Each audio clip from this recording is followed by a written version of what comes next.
Oh, yeah. It's bloody Wednesday. How's it going, everyone? Welcome in. Yes, that's right. It's the Mule stream. And you're here. And I'm here. And I'm tired. And I'm sorry I wasn't here yesterday. And I wasn't here yesterday because daylight savings kicked my ass. And can anyone remember if I said anything about this on the, you know? On the, oh, fuck off, dude. He's so boring, honestly.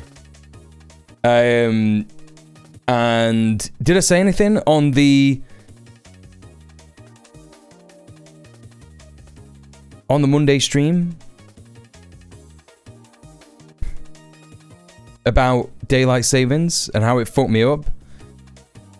Did I say that? Did I say anything about that? Because it fucked me up even more on Tuesday. I genuinely just couldn't get to sleep on Monday night, and I don't know why. And I was just sat there for ages, just like, you know? Did I say something on Monday's stream about it? Yeah. I don't remember, but I was also fucked up by daylight savings. Yeah, it's really good. It's one of the best times. I do like that, you know, we get the sun better. I do like that we get the sun more and for longer. Very good stuff. It gets all of us. It fucks me up every year, twice a year. Yeah, it fucks everybody up, doesn't it? Yeah. So I'm sorry I wasn't here yesterday. Basically, that's what it was. I had a terrible email about some bullshit that's going on at the moment. And it was fucking annoying and frustrating. So that also hit me like quite hard. And I had to speak to someone that I'm getting advice from for about an hour and a half. But it was very nice because she's a 75-year-old lesbian who has got a lot of experience in activism and conflict and stuff like that. And she was on Greenham Common and stuff. She's a wonderful woman. I'm really hoping to get her on Red Planet at some point. But whenever I ask her to do it, she keeps saying odd things. I say, will you come on Red Planet and do an interview about conflict resolution and stuff like that? And restorative justice and all this stuff. And she said, have you thought about interviewing each other? I said, what are you on about? She goes, have you thought about interviewing each other about your goals and blah, blah, blah? And I'm like, it's not like that. I don't think you understand what we're doing. I don't think you know what a podcast is. And I'm like trying to say to her, like, no, it is. She absolutely, it's a total frame mogging. She completely frame mogged me. Do you want to be interviewed? And she went, why don't you interview each other? I was like, all right, damn. Okay. All right, Jill. That sounds like a no to me. I mean, she said that she would think about it. It's probably a no. Yeah. Anyway, listen, it was good that I had the day off yesterday because you all went and supported some transgender streamers, didn't you? You all did that instead. That's what happened, didn't you? So, well done for doing that, everyone. I'm sure everybody did that and gave money to some trans people. The last thing you want to see on Trans Day of Visibility is another cis white guy. You know? So it was a good thing in the end. It was a completely good thing in the end. Go and interview yourself, conference. So anyway, no, yesterday was fine. It was okay. It was a bit of a fucking annoying email, but it was all right in the end. Because I spoke to a bunch of people and I felt better about it. But yeah, I was just completely fucked and I was so tired. And even though I only had about 6 hours sleep today, I've gotten a lot more stuff done. I've been out, been to the shop, got a whole bunch of stuff, went to the gym. Yeah, I'm feeling good. I'm ready for the stream. I'm ready to talk about the news. I'm ready to go through stuff. Might not be a full-length stream tonight. Might finish at about 10. But, you know, I'll do my best. Let's say hi to everyone. How are you doing, Morgana, or Morgania, as I called you earlier? It's good that, isn't it, when I do that? Network, welcome in. We also got Alyssa. We got Atomically Powered. We have got PPP, and we've got Prince. We got Middle-earth Marxist. And we got that troll who keeps coming back and saying horrible things about women. And who else do we got? We got Spooky. We got Holiday. All the trans streamers I know took the day off. Like, it's a holiday. Yeah, exactly. There's also that as well. Why... What's going on here? What's with the encoding? Is it because this video keeps playing in the background? I think that's what it is. Okay. I think that's sorted it. Atomically powered with the 15 consecutive streams with the watch streak. Hell to the yeah. I supported an independent transgender artist. I took a nap. Yeah. That's the thing. That's the thing. I do want to encourage all the trans people in my community, because I know there's a bunch of you. There's literally like 3 in the chat right now at least. Maybe more. 1, 2, 3, 4. There's 4. There's literally 4 trans people in the chat right now. So, you know, I want to encourage you, put your fundraisers and stuff like that in the vent and support channel in the Discord, you know, whenever you want. Like, I hope you know that you could do that. And, you know, it's one of them. Like, the community's growing. There are people who are joining the community who've got a bit more money. You know, I'm consistently hitting the sub goal and the dono goal in the chat. I'm not offended. I wouldn't have been offended even if that wasn't the case. You know what I mean? Because I'm still way more privileged, you know, than a lot of people. So don't worry about it. But yeah, I would encourage you to do that. If you need something, if you need, you know, something that's gonna help you in your transition or whatever, stick it in there. I don't care what it is. Hey Virulent, how you doing? Welcome in. What else have I got to tell you? I really didn't get up too much yesterday. I was literally just like in bed for the most of the day. And then I popped out to Tesco. I had a little chat with the homeless guy there. He was like, can you get me a beer? And I was like, yeah, man, no worries. So I got him a fucking cider. And I had a chat with him and I was like, have you got somewhere to sleep? Yeah. All right, sound. Got your family? Did they treat you all right? No. I was like, okay. You know, my... I've had some family members die of alcoholism and stuff like that, so, you know, people did not understand how to, like, look after him and shit like that, and my family were fucking cruel to him and stuff, so, you know, I'll make an effort to have a chat with you every time I see you and stuff, because I've seen him a few times now, do you know what I mean? Just this one fella. So that was quite, you know, obviously, like, it's not nice, but, you know, made an effort to, like, reach out to him. I just wanted to make sure that if he, you know, had nowhere to sleep, he could go and find a squat somewhere or something that I know about. And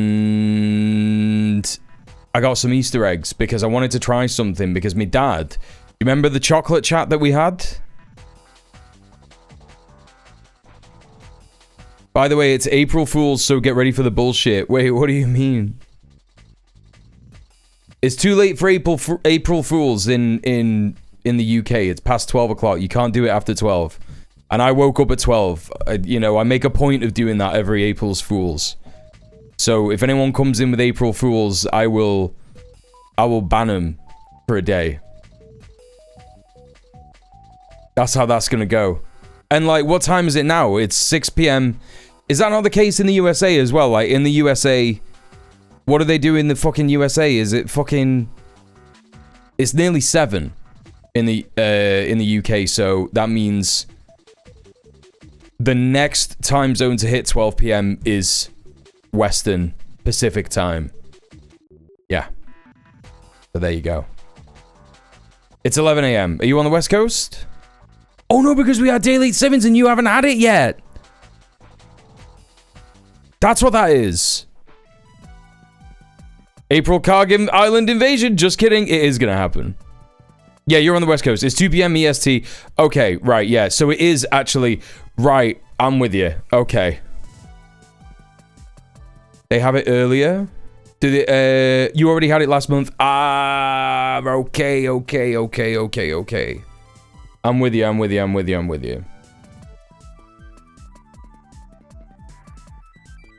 Virulent says, you didn't respond to me in Rob's chat. What, when you said, is something happening in Manchester? Like, yeah, I'm not obliged to respond to you when I'm in someone else's chat watching a stream in my buddy's chat.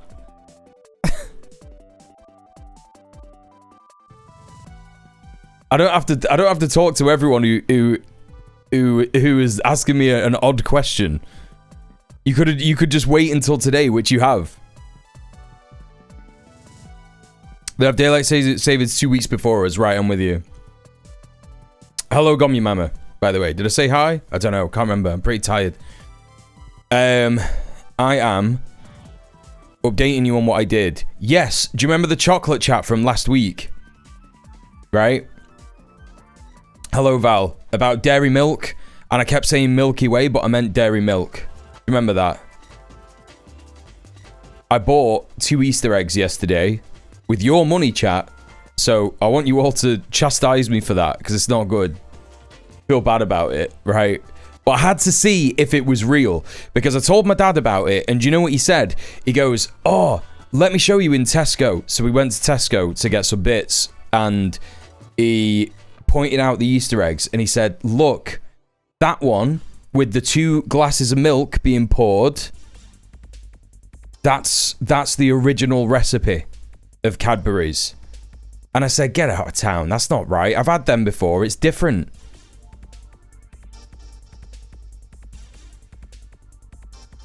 And he goes, no, that's the original recipe. The other ones are not. Right? So, I got 2 last night. I got a Dairy Milk Buttons. And I got a... Did I say Milky Bar this time? Wait, hang on a minute. Did I say Milky Bar?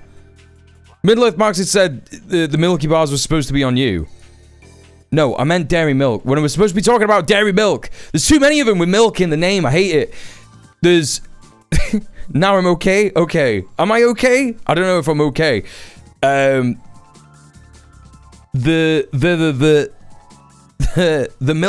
Dairy Milk. You didn't say Milky Bar. You're good. Thank you. I'm saying Dairy Milk. Thank you very much. I hate streaming sometimes, chat. I hate it. I fucking hate it.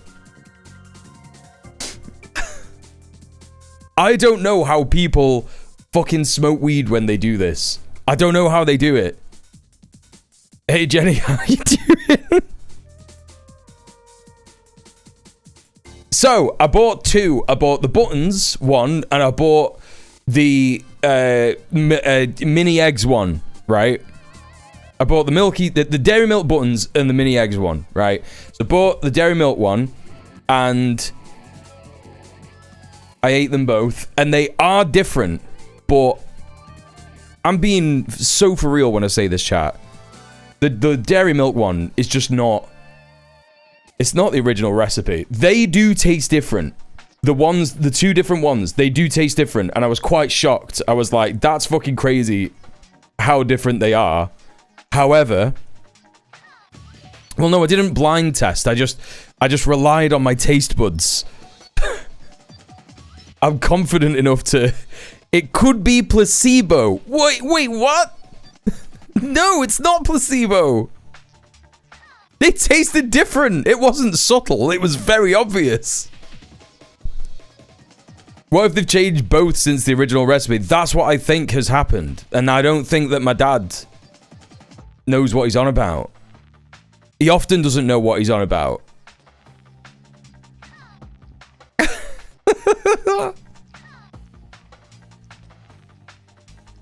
I'm just messing. It's only a chalky egg. It's only a chalky egg, innit?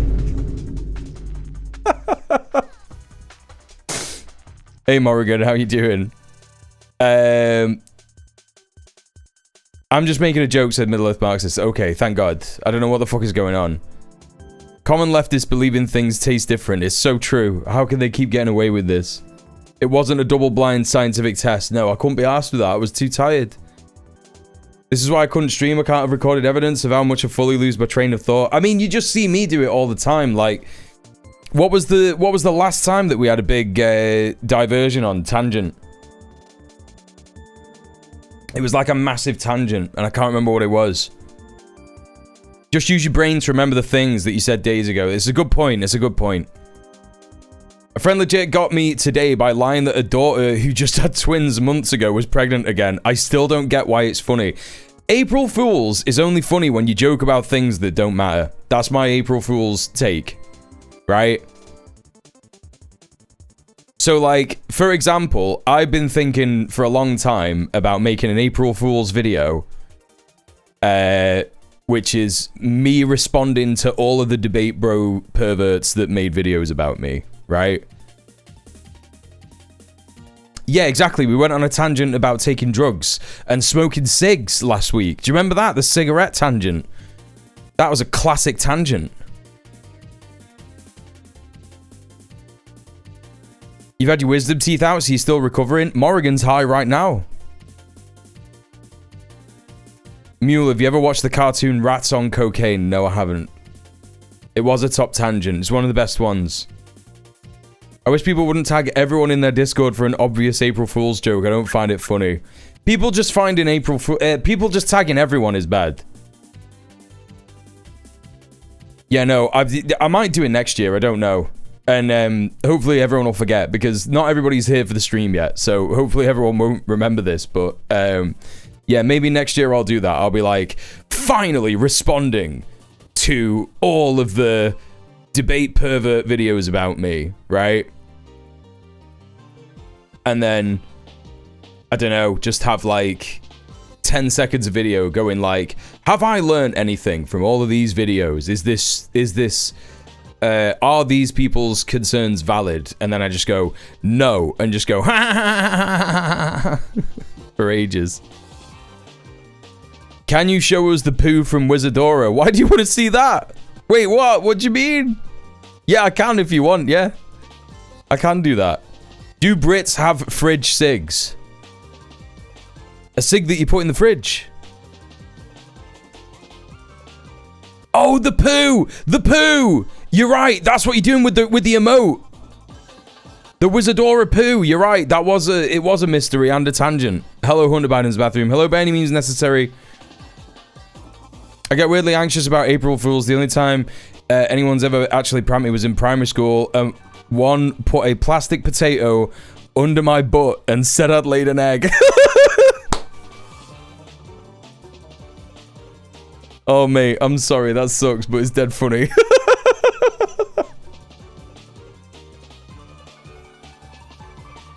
Oh, Schneid. That's so Schneid. An Easter miracle.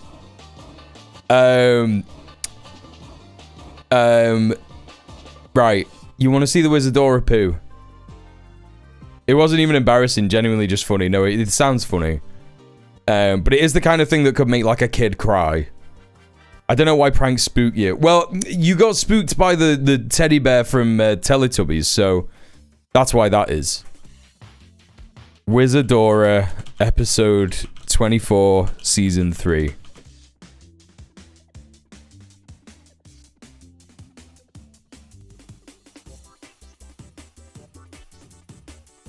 Reveal the poo.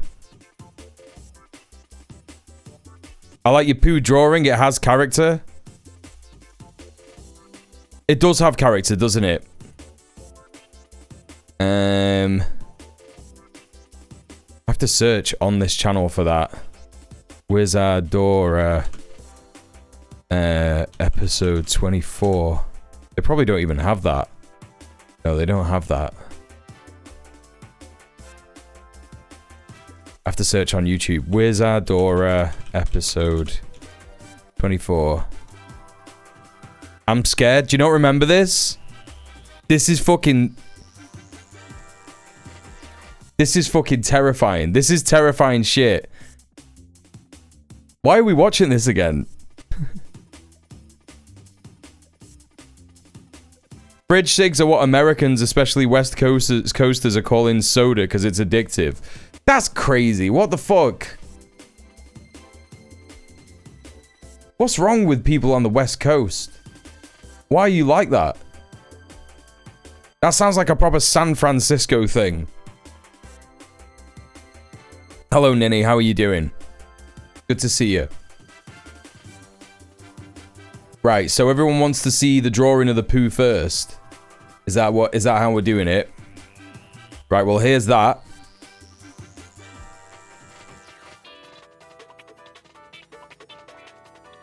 That's how I remembered it in my brain before I saw it. Yeah. Morgana's so excited about this. So excited. This is how I remembered it from my memory as a kid. Right? And then here's the actual episode. This is fucking terrifying. I'm just gonna skip to the bit. We're not watching the whole fucking thing again because it's fucking crazy. It's actually just fucking insane. But it is wild that it's only like 8 minutes long. Like a fucking 8-minute long episode, and this whole palaver takes about a minute to happen. Would anybody else like some tea? Oh, thank you very so much. This is the best tea I've ever tasted. When did you see the look on Harry's face? Go away!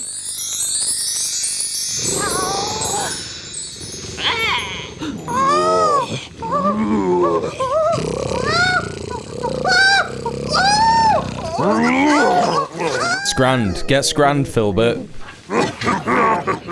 Hey, you! Give me back my boot!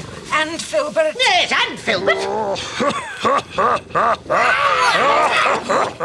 Make it go away, Wizardora. They're just dead. That's how that ends.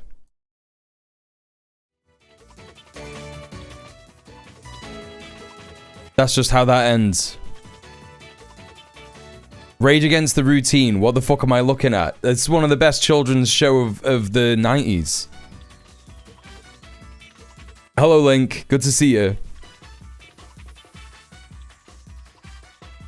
Skidada, how are you doing? Welcome in. What did they do to Madam Trash Heap? Everyone go follow Squid. Another incredible leftist streamer that you will enjoy, I promise. If you ever did a meetup P.O. box, I would genuinely be tempted to send you a homemade recreation of the poo monster from clay or papier-mâché, not some weird scat thing. Thanks for clarifying. I didn't think it would be a weird scat thing, but I understand why you'd be scared that I would.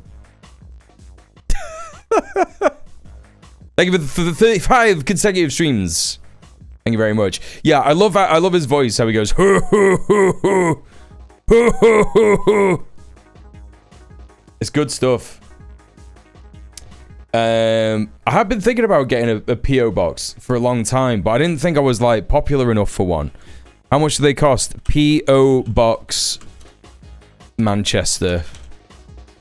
How much does that cost? Mailbox services. These are private. It takes up to 7 working days to set up your P.O. box.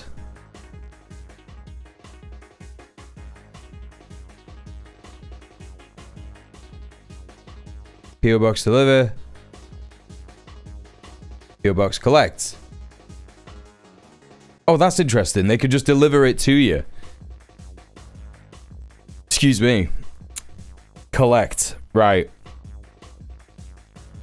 Oh no, chat. Yeah, I'm not big enough to be having a P.O. box at the moment. It costs £45 a month. £45 a month. For 6 months, you could get it for 200. You could get a year for £371. But I don't have that kind of dough to just be throwing around, so that's not happening. Although it would be very interesting to set up a P.O. box and be like, send me your postcards, and we could do post day. But I'd be dead worried about that because it's just always like, just post your address on Blue Sky. Yeah, that would be really, really good. I definitely wouldn't get anthrax.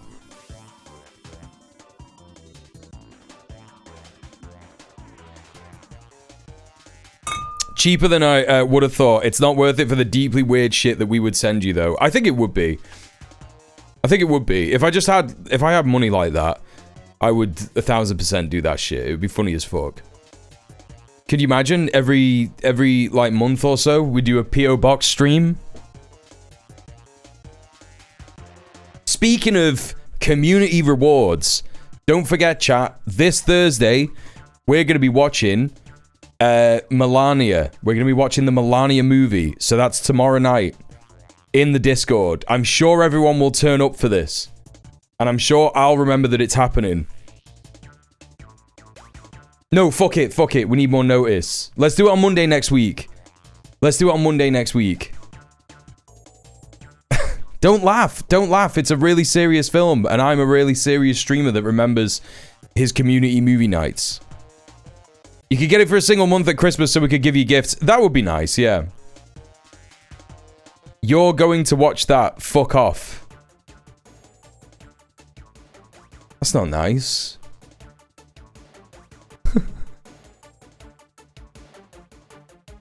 Hey, Johnny, how you doing? Did I say hi to Val earlier? I saw that Val was in. I saw Val come in, and I'm sure I said hi to her. Hello. Sarcasm. Oh, okay. Sarcasm. I'm being sarcastic. Okay. So we're gonna watch that. We're also gonna watch what is supposedly a good film called The Apprentice, which is about Donald Trump's life. We'd increase its number of viewers by 100%. It is true. You missed the poo. Morgana, you were the one who made me bring it up. Did you like leave? Right. Don't go anywhere. Right? Don't go anywhere. I'll replay it just for you. Anybody else like some tea? I'll catch the VOD. There's already a VOD with it. I'll just play it again for you. It's fine. Oh, thank you very so much. This is the best tea I've ever tasted.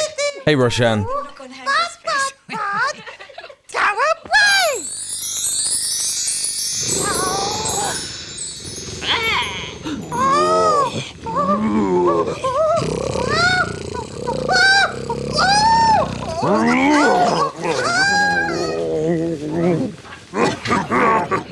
Hey, you! Give me back my boot! And Filbert. Yes, and Filbert! Make it go away. And that's how that ends.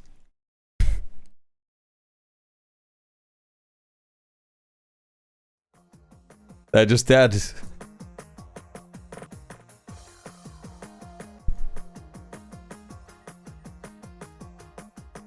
Some people have just seen that now. That's some people's first viewing of that. Massive underreaction from Wizardora seeing her friend get eaten, yeah. Yeah, not just her friend, but like a child, like an actual child. It's disgusting.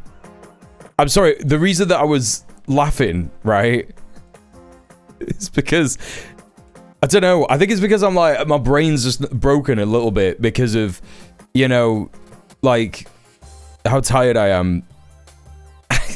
And like, just the absurdity of it all. Just like, I'm playing it for the second time. That's the third time I played it. It's the third time I was playing that. On the stream. Oh. Okay, well there you go. We've had some Wizardora, haven't we?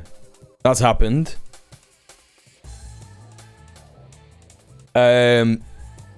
Chat, it's a new month. It's a new day. It's a new life for me. For a guy like me. I've been live for about 40 minutes. Please consider giving us a tip. Please consider chucking us some of that payday dough. There's about roughly 400 people who pass through here on a daily basis, right? And if, I don't know, what is that? 700 divided by 400.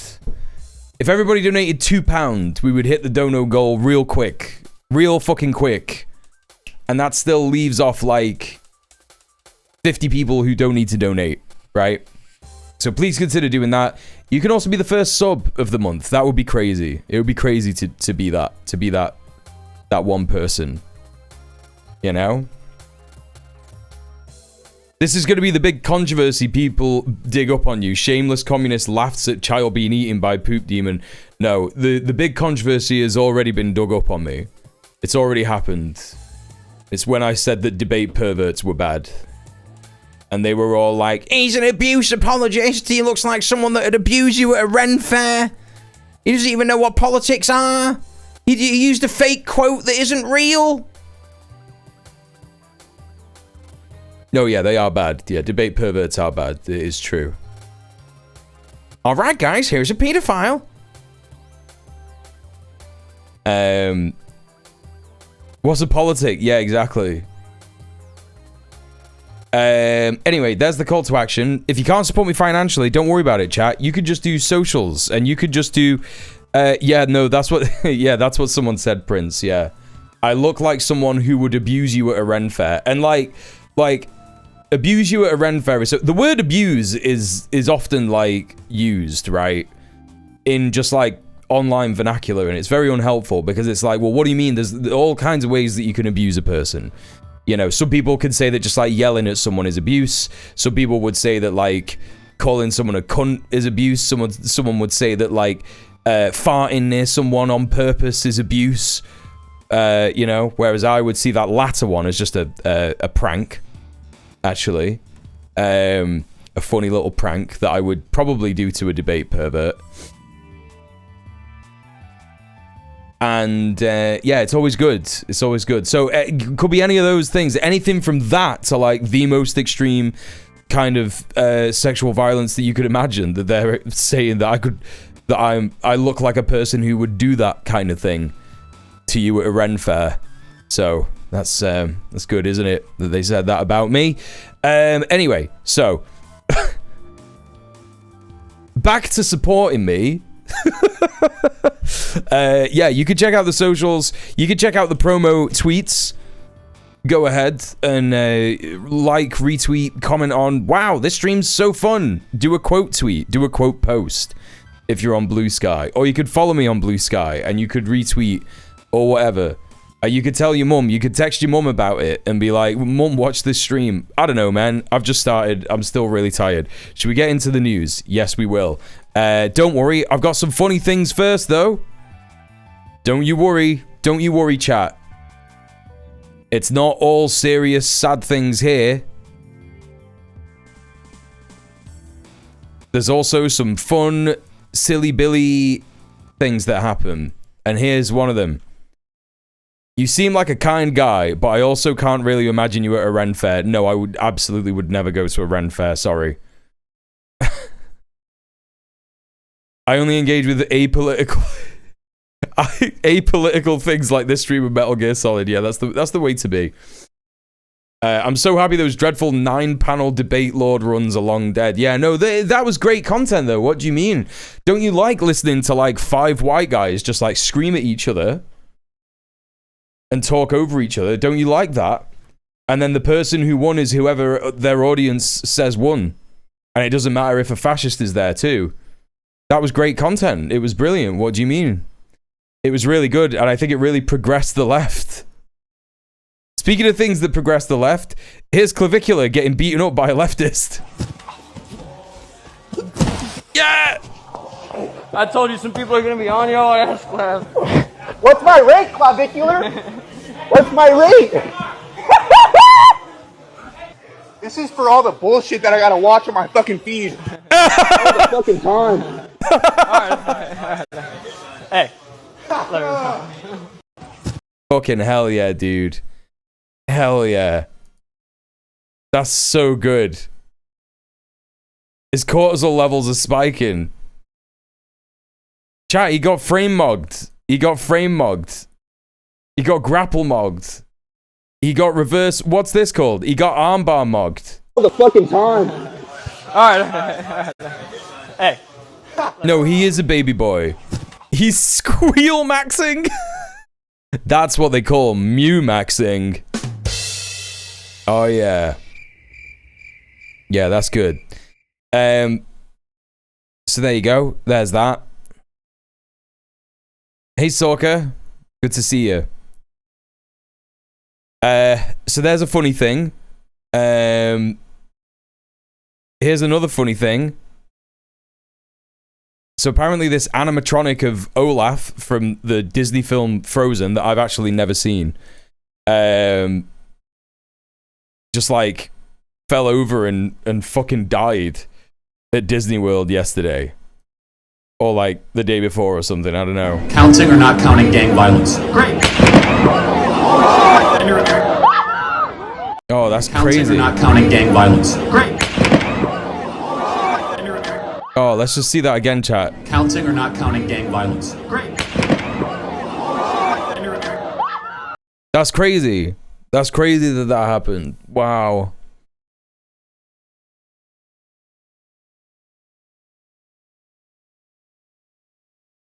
What's another funny thing that happened? What's another funny what's it? Sorry, I really try not to laugh because I think that if I laugh at stuff, it's less funny. Right?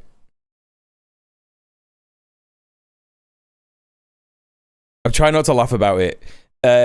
Here's another funny thing that happened.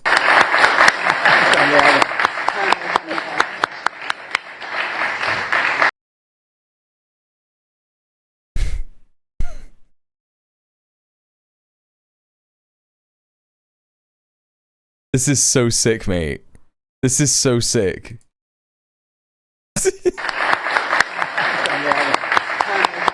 What are they even doing, mate? What even is that? Like, a Kamehameha battle implies that you are in combat with someone, right? If you're doing a Kamehameha where you go Kamehameha, like that's a fight move. You're fighting each other. I also feel like Vegeta would kill Emmanuel Macron as soon as he met him. I feel like Vegeta would go, huh, scum, and like, you know, hit him with one of the fucking like, no, that's Piccolo that does that, right? He does the special beam cannon, and then, but Vegeta would be like, ha, pathetic. Or like with his finger, like the freezer thing, you know. This is why I prefer Yu Yu Hakusho. I don't know what that. I couldn't tell you what that is. I only know Dragon Ball. I literally just only know Dragon Ball. So there you go. There's a funny thing that's happened. Macron has Master Roshi vibes. What? You mean a pedophile? The Italian PM uses the garlic gun!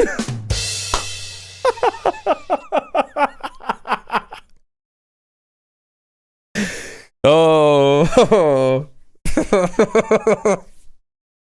Yeah, she does. What else do we got? Okay, we're moving on from funny stuff. Is there funny stuff? There's no more. There's a little kind of. It's kind of funny. It's kind of funny and like cynical, right? First of all,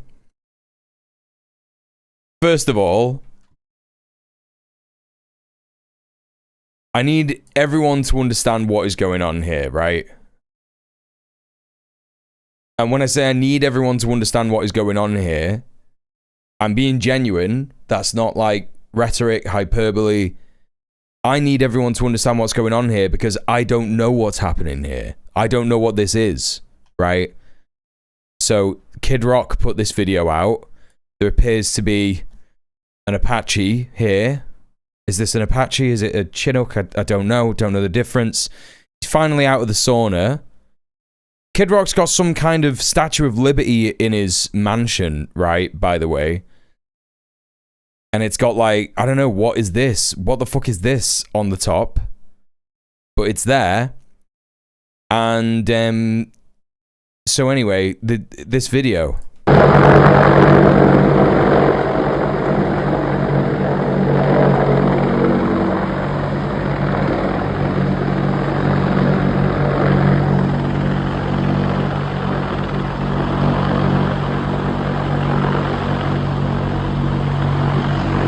What is it? What's happening? He's at somewhere called the Southern White House. Yeah, it says the Southern White House. What is that? And also, what's happening? Chat, what's happening? Break out the clip of him and RFK drinking milk together in the hot tub. I'm never gonna do that. Hey, nappers. What do they mean? What do they mean? Like a Confederate White House? Maybe? But what's happening? Why is he there? Where is he? And why is a helicopter just fucking flying around? And then why is Pete Hegseth saying, "Thank you, Kid Rock. U.S. Army pilot suspension lifted. No punishment, no investigation. Carry on, Patriots." What does he mean? What's he on about? Kid Rock's Southern White House is a 27,000 square foot mansion located in Whites Creek, Tennessee. That's crazy. He's got a White House in Whites Creek.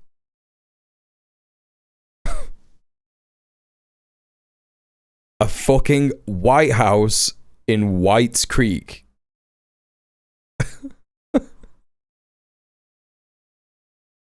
Hey, Detaway, how you doing?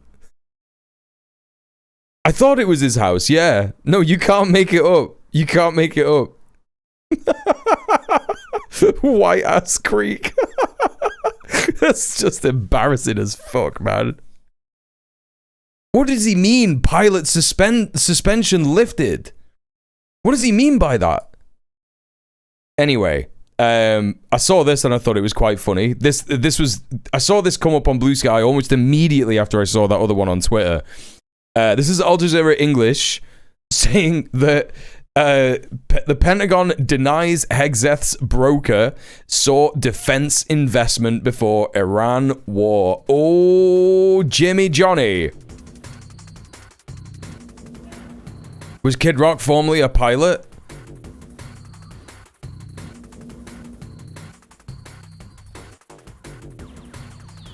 I fucking hope not. Alright. Pentagon denies that Hegseth's broker sought investment before Iran war. Let's take a read of this. The United States Department of Defense has demanded the retraction of a newspaper report alleging that broker for defense chief Pete Hegseth attempted to make a large investment in weapons companies in the run-up to the war on Iran. Pentagon spokesman Sean Parnell demanded the immediate retraction on Monday after the Financial Times reported that a wealth manager for the defense secretary contacted BlackRock about making a multi-million-dollar investment in a defense-related fund in the weeks leading up to the war. Hegseth's broker at Morgan Stanley ultimately did not go ahead with the investment, but in the exchange traded fund, whose holdings include Lockheed Martin and Northrop Grumman, because it was not yet available for purchase at the time, the Financial Times reported, citing 3 unnamed sources. This allegation is entirely false and fabricated. Neither Secretary Hegseth nor any of his representatives approached BlackRock about any such investment, Parnell said in a post on social media. Damn, that's crazy, man. Why is he being so crazy? Why are they being so loud and crazy about it?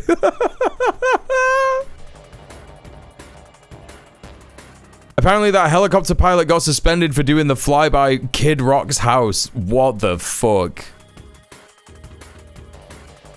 Why is he doing it anyway? Whatever, dude. It's so stupid.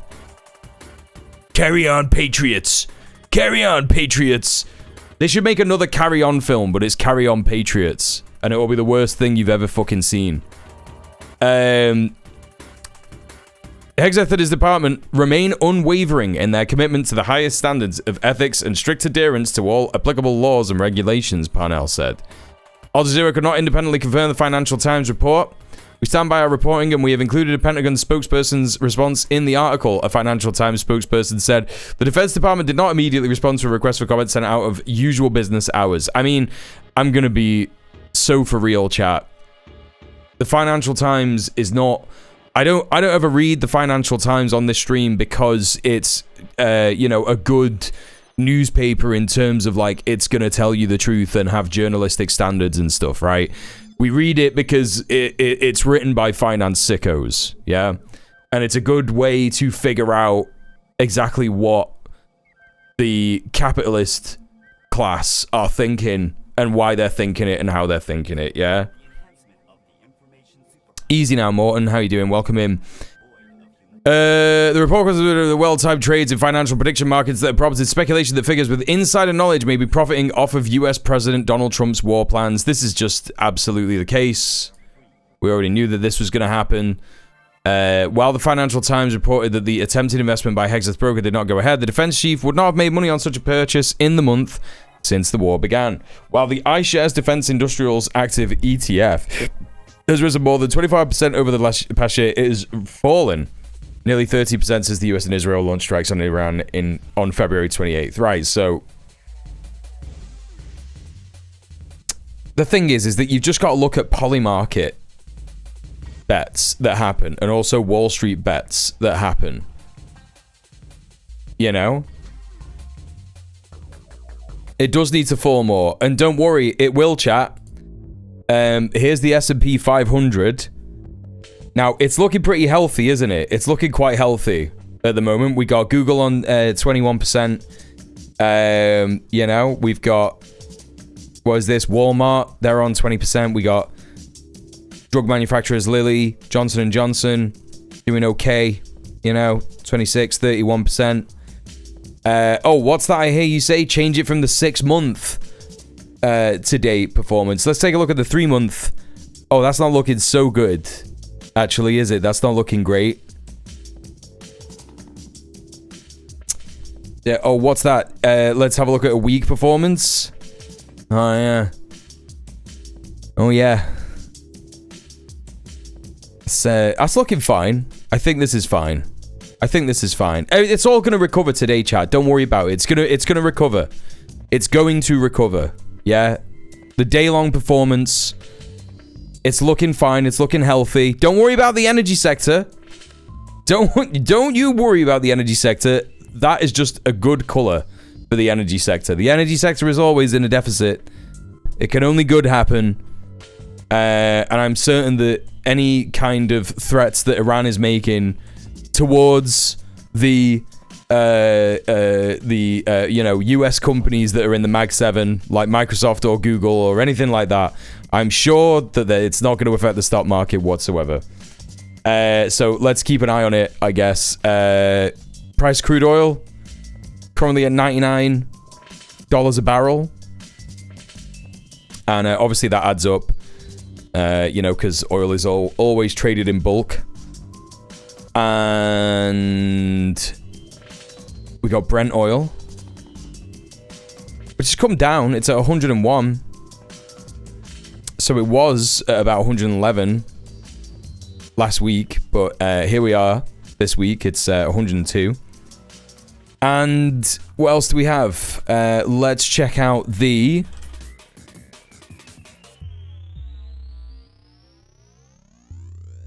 check out the OPEC blends. Right. What do we got? Multiple OPEC blends, especially DME Oman, increasing in price. Murban crude is going down. UAE seems to be going down. 13 hours delay. So this is over the last 13 hours. Arab Light is also coming down in price. Interesting. Wonder why that is. Iran's cost of oil is going up. So there is some fluctuation in the market, 1,000%.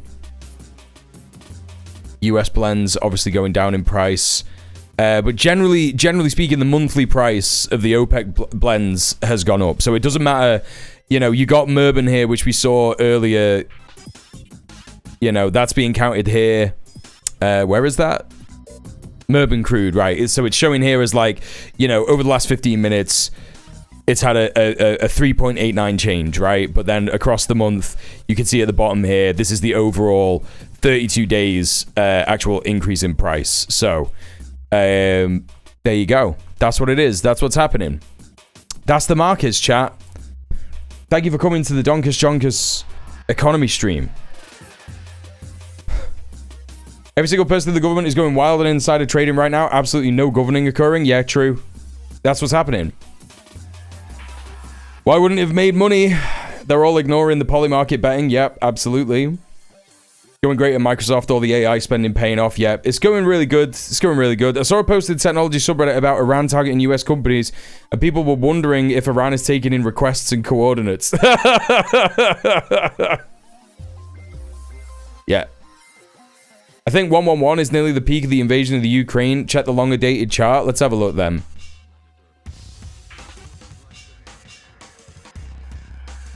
I don't think it'll let me do 5 years. Oh, no, it does.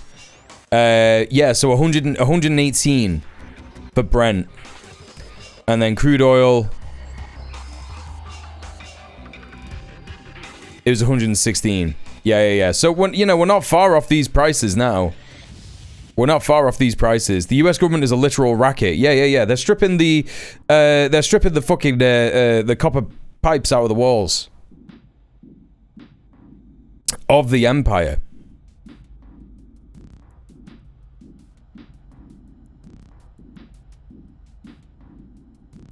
So there you go. Now, do we have some good news? We do have some good news. There's only one person that I've seen so far who's made a good April Fool's Day joke. And that is our queen, Hannah Spencer, latest Manchester MP for the Green Party. Let's see what she's saying. Oh my God, this Labour government are so funny. So they've decided that today, April Fool's Day, it would be really, really hilarious to let the privatised water companies slap our bills up yet again for the privilege of pumping shit into our beautiful rivers. Even hell yeah, the dude. vast majority of the public support bringing the water companies back into public hands. And hey, even Bellatrix. though it is very clear that privatisation has failed, still, they go on allowing this industry, unregulated, to keep whacking our bills up to pump shit into our rivers. And no, this isn't a joke, but yes, the Labour government still seem to think they can take us for fools.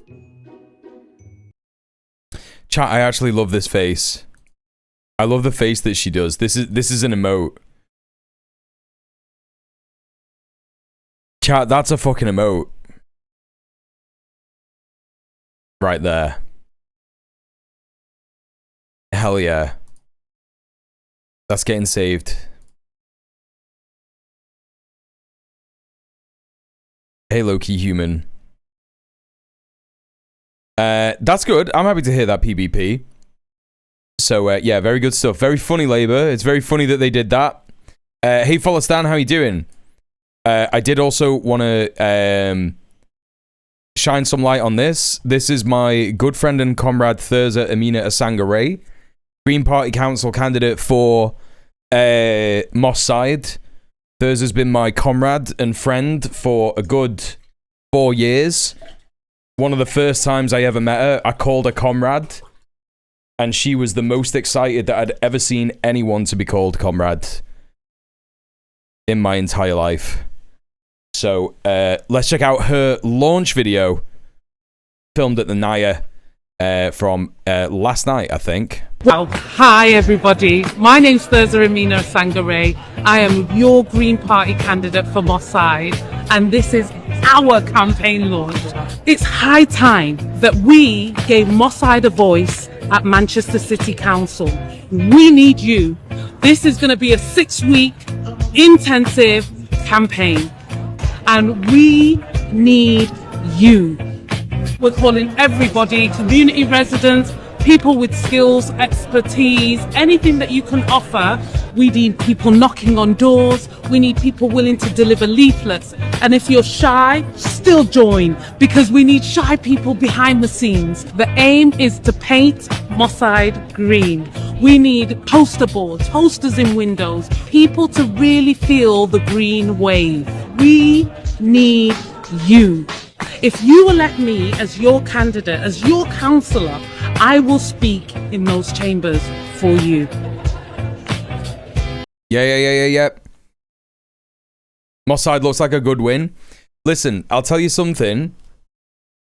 Thurza is one of the only people that can win Moss Side. And I'm so glad that she survived the deselection campaign against her. You know, I won't share what my thoughts are on it, but I will just say something unrelated. The Green Party's got a long way to go if it wants to attract more black and brown people. That's all I'm going to say about that deselection campaign.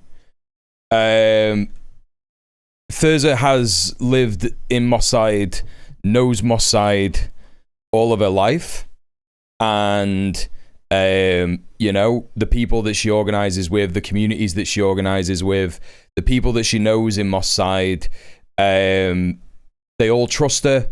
You know, they all see her as a community leader. She is the absolute right person for the campaign and pretty much always will be. And they know the issues that are affecting Moss Side. Like, when it comes to Moss Side, right, you've got a overwhelmingly migrant population who live there, overwhelmingly black and brown people. You've got Sudanese people, Somali people, you know, just all kinds of people from all kinds of background.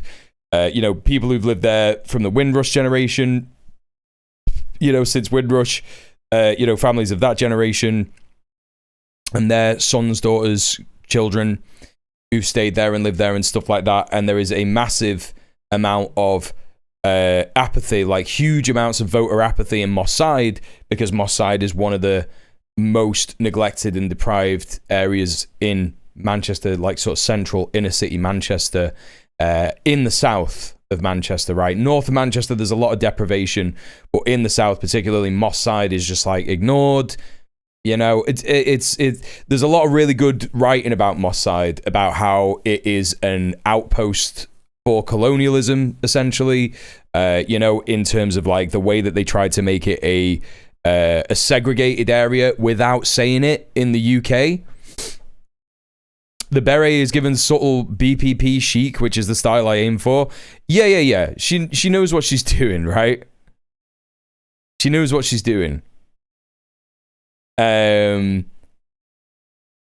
Is it a dead industrial area or is it just neglected? It's neglected. It's a black and brown residential area. That's what it is. And the area has got like a super low voter turnout because they don't see the local councillors as someone who represents them. They don't see the local MPs as someone who represents them. And Thurza will definitely change that. Like one of the best ways, the best words that I heard about the campaign, ideas for the campaign, is that they're going to go round and just tell people to register to vote, because there's a lot of people who just aren't registered to vote in that area. And it doesn't matter, you know, if there's no extra campaign message with that. People will just remember in that area that it was the Green Party that told them to register to vote, right? People will just remember that it's the Green Party that told them to vote. So I'm very hopeful for Thurza's campaign. I think that she's going to win. And I'm really glad she survived the deselection process. And yeah, it's going to be an exciting campaign for sure, 100%. Thurza's based as hell. Thurza is based as hell. And like, you know, I would say that like, when it comes to like her real politics, she's a lot more radical than like than what I think the Green Party would you know, want to like talk about in terms of like Green Party policy. But she's extremely radical and yeah, just a legend, just an utter legend. I've been with her at like squat events. I've been with her at like tenant union events. She used to work for the tenant union. I was like her boss when I was the chair. Yeah. We could absolutely get Thurza on Red Planet. Yeah, that would be fucking crazy. But yeah, she'd be well willing to do that. 1,000%. Also, hi, Soph. Welcome to the stream. Everybody go follow Soph. How you doing, Queen? So, anyway, there you go. Exciting stuff from the Greens. We're going to get into some news now. We've got a whole bunch of stuff to look at and talk about. This is crazy. I saw this go by on Twitter. This is apparently Getty Images. You can see there's like a serial number down here. This is not AI. this is apparently an Iranian, just like a fucking like, they've put this up somewhere in like an industrial fucking neighborhood or something, talking about, you know, why it's important to, you know, this is propaganda for the war, essentially. It's so that people understand how evil the USA is and stuff. But you can see that they've got, you know, a bunch of legends here. We've got Malcolm in the middle. We got Huey on the right. We got Chairman Fred on the left. I believe on the right here it's Martin Luther King. But here they got Nipsey Hussle as well, by the way. Nipsey Hussle, who was a rapper who was killed in 2019. And I don't know if he was in like any modern chapter of the Black Panthers or anything. Yeah, literally Malcolm in the middle.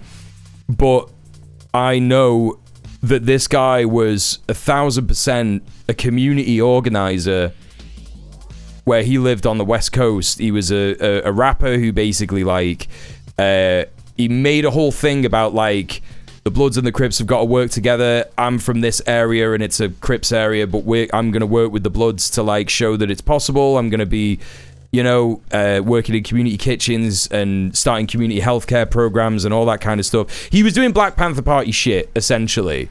But without it being the Black Panther Party, I think.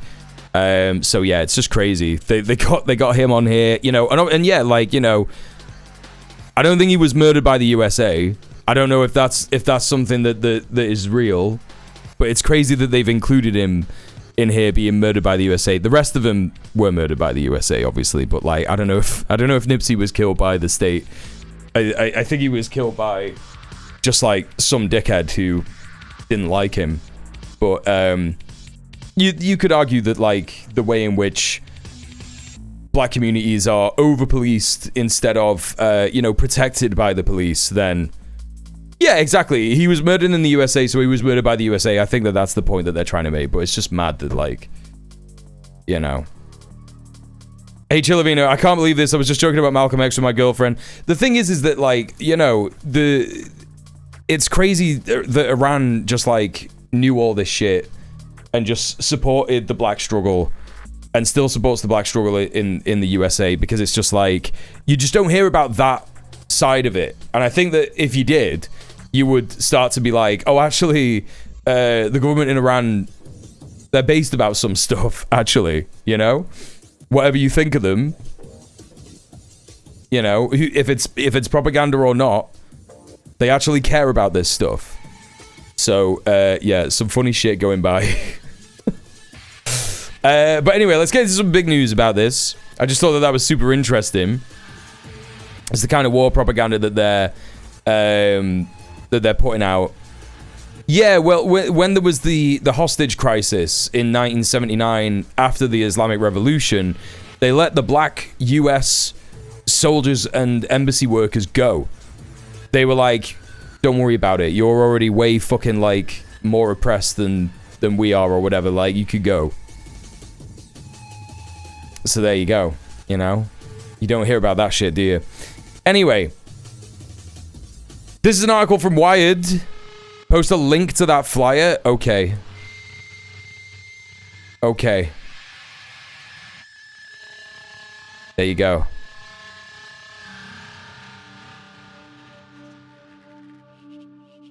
Iran threatens to start attacking major US tech firms on April the 1st. Tech giants like Apple, Google, Microsoft are among those on a target list released by Iran's Islamic Revolutionary Guard Corps. Oh, sorry, chat. Let me just resubscribe to my Wired subscription.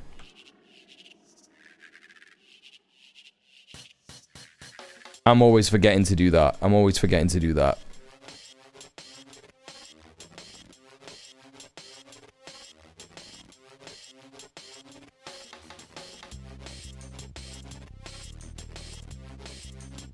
Alright. I've done that now. So there you go. Yeah, always subscribe. No alternatives. It's very true. I heard they target CEOs, America's working class. Well, let's have a little read. Let's have a little read of that, yeah?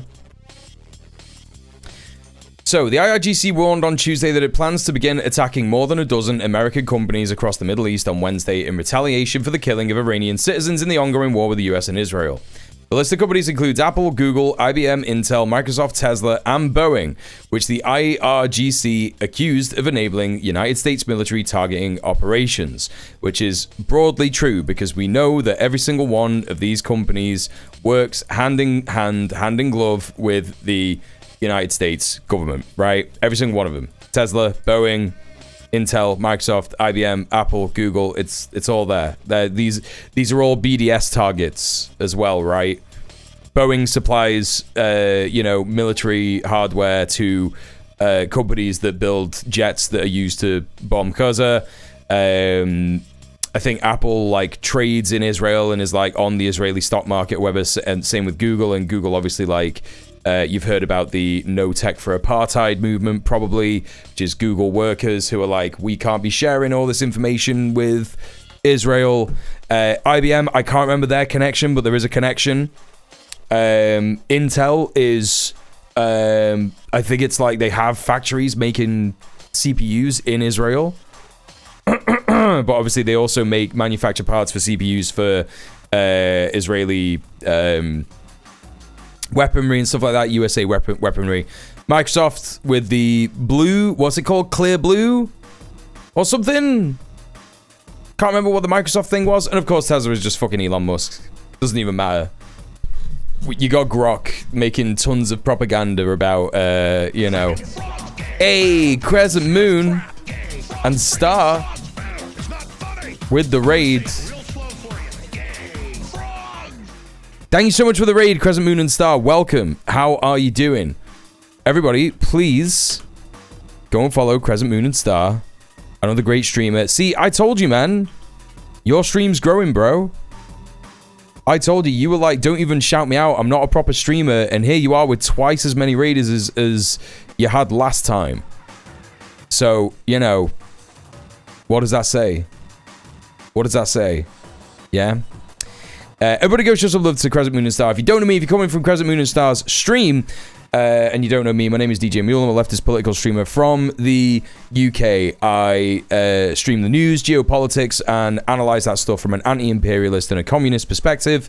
We're currently looking at the IRGC announcing that they are targeting, essentially, BDS targets, which are also targets, BDS targets, boycott, divest, sanctions, the campaign to fight against apartheid in Palestine, occupied Palestine. But these companies also serve the US military, so that's why the IRGC is targeting them.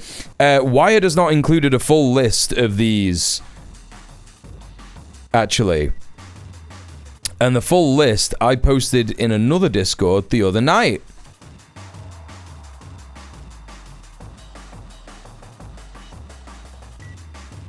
I say the other night, it was last night. Here we go. It's Drop Site News. Hey, Refocus, how you doing? Welcome in. There's a dog and news. Great stream. Yeah, exactly. Exactly. All right, so this is Drop Site News talking, essentially conveying the message from the IRGC statement or the IRGC spokesperson. So it says here, the IRGC warns the US our repeated warnings about the necessity to stop terrorist operations were ignored, and today, following your terrorist attacks and those of your Israeli allies, several Iranian citizens were martyred. Since the main element in designing and tracking assassination targets are American ICT and AI companies, it's so funny that they use ICT, information computer technology, like we're at school. I love that. In response to these crimes, from now on, the main and effective institutions involved in terrorist operations will be our legitimate targets. We advise the employees of these institutions to immediately leave their workplaces to preserve their lives. Also, residents of areas around these terrorist companies in all countries of the region within a 1 kilometer radius should leave their homes and workplaces and seek safe places. Companies actively involved in terrorist designs will be subject to retaliatory action for every assassination. The list of these companies is as follows. Foul! With the £3. Thank you so much for the £3. Thank you for subbing off Twitch. Thank you for supporting the stream. Chat, it could be you doing that same thing as well. Look at that. Val is the first donor of the month. That's crazy. That's so crazy. Okay, so as I go through these, I'm going to mention if they're BDS targets or not.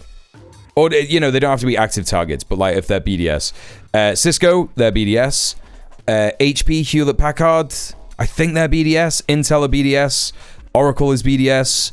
Microsoft, that's BDS. Apple is BDS. Google's BDS. Meta's BDS. IBM are BDS. Dell BDS. I think Dell are BDS. Palantir's BDS. I don't think Nvidia are BDS, but it's Nvidia. JP Morgan, Tesla. I don't think they're BDS. I don't think these are BDS. JP Morgan could be. General Electric. I don't think they're BDS. Spire Solutions. G42. Is that the security company? No. G42? Boeing. Boeing is BDS. So the majority of these companies are BDS targets. So, you know, well done for doing all your boycotting and, you know, divestment campaigns over the last 30 or 40 years, chat. But Iran's about to show up everybody. It's G4S, the security company, not G42. Right, gotcha. Yeah. For every assassination in Iran, these companies must expect the destruction of their related units starting at 8 p.m. on Wednesday, the 1st of April, Tehran time.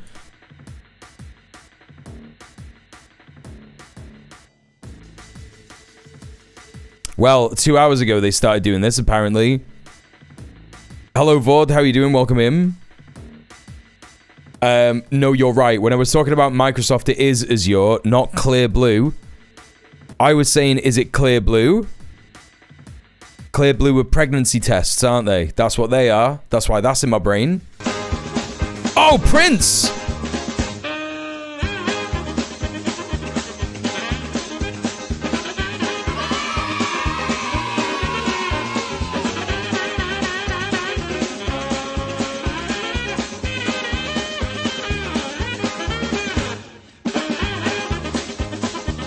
Come on, chat. Why are you crying?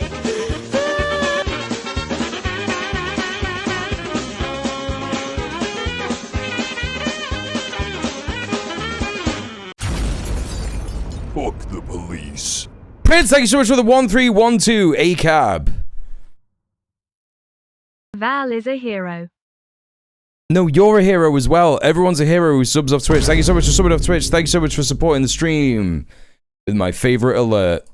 Yeah. All cops are bastards, chat. It's crazy that it's true. Alright. Thank you so much for subbing off Twitch. Really appreciate that, folks. Thank you so much. Alright, so. Where am I up to here? Oh yeah, I was reading the Wired article. So this is the full list. Let's check out the Wired article again.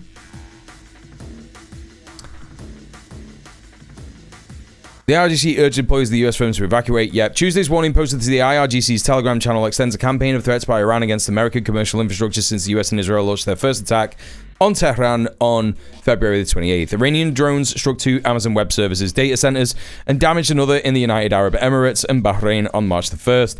In the first publicly confirmed attack on American-owned hyperscale cloud infrastructure. Banking sites, payment processors, and consumer services across the region crashed as redundancies meant to prevent outages were taken offline. Earlier this month, the IRGC-affiliated Tasnim News agency published a list of 29 regional offices and data centers operated by major firms such as Amazon, Google, IBM, Nvidia, and Palantir, accusing the firms of supporting US military and intelligence activities. Do they have a video for us to watch here? No? Okay. The IRGC said in its post to Telegram that targeted companies should expect attacks to begin after 8 p.m. on April the 1st in Tehran. Most of the companies the IRGC named in Tuesday's Telegram post did not immediately respond to Wired's request for comment. Google, Microsoft, and JP Morgan declined to comment.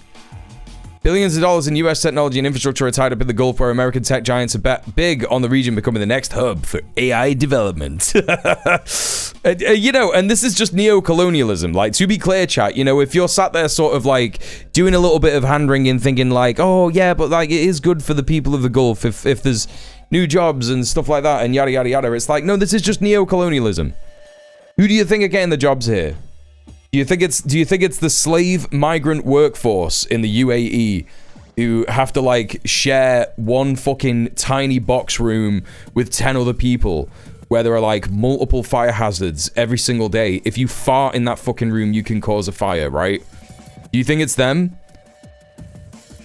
You know, they're not getting those jobs. And yes, exactly. Imagine having fucking data centers sucking up water in a desert. You know? So there's no reason to be concerned about any of this. And the companies will ship in workers. Yeah, absolutely. Absolutely. When you hear about the people who are like coming back home from fucking Dubai, the UAE and Saudi Arabia, and it's all these white people, right, from the UK and shit, they're all just people who have like, you know, applied to work for Google and then been shipped off to go and work there. Like, yeah, go and work in the UAE, go and work in fucking Dubai. Guess what? You don't have to pay tax. You know? And data centers have a tiny number of employees anyway. Exactly, yes. And the kind of people who will be out there working in the offices and stuff are going to be people who are doing the management and doing the, you know, the cringe pretend jobs that they give people that are just like essentially supervisor shit. You're just like the cop. You're like the Google cop. You know what I mean? The one they wanted to build in Edinburgh would have only had about 42 people. Oh hell yeah! That's how you get it. That's how you sort out the job shortages. That's how you do it. Hey Jay Broody, what's up? Welcome in. Good to see you. They only need a skeleton crew to do physical work and checks. Yeah. So. The IRGC designates these civilian hardware and software providers as legitimate targets responsible for providing the technology that enabled the joint US-Israeli attacks that killed Supreme Leader Ali Khamenei at the start of the war. The threats highlight the US Defense Department's reliance on commercial vendors with operations in the region. Palantir, for example, builds the data architecture for Project Marvin, a Pentagon artificial intelligence program that processes drone and satellite imagery to identify airstrike targets. The defense contractor also maintains a corporate office in Abu Dhabi. The US military responded throughout March by bombing IRGC drone networks needed to carry out the attacks, and US Central Command recently released footage of airstrikes destroying mobile launchers. Wait, when did this article come out? Yesterday.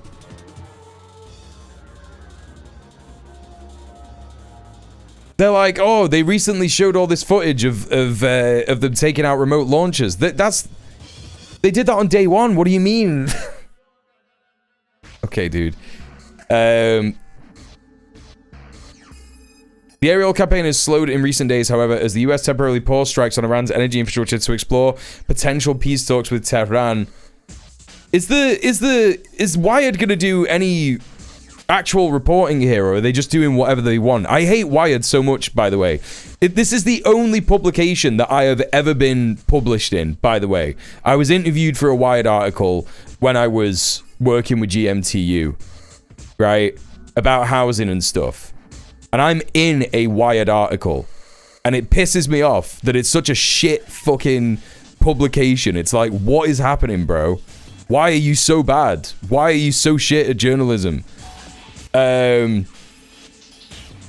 Iran's energy infrastructure, it's like being interviewed by like the Telegraph or something, you know what I mean? It's just like they just don't, it's not the same as that. It's just very like, you know, they're saying here that the US temporarily paused strikes to explore potential peace talks with Tehran, and they're not even gonna mention the fact that this was all entirely made up in Donald Trump's head and there was no chance of this happening whatsoever, right?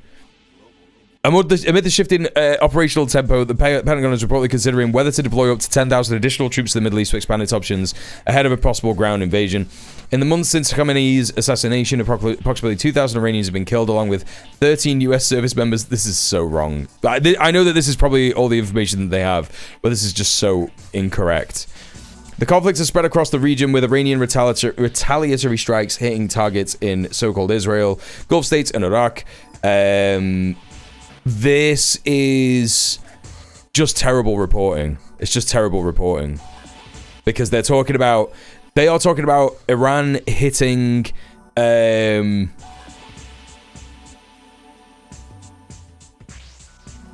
are talking about IRGC affiliated groups, Islamic resistance in Iraq attacking the embassy. That's what they're talking about. So, you know, it's just terrible reporting, but there you go. There's the Wired article about it. Donald Trump was doing some stuff in the White House yesterday.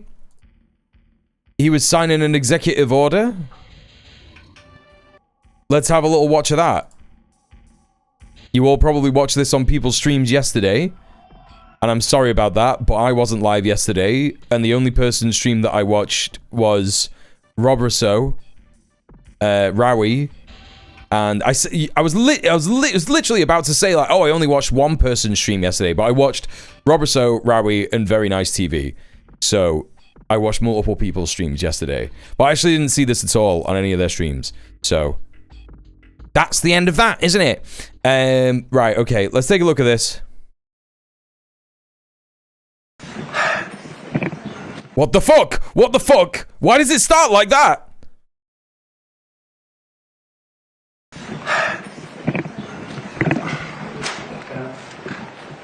Hi. Oh, yeah. Well, thank you very much. That was crazy, chat. What the fuck was that? He had a little sigh. Oh, look, he's got Nutlick next to him. A meeting set up very proudly by us, having to do with voter integrity and mail-in ballots and stopping the massive cheating that's gone on. And so we're going to be signing an executive order. It's, I believe it's foolproof.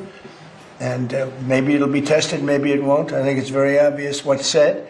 And I'll ask Will Scharf to start off, attorney, a great talent. He's not sounding too confident about this, chat. Could discuss it, and then I'm going to ask Howard Lutnick to say a few words, and then I'm going to sign it, and we'll take a couple of questions. Okay, thank you. So I think that this is... He's got so much shite around him. Yeah, he has, hasn't he, actually? He's just like, his desk is so cluttered and weird. So... Yesterday, the Supreme Court ruled against conversion therapy bans on Trans Day of Visibility. Great. That's just great. I imagine this executive order will probably be the one that says you can't vote. We're not going to have elections. I think that that's what this is going to be. Hey, Bubble, not going to lie, I think he sounds like a pedo. That's crazy that you'd say that. That's so crazy that you'd say that. It's so cool that we live in a world where, like, everyone is saying that, like, queer people, trans people specifically, are pedophiles and, like, grooming children and stuff, and the people who are saying that are all pedophiles. It's just mint, isn't it? It's so good. Mr. President, as you said, you have in front of you an executive order that deals with a number of issues relating to election integrity. Why do they all look like this, man? Anyway, sorry. As you've consistently identified, two of the biggest problems we have with election integrity in this country are, one, inaccurate voter rolls that allow ineligible people to vote in various federal and state elections all over the country. And then second, Americans, what are they talking about? What is he saying? What does he mean? Ineligible voter rules. What does he mean? Does he mean... Is this the, like, the made-up shit about, like, oh, yeah, mate, Biden let all the illegals in and they just voted and they weren't allowed to vote? Is that what he's talking? Yeah, I thought he's lying, yeah. secondarily, you've consistently identified Thanks, that Prince. vote by mail in this country has become rife with fraud. People returning ballots who aren't eligible to return ballots, ballots being sent to people who aren't confirmed to be eligible voters. So what this executive order is going to do is, one, we're going to take federal data. We're going to ensure that each state's election officials are provided with a comprehensive view of who the... So the executive order is going to be about stopping migrants or people from a migrant background from voting. Don't people from a migrant background represent one of the largest portions of American society that have voter apathy?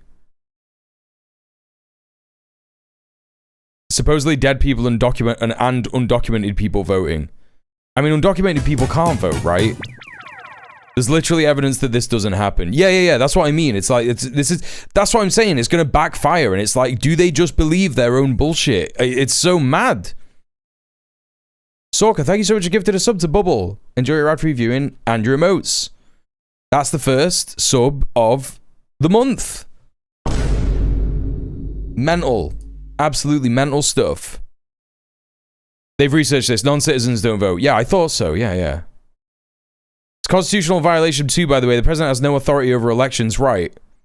Bullshit to make it harder for the average American to vote. Yeah. This is why they're doing it. They're doing it to try and stop elections. I thought so, yeah, obviously. Eligible voters in their jurisdiction. Can't vote unless you're registered already, yes. Allowing them to properly verify that everybody voting in their elections is legally able to vote.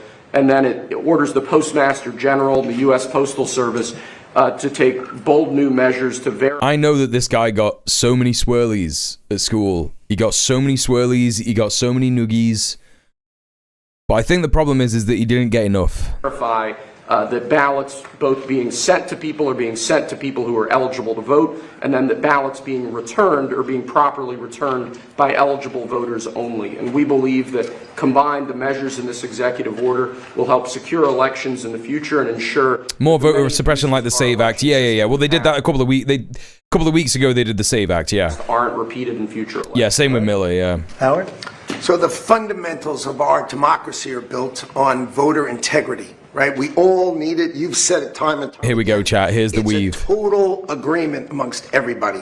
So here's the idea.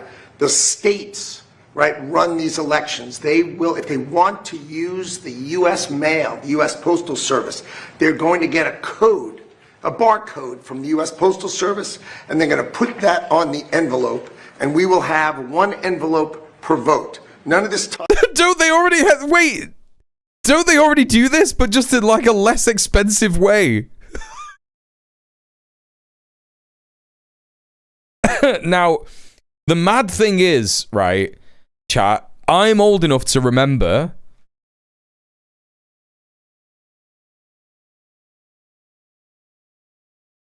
this. Now, Zoomers in the chat will go crazy about this shit, right? Back in the day, there never used to be barcodes. Yeah? And there was a book in 1982 when they were coming out. And yes, it's from those kinds of guys. Some people in the chat, some millennials and Gen Xers and even boomers who I know are in this chat will probably know what I'm about to say. There was a 1982 book, and it was called The New Money System 666, right? And people back in the day, it was like mixed up in and mashed together with the Satanic Panic stuff about like Dungeons and Dragons and video games are also Satan, they're demons. And there are cults everywhere and they're doing stuff, and you know, it's like the 80s Satanic Panic stuff, right? Yeah, they thought it was the mark of the beast. Yeah, it's fucking funny as fuck. Now the crazy thing is that Trump is already like alienating a lot of his base, and I reckon a lot of his base believe that shit, right? I reckon a lot of his base think that barcodes are the mark of the beast. And I don't know, man. I think that this is going to have some unintended consequences. And we're going to hear people talking about they're going to revive the barcode mark of the beast conspiracy. It's going to happen. Where we have no idea, there's no observers to mail, there's no envelopes, there's no certainty. That's all going to go away. And what the president ACDC made me do it. He's going to make sure that mail-in ballots are safe, secure, and accurate, and will have a clear distinction. If you voted by mail, you will have it on the envelope. Obviously not on the ballot, but on the envelope, so we will know. Spooky said it's impressive they haven't hired a single person with any charisma. There'll be 1 million envelopes, and you'll be able to know exactly, correctly, that citizens voted. And this came up with some great legal minds. They looked at the various documents and everything that was going on, because the cheating on mail-in voting is legendary. It's horrible what's gone on. And it's very clearly covered, very, very clearly. So I think this will help a lot with elections. We'd like to have voter ID. We'd like to have proof of citizenship, and that'll be another subject for another time. We're working on that. You would think that. Chat, I know that he is evil, but like the more and more that I like look at him, and it's crazy how much he just looks like an evil guy. Do you know what I mean? Like he just looks just like the most evil man he's almost like a caricature of an evil man. He's like how a cartoonist would draw an evil man, you know? And it looks like he's like stopped dyeing his hair because he knows it looks like piss. You know what I mean? That's why Trump was so enamored with Mamdani. It's the first person with Riz that Trump had seen in months. That's true. That's true. Easy. It's a 98% issue for Republicans. It's 86%. The thing just came out, a poll, and it's 86% with Republicans and Democrats, not leaders, because the leaders of the Democrats cheat.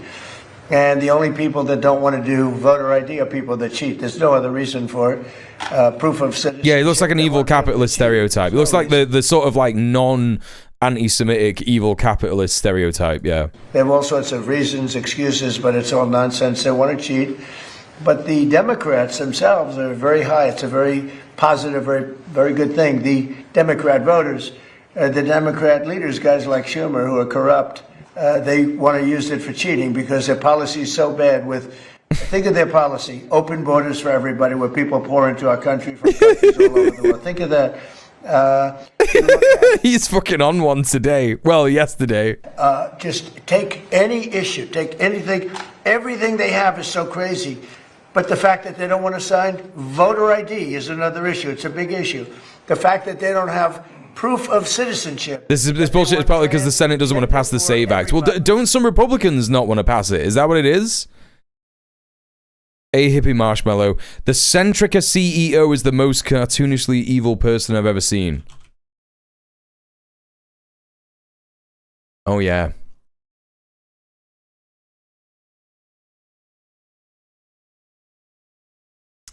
Yeah, sadly, I used to have a mustache like that. And it didn't do me any favors. It didn't do me any favors. No, that's crazy that he's looking like that. That's crazy that he's out there doing the fucking mustache twirling shit as well. That's mad. What the fuck, bro? No favors there. Yeah, no. You can have this curly mustache thing. Is that djmuel?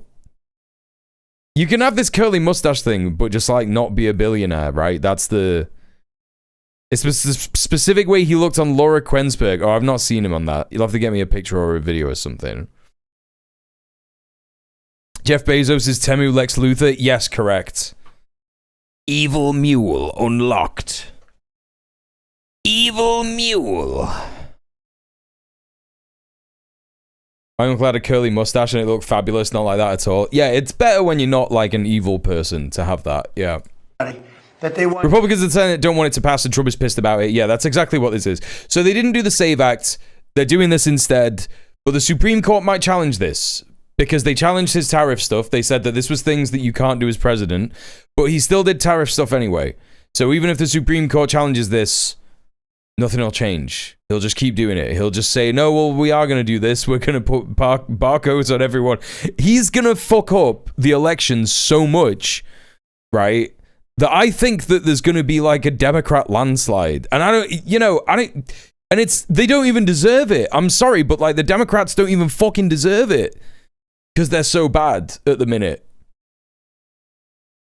Like they didn't even get Kat Abu-Ghazaleh in. And I know that she's got crazy foreign policy stuff going on, but I think that shit is like you're gonna have to just deal with some of that shit in the USA. You know what I mean? What's this? Jeff Bezos' evil laugh.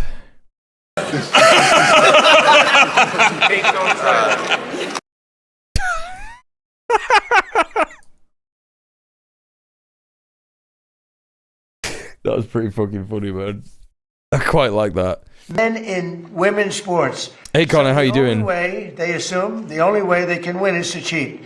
When you have men in women's sports, it's fine. It's wonderful. By the way, I worked very hard with the Olympic Committee and got that terminated for the Olympics. Very nice. Now. Oh, cool. So Trump was responsible for stopping trans people being allowed to compete at the Olympics. Great. Great, dude. That's great. This is the most demonic person I know. This is who I was talking about the other day. Chat, I was talking about this guy on the fucking stream. We'd just like to ask you about why you don't want to... I was talking about this guy on the fucking stream the other day, and I was like, do you know who I'm talking about? He's the guy with the massive face. Kenneth Copeland, that's his fucking name. Yes, he is evil. He literally just looks like a demon. He looks like a demon. You said that you won't fly commercial. You said that it's like... Oh my god, look at his fucking face. Look at his fucking face. Skip to the middle where he goes full demon. Hell yeah. You don't want to get into a tube with a bunch of demons. Do you really believe that human beings are demons? No, I do not. And don't you ever say I did.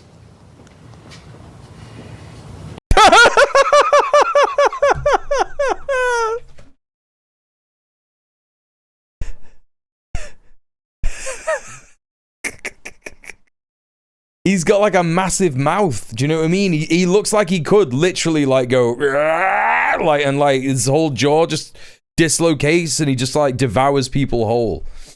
You know what I mean? That's what I think when I see him. I'm like, this guy eats people alive. Hell yeah, dude. He's looking so fucking normal. He's got an infernal aura. Oh yes, mate. That's fucking sick. He just looks like Dracula.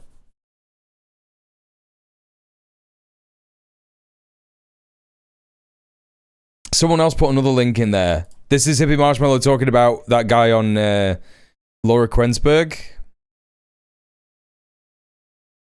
Yeah, no, he looks extra evil on this. He does look extra evil here. Yeah, 1000%. On that kind of scale. I genuinely think it's too early to speculate because... They walk amongst us, chat. They walk amongst us. Girls won't have to get beat up in the boxing ring like they did last time. If you saw those fights too, people that transitioned beat the hell out of everyone, out of other people. What's he talking about? It's not a pretty sight to watch. So I worked very hard with the Olympic Committee and we were able to get that out. So the Olympics will not have men and women's sports. But these are the things that they vote on. And that's why we're having a problem with them. The Wizardora Poo would eat these CEOs. Yeah. It's the right way to be, yeah. They don't want ice because... Bilbo when the ring, that is what he looks like, Soph, yeah. This is the Centrica Eat CEO evilness. Did I already see it? Is it the same one? Yeah, I already looked at it. Yeah, thanks. People to be taken out of our country. Didn't that turn out to not even be a trans woman? I think he's probably referring to a main Khalif, yeah, who is not trans. She's just got a lot of testosterone, which is a thing that can happen. You know what I mean? It's so mad that, like, you know, you could see that sex is not binary when you look at, like, two cisgender men stood next to each other, right? Like, if you get me and who would be a good comparison? Rob Rousseau, right? Me and Rob Rousseau, right? Two cisgender men. I'm bald, can't grow hair here, yeah? Cannot grow hair here. Doesn't work at all. It just doesn't work. Like, even if I try and grow it here, it's like, it's just nothing. You know what I mean? But massive beard, hair all over my body, yeah? Whereas Rob, hair all up here, loads, tons of the stuff, nothing here. Pathetic mustache, right? That's how you know. That's how you know sex isn't fucking binary, dude. Do you know what I mean? That example. At this point, anyone who isn't a small frame cis white woman isn't a woman to them, yeah. And even then, you'll be questioned if you have the wrong politics, you know what I mean? You'll be fucking transvestigated. Because those people still fucking do that shit all the time. Because it wasn't fucking Candace doing that shit to Emmanuel Macron's wife. He was like, she was like, Emmanuel Macron's wife is fucking, you know, transgender. And she's just like a fucking, you know. Did they transvestigate Erica Kirk? I didn't know that they did that. Imane Khalif literally just beat up a Russian boxer in a fight, and the Russian Boxing Federation faked up a gender test that they wouldn't share with anyone to insist that she was intersex, and therefore her beating the Russian, who was until then undefeated, didn't count. Exactly. She's just a woman. They transvestigated Kirk. Isn't she still being sued because of it? Who? Candace Owens? The amount of my male friends who can't grow beards, I'm AFAB and I have more body hair than my cis boyfriend. Yeah. Someone tried to transvestigate Hassan once, which is a delightful compliment for trans men. In my bio, in some of my bios on social media, I call myself like Trash Man or Trash Boy, and someone once misread it as like Trans Boy, and they were like, so proud of your beard, bro. Like, that's so cool. Like, congrats on your transition. And I was like, oh no, I'm cis, sorry. But yeah, it is a compliment to for trans men when that happens, right? You know, murderers that are. It's a compliment for trans women when the other stuff happens. And also those compliments also don't matter, because you could just look however you want, and you're a woman. It doesn't matter. You're a woman. You're a man. Whatever you say you are. Who fucking cares, man? Criminally insane. These are not nice people, and it's amazing. It's not even believable. If you go back, it's not even believable. 12, 13, 15, I'm suspicious. That we even have to bring up a subject like there will be no trans mutilation. We don't want any transgender mutilation. Mutilation. We don't want any transgender mutilation.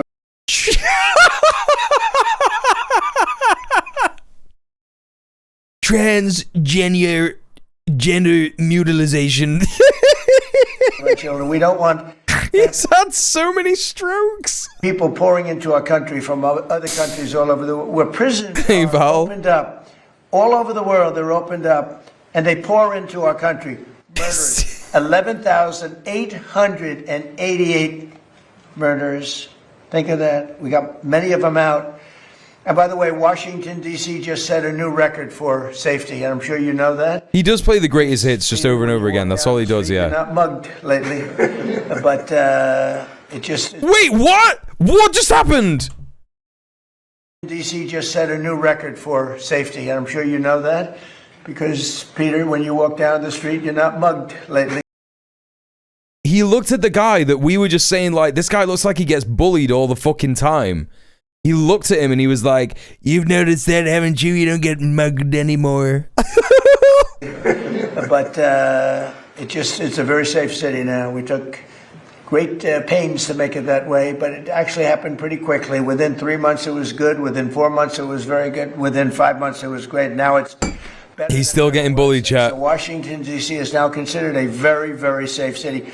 We removed almost 4,000 people, just so you understand. You know, an interesting stat is that my guy couldn't walk 10 meters without being mugged. He just has such a muggable face. My guy was getting mugged by nanas. Nanas were pulling out gats and being like, "Give me everything, you fucking freak." More than 90% of the crime. And the good thing about that is when you get rid of 2%, it's not that many. You don't have National Guard is still occupying DC, and they'll do it for years to come, apparently. Oh, hell yeah, so normal. Memphis, Tennessee, and Louisiana, and New Orleans is unbelievable. They had the safest, they just finished their Mardi Gras. They had the safest Mardi Gras in 58 years. The governor just called me. Jeff Landry just called me. He said, "Isn't Mardi Gras like a queer thing? It's like a queer and black celebration, Mardi Gras, right? No? Yes? I'm right about that."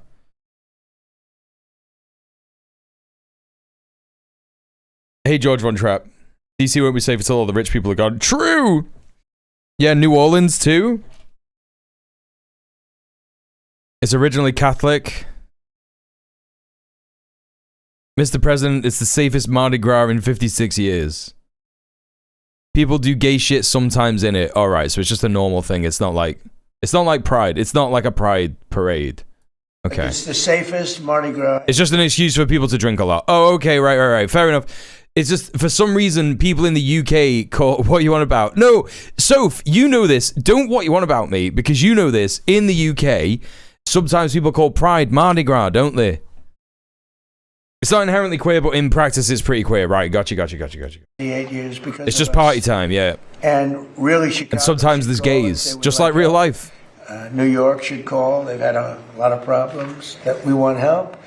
Los Angeles should call. Catholics are not part of the acronym yet. That's not right. When it comes to They're so World Cup oppressed. time, and we're gonna have to force ourselves upon them, which we have the right to Hey, do. Symphonies, Mardi Gras is a gay pride event in Australia. Yeah, that's what I was going to say. In some places, Mardi Gras is pride, yeah. We don't want to have any problems for the Olympics and the World Cup. Queer people like to And even for party. 250. So with all of that, Yeah, it's so weird that we're normal like that. signing the voter integrity, and I think it's going to be. I stopped listening to what he was saying. I don't know what he's on about If you now. don't mind, I will take some time and I'll make this signature absolutely perfect. I'll take some time, make the signature absolutely perfect. So far, so good.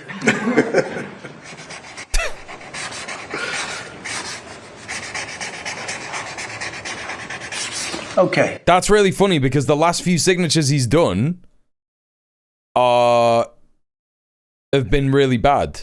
And he takes pride in his signatures. It's something that he has gone on about on TV before. Loads and loads and loads. He does think he's fucking funny. Yeah, it was just cringe. The perfect signature, the most beautiful signature. There's definitely a Black and Caribbean culture elements in Mardi Gras in Louisiana. Yeah, I thought so. Yeah, absolutely. Yeah, I just thought it was odd that he's going on about Mardi Gras, and I thought it was like a queer event, and then he's talking about trans people. It doesn't matter, whatever. He presses the pen so hard. So, that's a big deal. Very proud of it.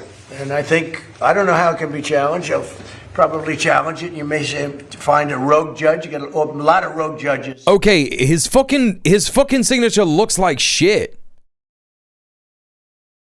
Compared to what it used to be, it's so bad.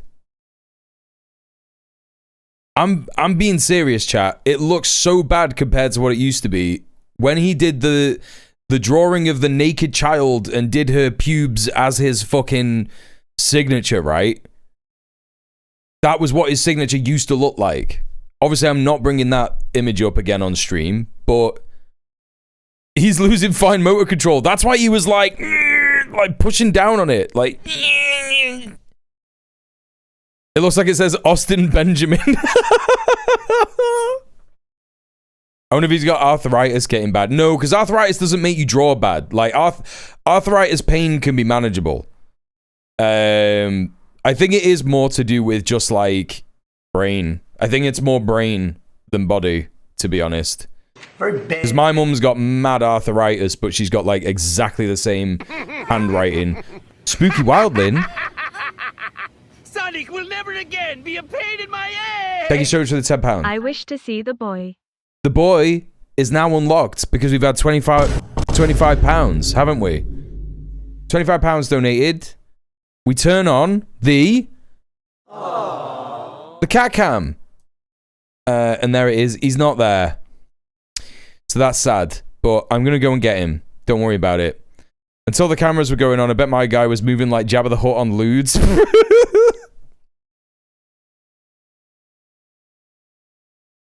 If you put dots halfway up the triangles, it looks like a rally where they wear pillowcases on their heads. Oh, yeah. Very true.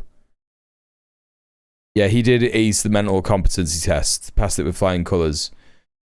Camera, giraffe, chair. Chair, giraffe, camera. He might be under... He's taken to going under here recently, and I don't know why it is. Can you see him? It's really low down. It's going to be hard to... Can I do that? Oh.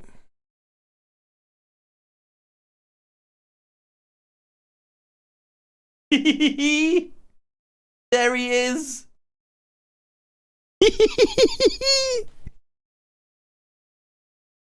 There's a little hole in the side and he's in there and that's where he is. Oh, he's doing a big yawn. Hell yeah, dude. Oh no. He's like, what the fuck is that, bro? Let's get this to a proper position. Get it into a proper. Okay, that's better.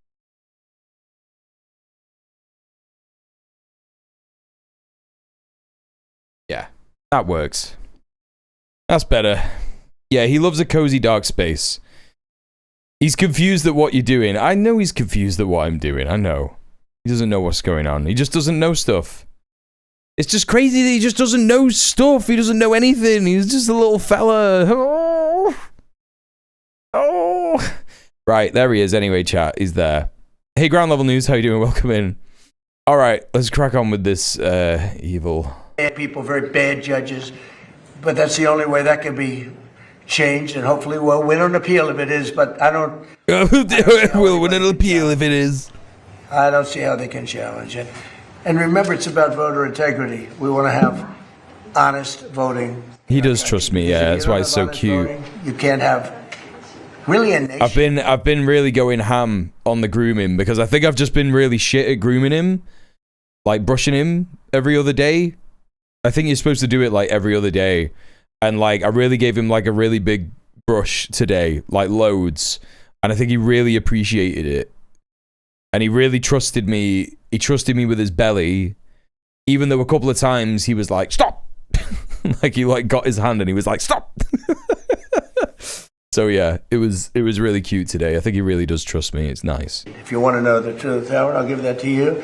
Do you have any questions, please? Yes, Mr. President. As you know, there's issues right now with DHS not being funded, and Coast Guard is one of them, which is very important, especially with things going on with Strait of Hormuz and here in our own country.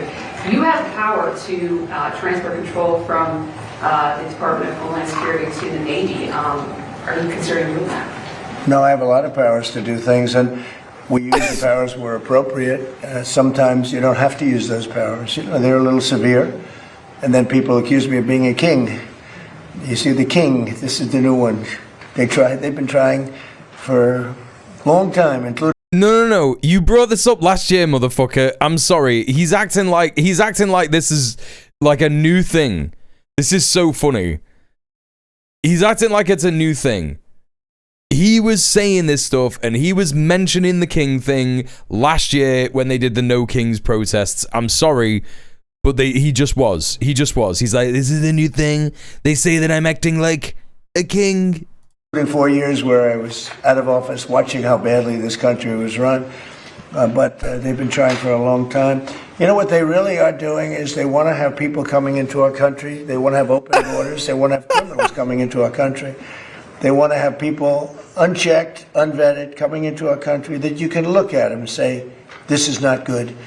And that's what happened. They allowed 25 million people into our country. You can look at them and say this is not good. Many of them were. He means you can look at their skin color. Murderers and people that were let out of mental institutions, prison populations, and some. Yeah, we're back to the greatest hits. Almost its entire. He's pulled up the record. Prison population was allowed to come into the United States. Sorry. What? In some countries, the Congo, almost its entire prison population was allowed into the USA. Bro, I think there's more people who live in the Congo than live in the USA. What are you on about? The entire prison population was allowed to come into the United States of America, the Congo. Utter nonsense. Many of the countries in South America, they emptied their prisons out. He's just saying the Congo because that sounds scary to old racist people like him. Like, oh no, the Congo. That's like the jungle where everyone's savage and evil. Like, that's the only reason that he said Congo. He doesn't know anything about Congo. I bet he doesn't even know that there's two Congos. To our country. This was under Biden. That's a good thing. And yet, they haven't changed their ways, because if they ever took power, they would open up the borders. And does he think that asylum seekers means they come from mental asylums? But I don't have to use them. I mean, only in severe cases. Yeah.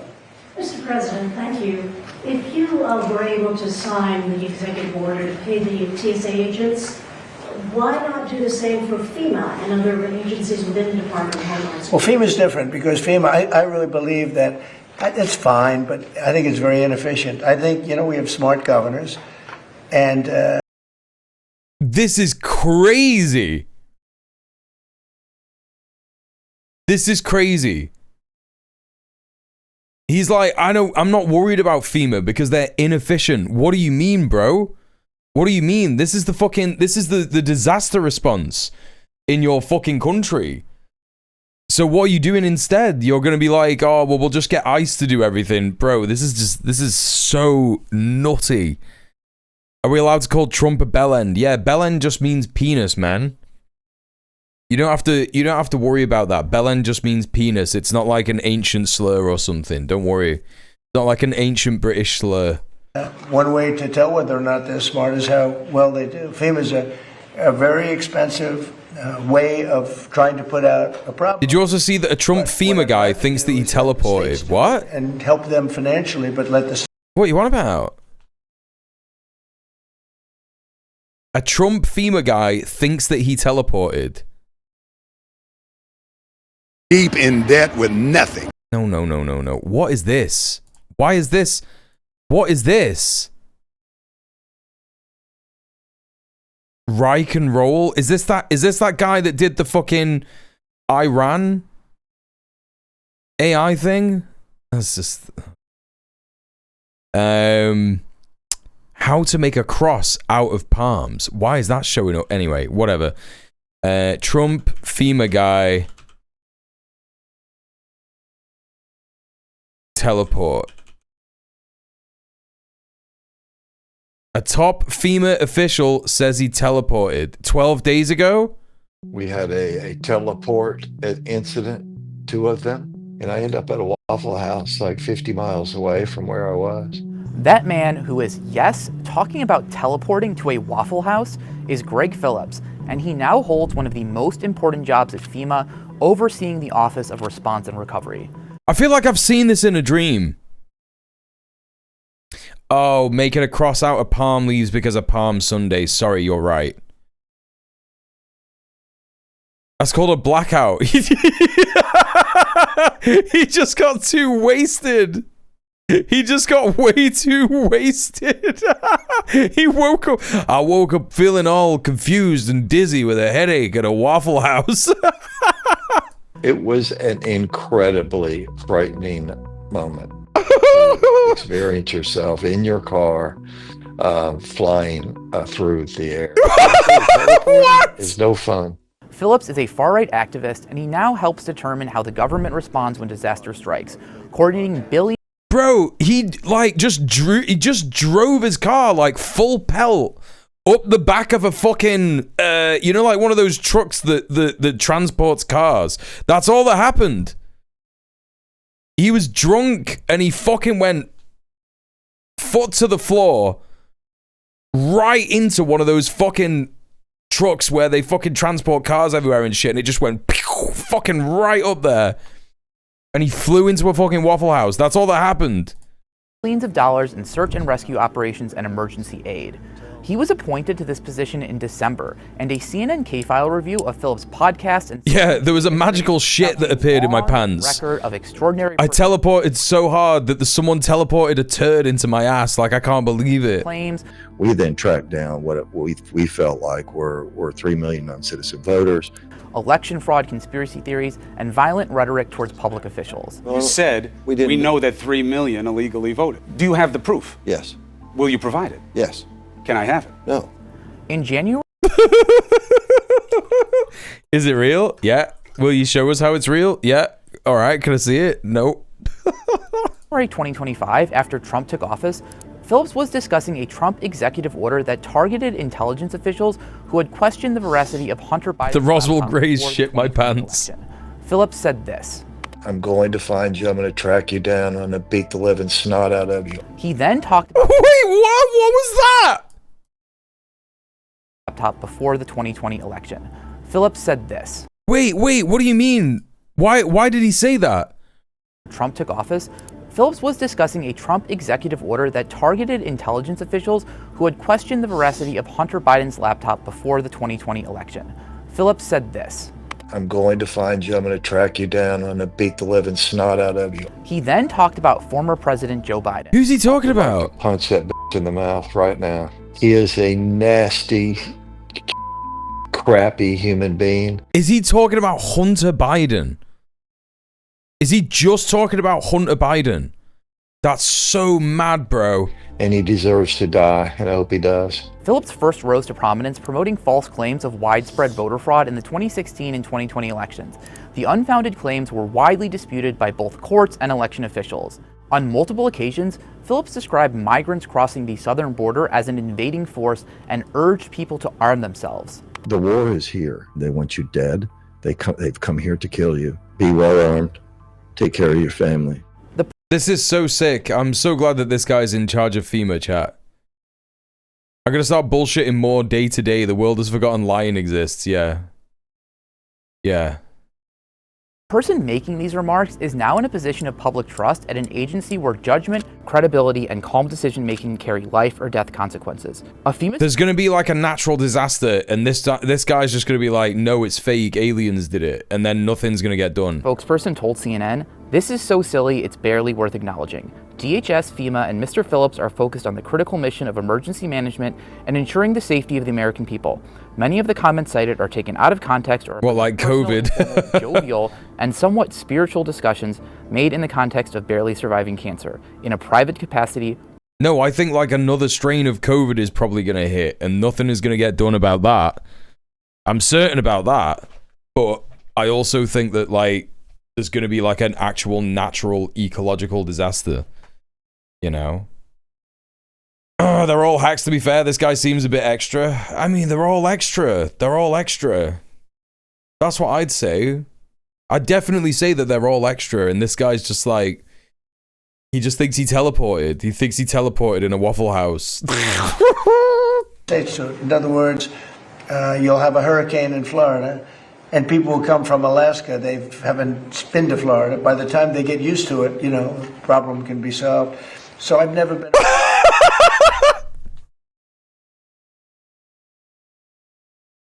FEMA are really inefficient because people from Alaska come to help people in Florida, and they don't even know what they're doing. What do you mean, bro? What do you mean? That doesn't mean anything. That doesn't fucking mean a thing. It's like, dude, FEMA exists to like... they're just visiting Disney World. They exist to like, you know, get aid to people and rescue people from their homes and rubble and all that kind of business. It's so mad, dude. It's what are you on about?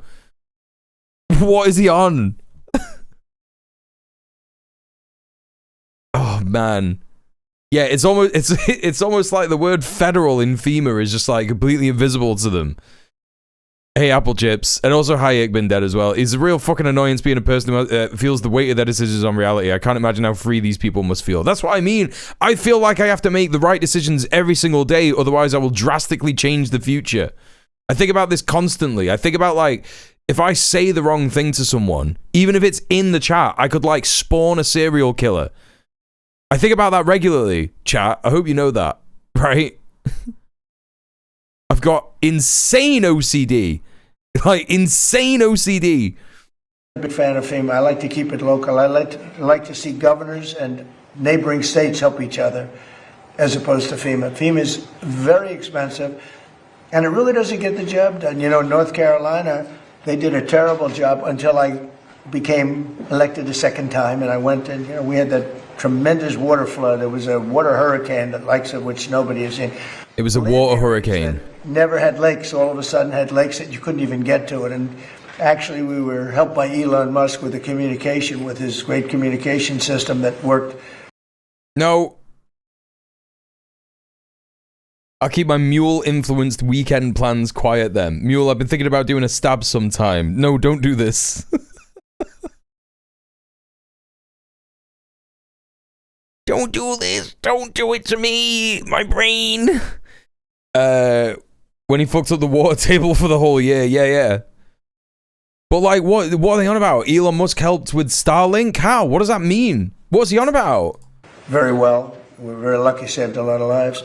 But no, we got to do things right. And if you don't do them right, we shouldn't do them at all.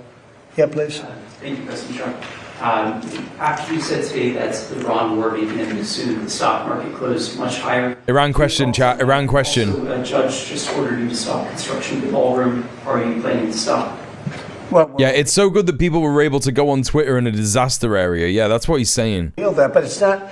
I don't know. It's basically. He did a big. Then let's take a look at that again. Well, we'll appeal that, but it's not. I don't know. It's basically. I mean, I wrote a part of his opinion, but basically he's saying I need congressional approval. I wrote a part of his opinion. And he's so wrong. This is being financed privately. It's a donation that's being given by companies, very rich people, so that for 150 years they've wanted a ballroom here. We're going to have the finest ballroom, I believe, anywhere in the world. Who's they? Who's they? What are you on about? Congressional approval. Well, they don't get congressional approval from the White House. Look at the size of his writing on this fucking paper, chat. What is on this fucking paper? That's when they do things. They don't, especially when you don't. We didn't ask for any tax money. We have no taxes. This is taxpayer free. We have no taxpayer putting up 10 cents. And I see right here, I just wrote it out. He said we need congressional approval. Well, we built many things at the White House over the years. It's me. I've been demanding the ballroom for 150 years. Fair enough. It's totally separate. And especially when it's a donation. I mean, the ballroom is a donation. It's gotten great reviews. People love it. And presidents for 150 years have... How has it got great reviews? It's not finished yet, is it? How can something that's not been built have a great review? Wanted this ballroom to be built because when we have President Xi or other presidents or prime ministers coming... President Xi, he mentioned President Xi. We have the East Room, which is very small. And he said we need congressional approval. He also said, but this is positive for us, I'm allowed, that meaning we are allowed to continue building as necessary. The concept is getting great reviews. No, it's not even being started yet. They're just like tearing down the fucking East Wing. The safety and security of the White House and its grounds. So it says here very carefully, the safety and security. It says here very carefully. The White House grounds. Well, that's what we're doing because everything's bulletproof glass, etc., including the ballroom. And then it goes construction and all of the things necessary. It says personal safety of the president and his staff are a part of that. So it talks about that we're allowed to continue building. In other words, he put an order on, and even that he gave 14 days. We don't need it because that's what we're doing. He's allowed to continue building as necessary. And when it talks about the safety and security of the White House and its grounds. So just so you know, I wrote some of the thing down. We have a drone-proof roof, and it talks about the president and his staff. Well, we don't have a lot of bulletproof glass. The White House was built a long time ago. Thank you, Crescent. I'll take a look at that in a sec. Level of, in fact, they call this grass, the glass. He can't read. He just said grass, glass.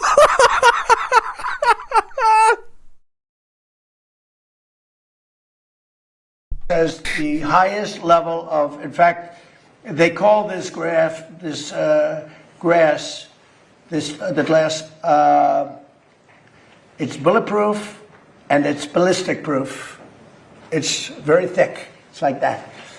And it's going 45 feet high. And every window is covered, every door is covered.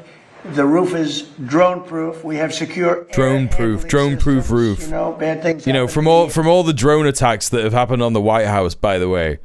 So many drone attacks have happened on the White House. If you are telling me, right, I'm sorry, I don't believe for a second that the White House doesn't have drone defense capability. Is America that fucking high on its own hubris The Shireheads have got him shaken. Yes, sounds like the dictator is afraid. Yes, it does. Like, what is he on about? If you have dead people, we have bio defense all over. We have secure. No, but you know what I mean, Crescent. Like, it's gonna have anti-aircraft and fucking, interceptors and stuff. 1,000%. Telecommunications and communications all over. Also, what does he mean ballistic? Does he mean ballistic missile proof? Oh, you're trolling. Right. I was going to say, Ukraine war proved the West has no concept of defending against enemy drones. No, that is true, right? Yeah, I guess so. I guess you're right. What is biodefense? That's just like a really, really big, it's like a big tank that he sits in when he needs to take a shit. That's what that is. We have bomb shelters. Because you know how they're going to be smelling, chat, right? You know how they're going to be smelling. Because you know what he eats. And you know how old he is. You know? Rhizome, I think it was last week when we raided Rhizome, and later on in the stream, they were talking about, like, what a healthy poo is, and how, like, if you just eat red meat, you're not going to be having healthy poos. And this guy just eats red meat. You know what I mean? That's all he eats. That's all he eats. That we're building. We have a hospital and... I had a biodefense earlier today. It was a vaccine. Fuck yeah! Oh! Wait, wrong one.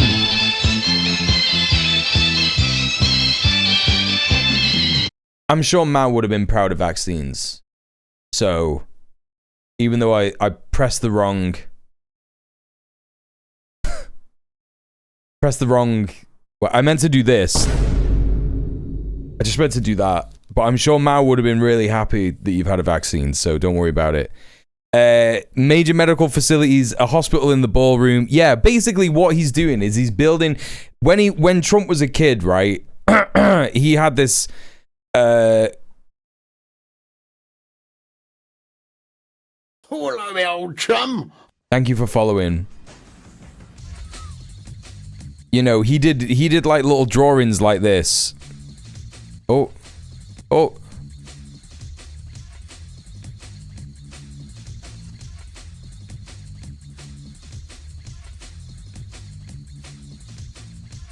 And it was like, you know, like that, and it just had like, you know what I mean? Stuff like this. Hospital, you know, games room, army men, right? Shit like that. Ballroom,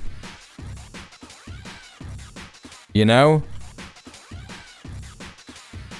Why is that always the one that you misclick? It's because it's directly above Vine Boom. And the Stream Deck is so far away, right? Yes, there's also a McDonald's in here. Yeah.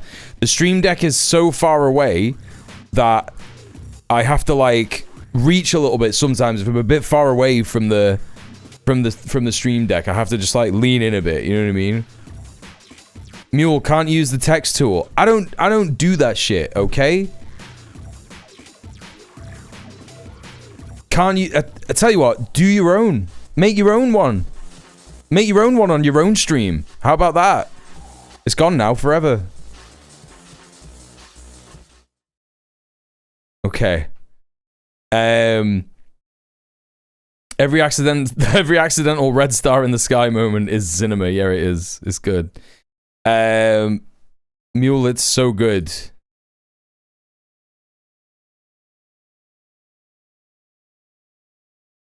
People found out what they said? People have found out what they said?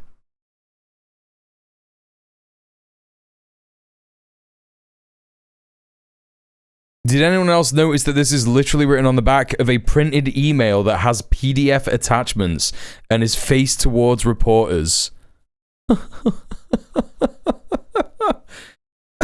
What? Did anyone else notice that this is... I'm actually surprised they used the paper more than once. A PDF file with a PDF file. The first black mark on an otherwise perfect administration. Bro, like... Can you see this?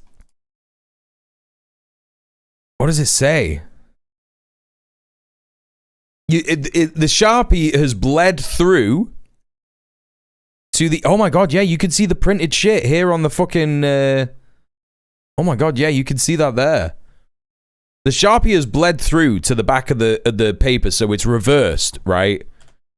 It's reversed what he's written. So... Right. This is like A, P, P.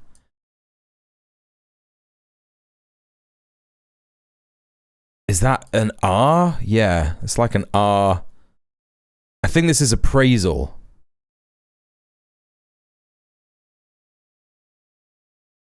Appraise?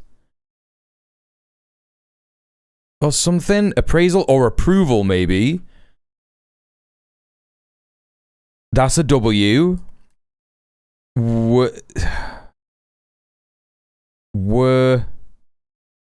I can't figure out what that is.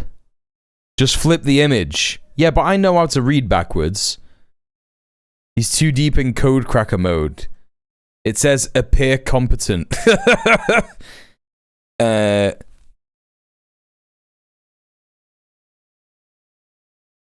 What is this? Sad? Say or said? Said we. That's got to be we, because it's definitely a W here. Said we need... Oh, he's saying said we need congressional approval. That's what it says. Said we need congressional... That's congressional approval. Votes. And then so that he's just reading what he wrote on the paper. I know how to read backwards is something you tell an officer performing a DUI test. Sometimes the Twitch chat are cops. Someone else has flipped it. I don't need to flip it. I'm not going to flip it. I don't need to do that. I can read backwards. I'm doing it right now. You can see me doing it. They could have flipped it, but have they decoded it? Do they have the same large brain as me? Flip it. No, I'm not going to do it. The more you tell me to do it, the more I'm not going to do it. I'm not going to flip it. I'm going to read it backwards. You're all going to see how smart I am. Right? 2. Okay, I'm going to flip it. How do you flip it? How do you flip it? I can't do this on here. I can't do it. I can't do it on here. He's flipping out. Many people are saying this. Chat, I can't do that. I can't flip it. I can't flip it on the snip and sketch thing, whatever the fuck that is. I don't know, just flip it. I can't flip it. I can't do it. Fuck it. Someone else has flipped it. Someone else has flipped it. It's alright, chat. I just wanted to do a thing. You know what I mean? All I wanted to do was a thing. Right. Said we need congressional approval. Worm. That's definitely a W. Never happens something. Then said, I am allowed to continue building at something to something. The empty and security. Wait, what is this? What is this? The EMPETY and security OP of security of the White House and its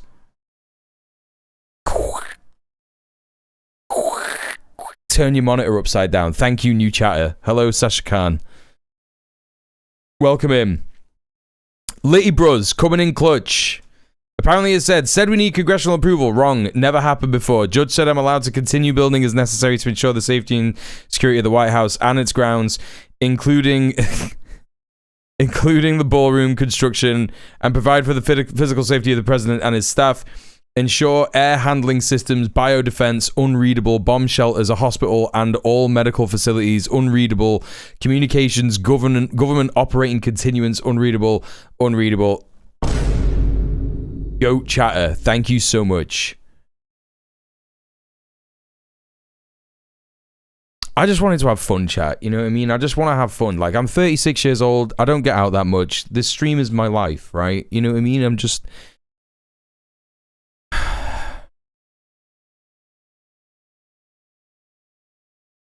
It's okay. We'll just go back to watching this. We have all of these things. So that's called I'm allowed to continue building as nothing. We have all of these things. So that's called I'm allowed to continue building as necessary. That's called I'm allowed to continue building as necessary. For the safety of the president. So we have all these things. So on that, we're okay. Where he's totally wrong, and he made, a statement that's fine. But I'll give you an example. You have right here, $300 to $400 million, depending on finishes. If I use... It's okay, Litty. I'm glad you did it. If I use very expensive wall coatings, if I could bring it up to 400. Otherwise, we're right now ahead of schedule. We're under budget. But depending on finishes, from $300 to $400 million are being given by... Right, okay. 300 million... The kind of building that he's talking about, right, with all these extra defensive capabilities, biodefense, whatever, all this stuff, yeah? And he's saying that it's going to cost $300 million, and he's talking about it being under budget. If that's true, it sounds to me like they are cutting a lot of corners, yeah, in order to build this thing. And it sounds like it's going to be the most unsafe, super cool president room for Donald Trump that's ever existed. But it's going to be just dead unsafe. You know? 36. Time for a Congress tart. You can't get them in London, innit? Good one. Yes, that's the kind of thing that British people say. The judge said no construction or deconstruction unless necessary for safety. He pretends everything he wants is for safety. I see what's happening. Right. Okay. It's tons and tons of bulletproof glass. Like, how is this $300 million? The Trump ballroom is just a vehicle for bribes, so if they're cutting corners, yeah. I mean, I do think that there's an element of egotism going on with the ballroom. But I do think that it is bribes as well, right? It definitely also is as well. Great people that you all know. Rich people, rich companies, big companies. I'm afraid and I need a ballroom. Yeah, this is just what presidents do when they're scared. Literally, don't laugh. 150 years has needed a space like this. Many of you have gone to the tent when we have a president of a big country or somebody being honored of great distinction. Yeah, the glass being that thick has got to be $100 million per pane. It has to be. Like, they don't just make glass like that. They don't just make bulletproof glass, you know, and just hand it out. Like, what do they mean? Sit in a tent, and if it rains, you get soaked. Hey, Willada. Because the grass gets wet here very fast. Here we go. Here's the classic. He's talking about how bad it used to be when people used to have to sit in a tent, which isn't real, by the way. A very wet area. Wet area. Wetland, but I guess they don't do that for the White House, but it's essentially a wetland. And when it rains, you're in trouble. It's a wetland. He said the White House lawn is a wetland. 4 inches over their shoes. That's not a good feeling for Prince. 4 inches over their shoes. 4 inches over their shoes. Everyone's just, all these fucking foreign dignitaries are just like stood in a swamp. It's nonsense. What are you on about? He's talking about King Charles. That's not a good feeling for Prince. Who was Prince Charles, who will be here next couple of weeks, is King Charles, who's a great guy. We don't want him to sit in a pool of water. And they've been wanting this for 150 years, and we're building it, and it's covered perfectly. What's not covered perfectly is the fact that the judge said we need congressional approval. Many things have been built in the White House. They haven't gotten congressional approval. especially when the money is being not put up by the taxpayer. The mild irony of a wartime president talking about turning the White House into a bunker. Yeah, it's fucking crazy. Taxpayers not putting up a dime. This building was necessary for many years by the fact that I've built many ballrooms and I built many things and I know how to build. I'm not building the Federal Reserve where the guy's spending $4 billion for a tiny little building. He said he built many ballrooms. What do you mean? What is he on about? It could be the ceramic aluminium that's transparent and bulletproof, but that stuff is millions of dollars per meter. That's what I mean. Like, even that stuff, this is gonna be the worst constructed thing ever. Adolf had a bunker, so why not Donald? I mean, at least Hitler's was underground. Have you seen the mad bunkers? You can still see these in Berlin, by the way. I went to one of these. They're like above ground bomb shelters. And it's fucking crazy. They had to build them because the Nazis were so egotistical. They thought they were going to win the war. That they basically built above ground bunkers. This is the one that I've been to, I think. Yep, this is the one that I went to. Yeah, so they just like hastily built them like this out of concrete. And you can see that there's like shrapnel on them and stuff. You see like all the this is from fucking World War II, man, right? And they just like they threw these fucking up, you know, towards the end of the war because they just, you know, they were like, oh shit, the Soviets are coming. we better actually build some bomb shelters because we don't fucking have any. And yeah. So they put civilians in here and they were super overcrowded and shit and just like didn't work. Yo, RTP, welcome in.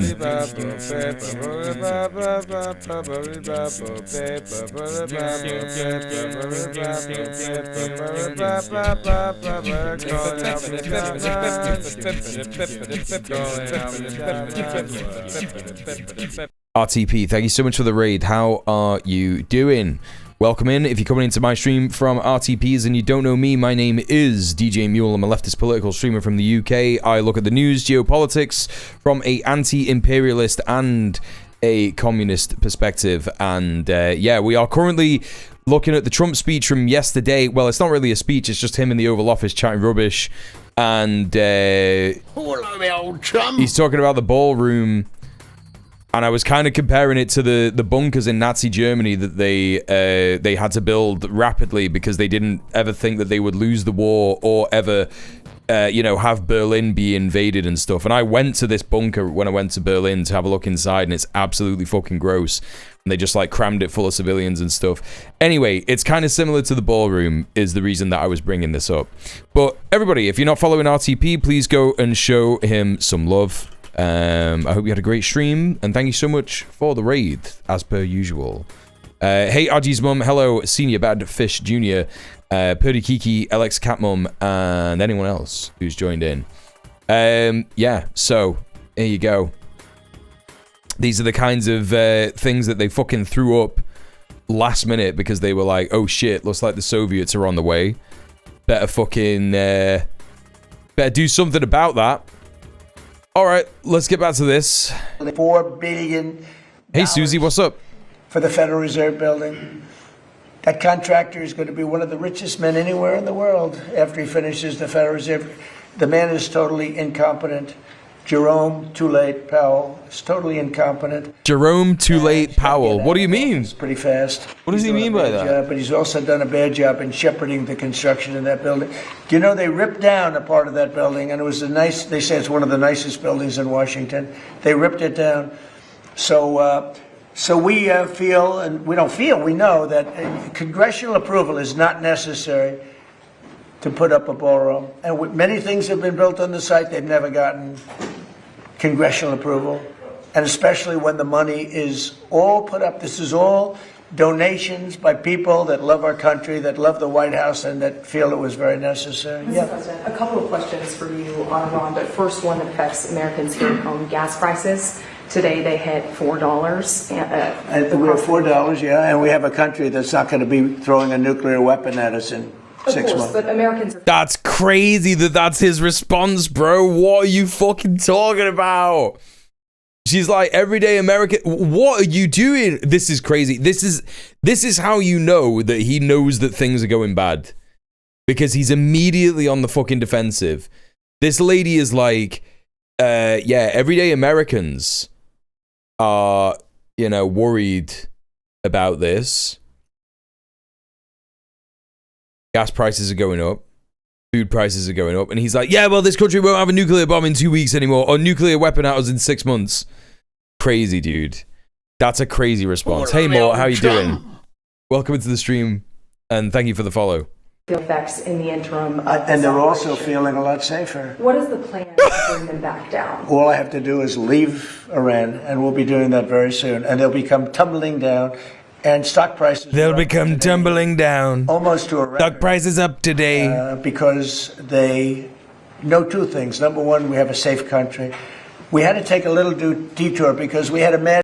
It's just so insane, man. Like, in what way was America unsafe? Man named Khomeini, who sadly is no longer with us.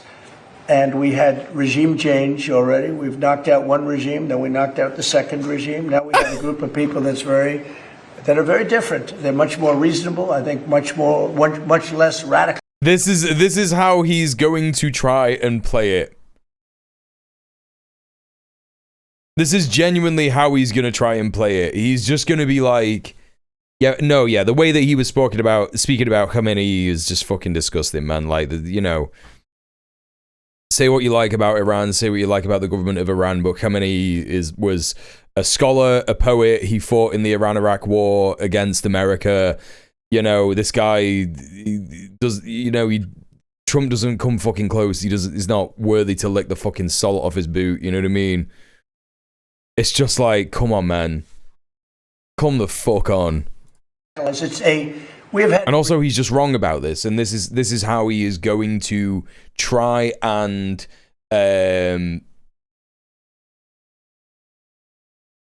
spin the victory in Iran. He's going to be like, no, we did a regime change, actually. I know that you think that we didn't do a regime change because they're still like running their own country and they're doing everything. They've maintained their sovereignty, but actually it's technically a regime change because there's different guys. You know what I mean? It's just like, what the fuck, man? Regime change. We're dealing with people that are much more rational, and it's amazing what we've done. We had to make a little detour. So when the stock market broke all records just a few weeks ago, when it hit 50,000 on the Dow, 7,000. 50,000 the Dow, 7,000 S&P. I said to the American people, it's time that we have to make a little detour because we have a madman that wants a nuclear weapon, and if we didn't knock him out with a B-2 bomber, we would have a nuclear weapon right now. It would have been used before today. And you may not be standing there asking that question, okay? So I think we have a country that understands that. I see CNN did a poll and they talked about voters or MAGA voters, and my poll came out at 100%. Nobody covers that poll. They had another poll where it's at 92% approval. Nobody covers that poll because it's made up, bro. It's made up. You're talking about a made up poll that was only people in who refer to themselves as MAGA. Do you know what I mean? That agree with this thing, and it's like those people that are left who support you are just like completely gonna support any kind of insane thing that you do. Doesn't matter how mental it is, right? Because at this point, like, if you're still MAGA, you're in it for the ride. You're in it for the long run, man. And if France or some other country wants to get oil or gas, they'll go up through the Strait and Hormuz Strait. They'll go right up there. Hormuz Strait. They'll be able to fend for themselves. I think it'll be very safe, actually. But we have nothing to do with that. What happens in the Strait, we're not going to have anything to do with, because these countries, China will go up and they'll fuel up their beautiful ships and they'll leave and they'll take care of themselves. There's no reason for us to do it. This is just so embarrassing. He's like, yeah, I don't even care about the Strait of Hormuz, bro. I'm not even asked, mate. I'm not even asked, mate. This is the shit he learned in the TV news show the White House staff has to make for him, and only him every day because he doesn't read briefings. Yeah, 1000%. We hit them hard. We got rid of a lot of the radicalized lunatics along the strait. But if they and now you have more hardline individuals in the government. Want something, but I would say that within 2 weeks, maybe 3, we're hitting them very hard. Last night we knocked out tremendous amounts of missile-making facilities. No, that's not wrong. That's not right. We knocked out. Excuse me? Pardon me for interrupting. The U.S. will be gone or done with the war in 2 or 3 weeks? I think we're 2 or 3 weeks. Not 3 weeks. If it is 2 or 3 weeks is crazy. It's going to be 2 or 3 years. It's going to be the rest of his presidency. He is going to send troops into the meat grinder because he cannot bear... Like, I just do not think at any stage in the game Trump is going to not be at war with Iran. I just don't think it's going to happen. I think that he's the kind of person who would just be so fucking stubborn about it, and he'll just keep he'll go, all right, well, you know, we've got 1 million troops, we've got 1 million people in the US military, we've already lost 1,000. I reckon that they probably have lost about 1,000 at this point, to be honest, right? And he is essentially gonna just be all right, 5,000 troops, it doesn't matter if we lose all them because that's just 5,000 troops, right? Another 5,000 troops, that doesn't matter. We lose another 5,000 troops, it's fine. We'll send another 5,000. We'll send another 5,000. We'll send another 5,000. I think that that's what's going to happen. And I don't even think he's going to try and strategize anything. The US would have to abandon all US bases in the region and basically all vassals and allies too. Yeah. Well, I think that that's the thing that they're now realizing, oh no, we can't do this.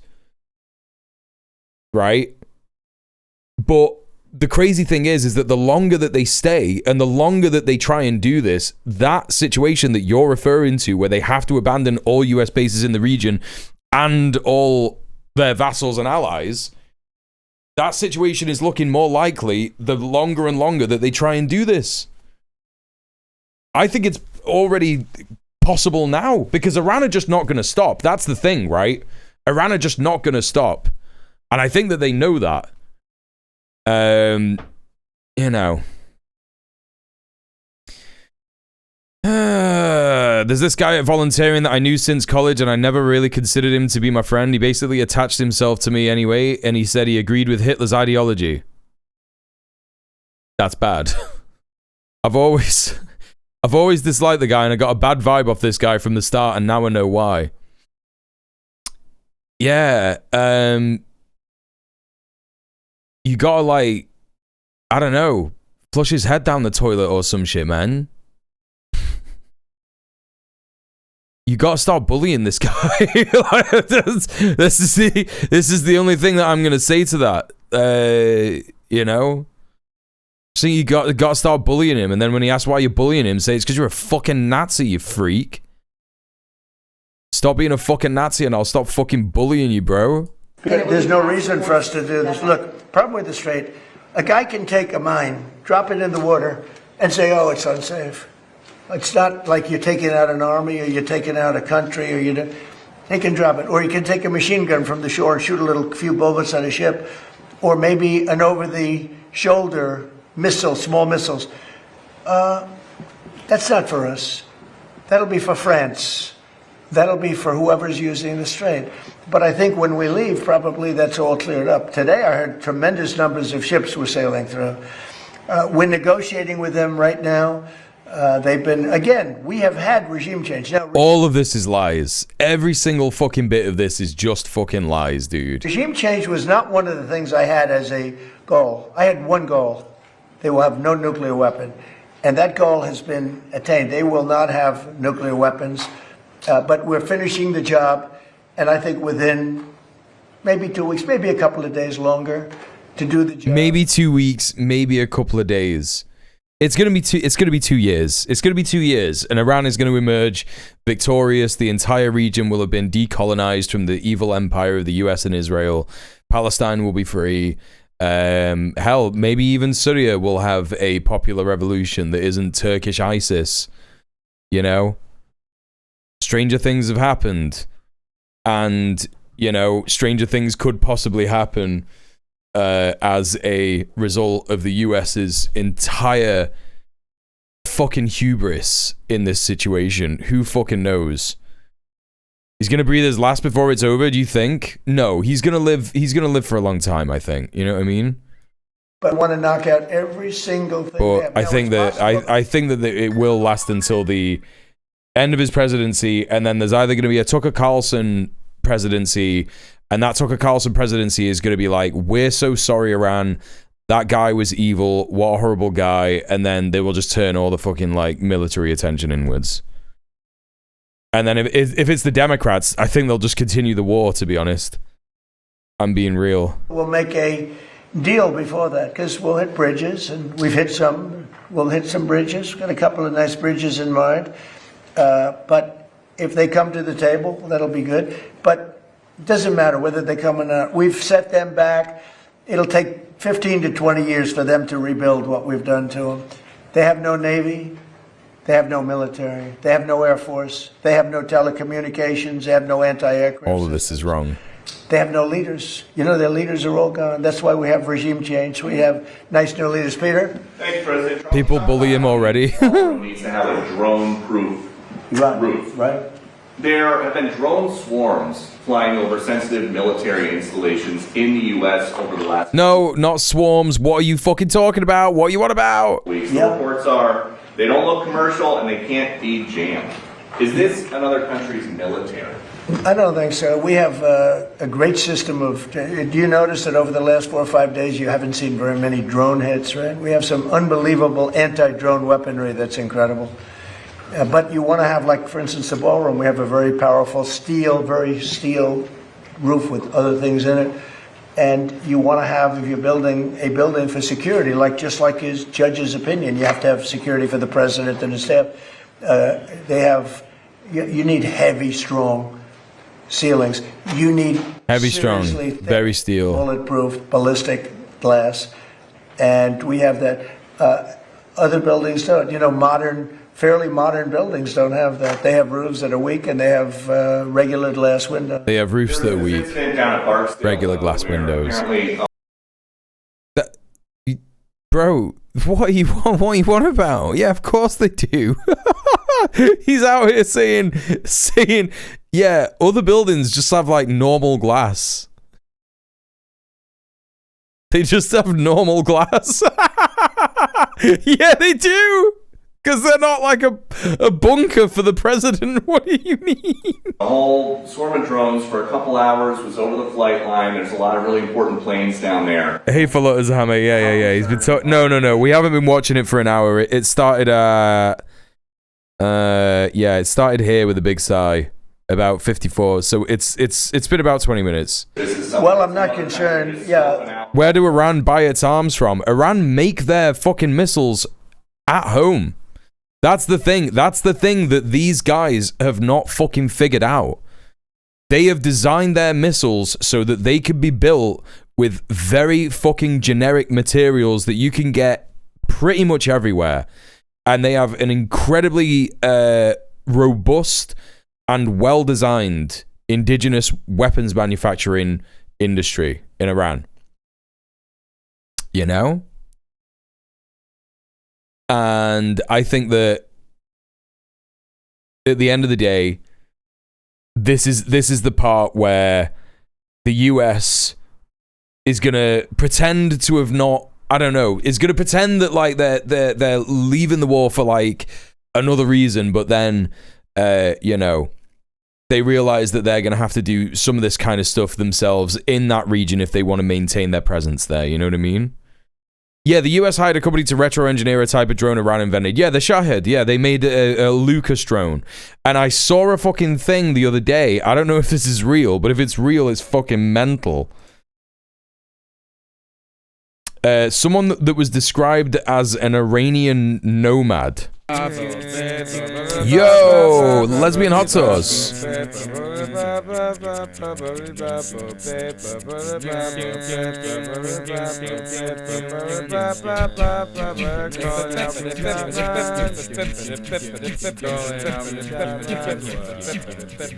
Yo, what's going on, peeps from Lesbian Hot Sauce? Thank you so much, LHS, for the raid.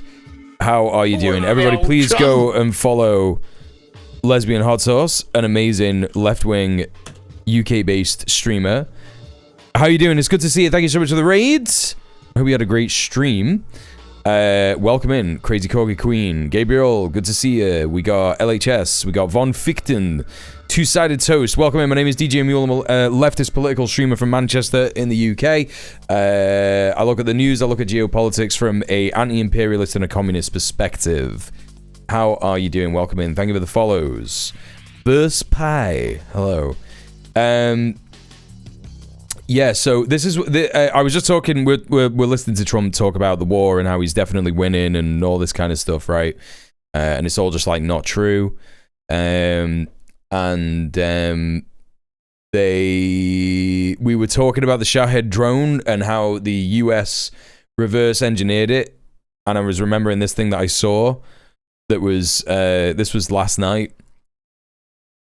Oh!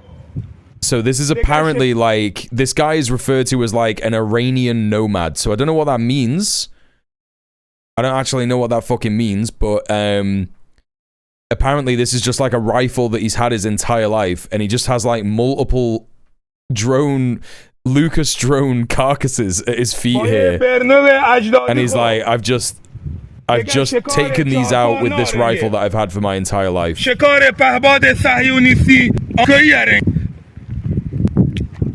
Like this guy is just popping him with his fucking sniper that he's had since he was like, I don't know, introduced to hunting when he was a kid or some shit. Like the US is not ready for like a country like this, bro. Do you know what I mean? Like they don't understand what they're doing. They don't understand what they're fucking doing. They're just like, yeah, man, we're going to invade this country, and you've got guys who are popping multiple fucking drones with a fucking rifle, mate. It is badass. like, yes, of course it is. Twitch has been mega fucky for me. If you had any random bumps or Fs, I heard a chatter before say that they were having trouble in the chat. I think that was Prince Infidel. I've not had any Fs as far as I know. Also, hello, Hatokiyari. I think I'm saying that right. Hatokiyari. Slow attack drones can be shot down with rifles. Yeah, I believe it. I totally believe it. I believe that this is real. 1000%. There's no reason for me to believe it's not real. Yeah, so, you know, yeah, they're just simply not ready for Iran, you know? I know about it. They've checked that out, and they've gotten to the bottom of it. You know, you have a lot of people now that fly these things all over the place, and we're coming down very hard on them. But we're able to take them out. No drones allowed, chat. Amateur filmmakers. No more drones. You got a drone? The US is going to come down hard on you. Apparently, we're able to take them out very easily. And a new thing is lasers. You know, the lasers are becoming very, very effective. What? You hit a drone and it melts in air. It's a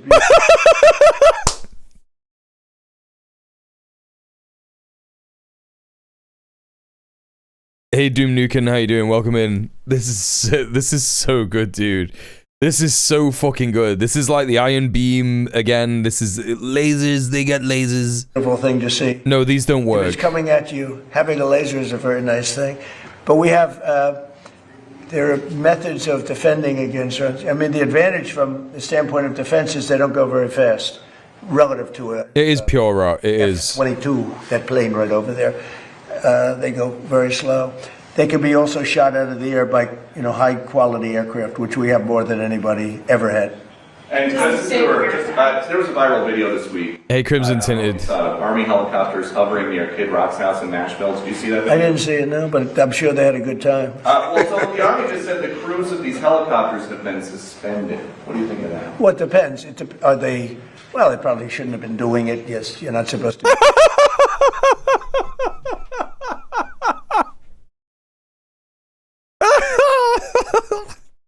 Well, they probably should have been doing it. I mean, like, at this point, he's only saying this because he wants to seem like a badass in front of Iran. That's all that is. Otherwise, he just would have been like, yeah, no, it's fine. They can fly wherever they want. They're the military. Shut up, man. You're playing games, right? But I'd take a look at it. They like Kid Rock. I like Kid Rock. Maybe they were trying to defend him. I don't know. Maybe they were trying to defend him. Does Iran have to make a deal for the U.S. to end its operation in Iran? And have you spoken? And Iran have you doesn't spoken have to. directly? Iran doesn't have to make a deal. No. Yeah, I've spoken. To We can do whatever we want. We can pull out whenever we like. It's a new regime. They are much new more regime. Accessible. They are right. You know, they said we have a president. They were talking. You were negotiating. What do you mean accessible, bro? They always love to fucking recuperate and wokeify shit. It's such an accessible regime. It's so accessible. They've got ramps. They've got, sound loop hearing and stuff. Like, that's... He's being like, they're accessible. Accessible. It's like, bro, you were chatting to them. What you're talking about is diplomacy. You're not talking about accessibility. What the fuck are you on about? Hey, Mushy. There's workable concepts of laser anti-missile tech that the US is likely going to copy from Germany, the drone hammer. It's not necessarily wrong, but the real question is getting it out in time, and they can't do it, in my opinion. I dropped links for it. No. We've looked at, like, the Iron Beam already on the stream. Like, the Iron Beam is supposed to be, like, related to this drone hammer thing, or whatever the fuck it is. The only anti-drone weapon that I've seen that is like a laser... are those like drone rifles, anti-drone? Are they jammers? Yeah, they're these fucking jammer guns. Yeah, these ones. Like they just look like that, and they send like fucking mad radio waves to them or whatever, and they just like shoot them out the sky. Like this is the only fucking thing that like actually is developed and works consistently against drones, you know what I mean? But like when it comes to fucking like lasers and shit, it is just gonna be, the Iron Beam only fucking works in the right weather conditions, which is completely blue skies, completely clear, no wind, no nothing. But that's so rare. It's so fucking rare that it has like the right weather conditions for it to work. You know what I mean? You, Mr. President, out of respect. And they said, wait a minute, you wanted me to answer the question? You're a fresh person. We've had a lot of problems with you, haven't we? No, they don't. You asked me a question. No, why did he fucking... Hang on a minute. Why is he getting mad at this person? All right, they said, we have a present for you, Mr. President, out of respect. And they said, wait a minute, you wanted me to answer the question? You're a fresh person. We've had a lot of problems with you, haven't we? Fresh person. Ask me a question. No, they don't have to make a deal with me. When we feel that they are, for a long period of time... Oh, the drone hammer is laser guided. Yeah, that seems more realistic. Yeah. Put into the Stone Ages, and they won't be able to come up with a nuclear weapon. Then we'll leave. Whether we have a deal or not. Chat, I'm going to go to the toilet and put the oven on. It's possible that we'll have a deal because they want to make a deal. They want to make a deal more than I want to make a deal. But in a fairly short period of time, we'll be finished. They will not be able to do a nuclear weapon for years. And when they are ready, maybe in a long time from now, able to do a nuclear weapon, you'll have a president that will be like me in that he will go there and he'll knock the hell out of them again. Because they cannot have a nuclear weapon. They are very radicalized people. They're very sick leaderships. And I will say, though, that the leadership we're dealing with now, with the new regime, because we have a new regime, and the new regime is much better than the past. Yeah. Mr. President, the Iranian government threatened a bunch of U.S. companies today in the region, including Google, Apple. With what? What did they threaten them with? BB guns? Or well, that's they don't have much left to threaten. My question for you is, are you... I don't know. I mean, what did they... You made a statement. What did they threaten them with? I don't know. Tell me, how did they threaten them? Well, all I know is that they threatened them, sir. What does that mean? Fair enough. He said something nasty.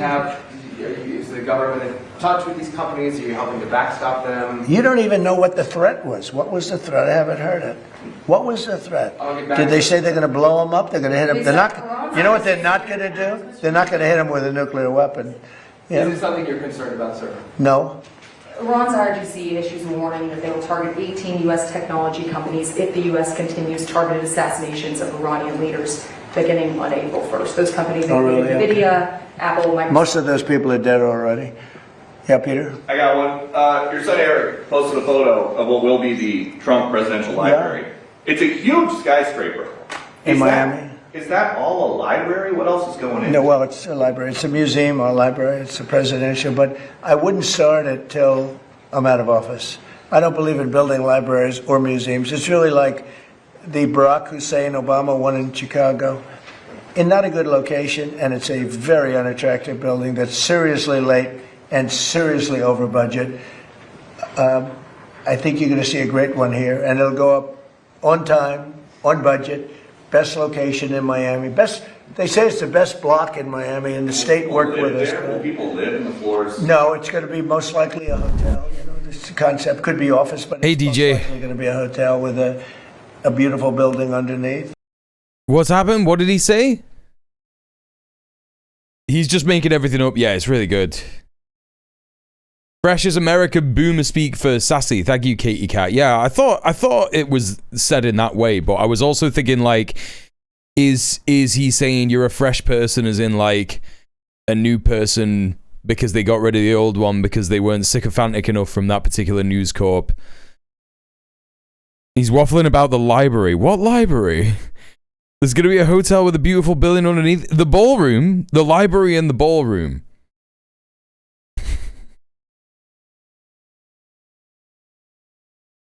He was asked about his library and he called out the Barack Hussein Obama one in Chicago.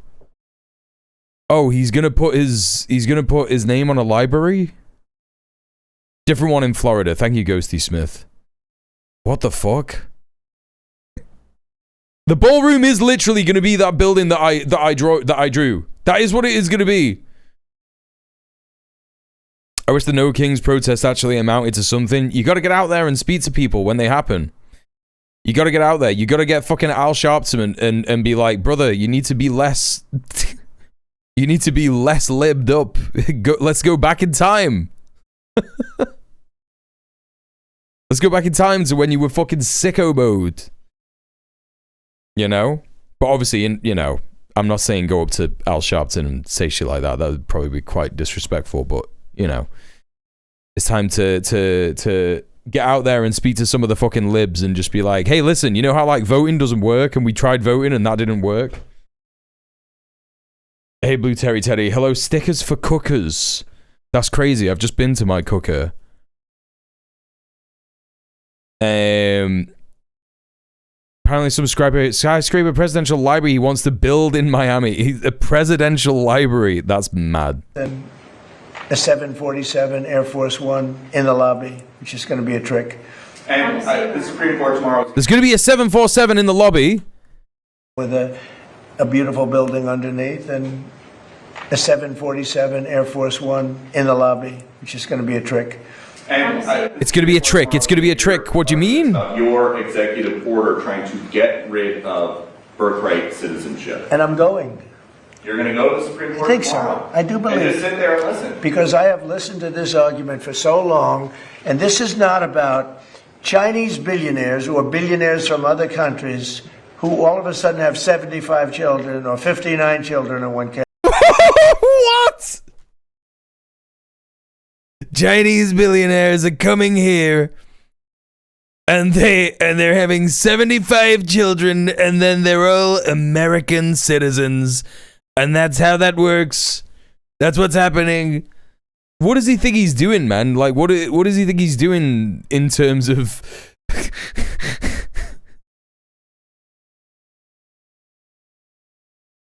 Because he's talking about this meeting that he's going to have with President Xi. He's talking about the meeting that he's going to have with President Xi Jinping, and he's talking about that like this is a really important diplomatic meeting that they're going to have together and stuff like that, right? And now he's going on about Chinese billionaires coming over here, having 75 billion children. What are you on about? Or 10 children becoming American citizens. This was about slaves. And if you take a look, slaves, we're talking about slaves from the Civil War. And if you take a look at when it was filed, all of this legislation, all of this, everything having to do with birthright citizenship, it was at the end of the Civil War. The reason was it had to do with the babies of slaves and the protection of the babies of slaves. It didn't have to do with the protection of multi-millionaires and billionaires wanting to have their children get an American citizenship. It is the crazy... This is so ridiculous, dude. This is so insane. He's like, we're getting rid of birthright citizenship because it doesn't apply to anyone anymore. But it does. It actually does. And it doesn't fucking matter if, like, you know, he's not doing the Cuba thing of no billionaires should be allowed to live here because billionaires are bad. He's like saying, no, we should be able to deport whoever we want. And the only thing that's stopping us from doing that in some cases is people with birthright citizenship. You know? We used to have birthright citizenship in the UK, but Thatcher got rid of it. Hell yeah, she's so cool. What a great woman.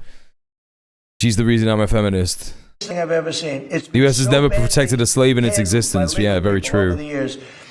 If you look at the original birthright citizenship papers, they all happened right after the Civil War. The reason was it had to do with the baby. Wait, lesbian hot sauce, you were asking me about my beard. Do you use beard oil perchance? If I've got a date, yeah. If I'm going on a date, I'll put beard oil on. But I don't just on the everyday. I just wash it. The thing is about having hair, right, is that what you do is you wash it. And it's crazy that a lot of men just don't get that. Of slaves.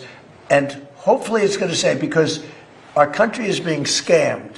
We're getting all of these people. They're selling the rights to them. People are making a big living, getting hundreds of thousands and even millions of dollars from bringing people in and saying, congratulations, your whole family is... Let's just give it a nice wash, and it's nice, you know? America.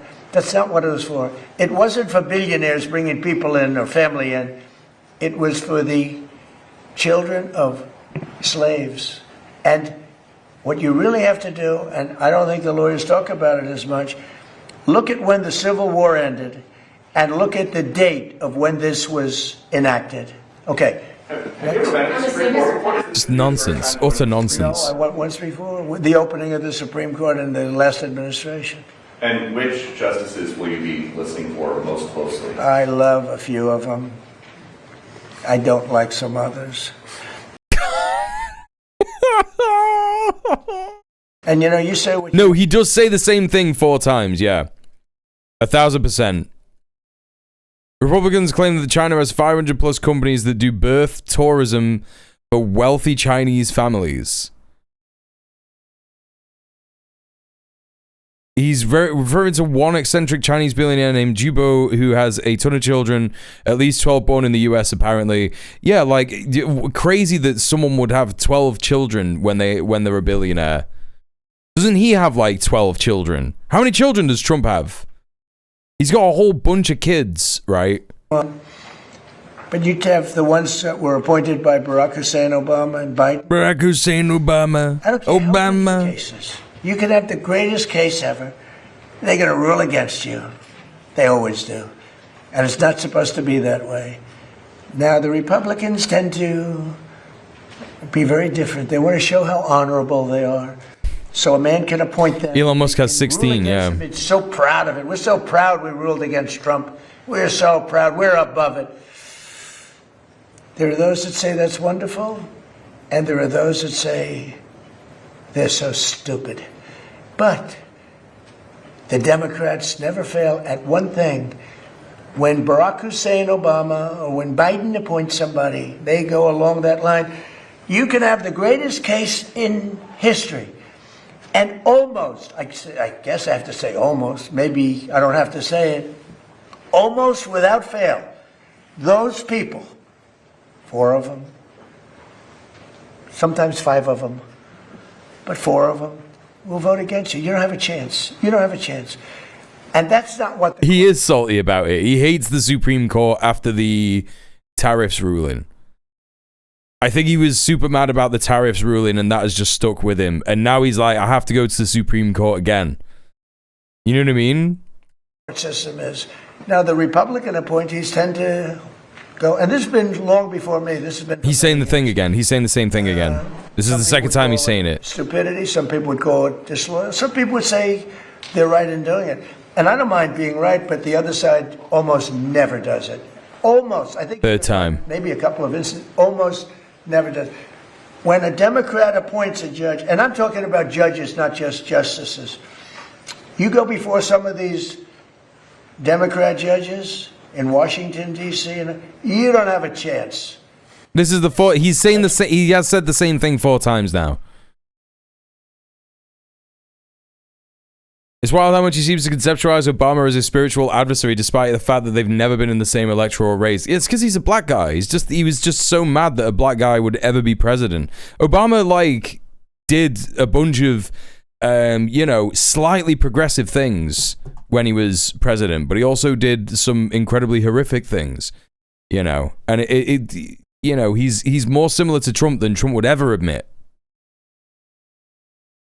I don't have a clue what he's talking about. It's just because he's just saying the same things 4 times in a row. That's all it is.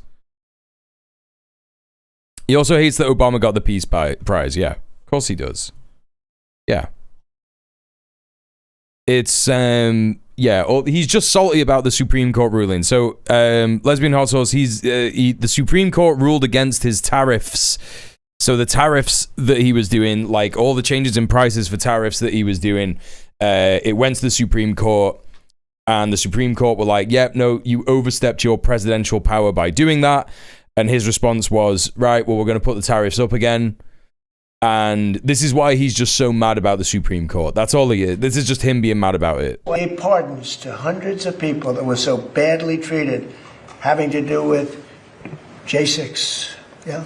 President said, next. Oh, do you have a question? Yeah. Let's go. I didn't see you over there. Sorry. You've been so nice. Here we go. Now she's gonna hit me with a bad one. Go ahead. On the Save America Act, Mr. President, do you still think it's going to pass? Were you signing? I don't know. It's the craziest thing. The Democrats are totally against it. Again, they're unified. I think maybe you would have Fetterman, who I have a lot of respect for. Fucking Fetterman, dude. But the Democrats are unified against it, and you need Democrat votes. Unless you do something smart called the filibuster, terminate the filibuster, which they should do.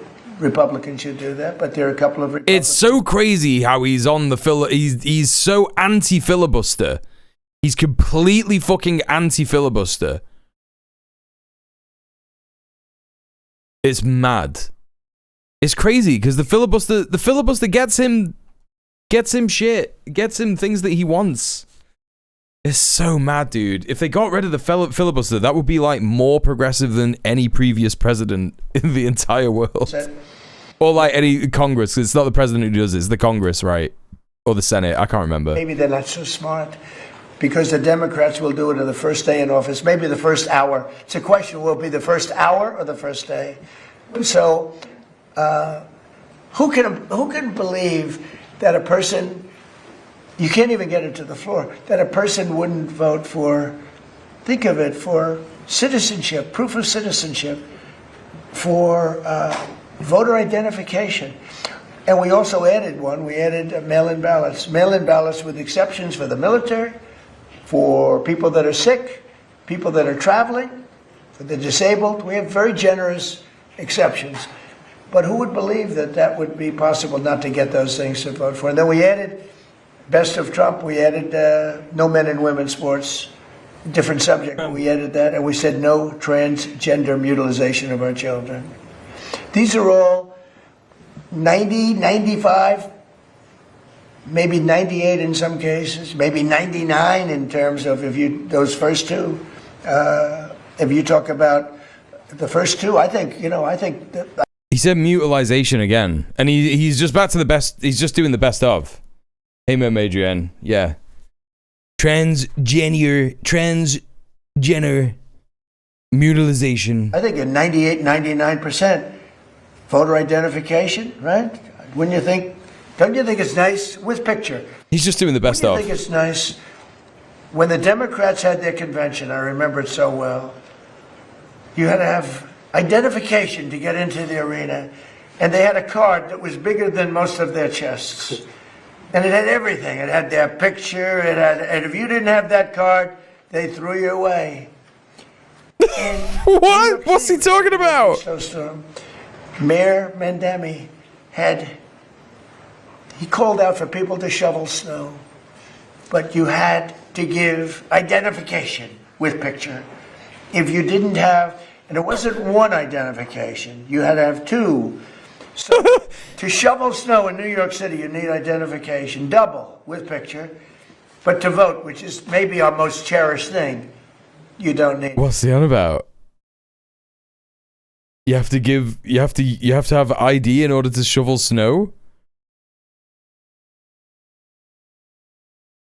That's not true. Or is it? It is true. Yeah, no, if people are doing a government job, yeah, exactly. Hey, that's Steve Beck. How you doing? Welcome in.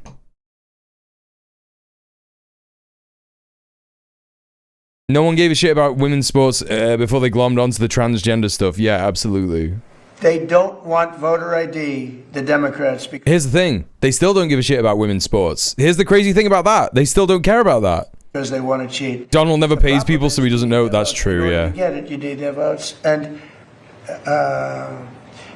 look, they know their policy is so bad. They know that if they gave those votes, they might never win another election. So they're fighting like hell. They're actually fighting for their survival because their policy, the Republicans have great policy, smart policy, strong borders, low interest rates, low taxes. We just gave you the largest tax cut in history.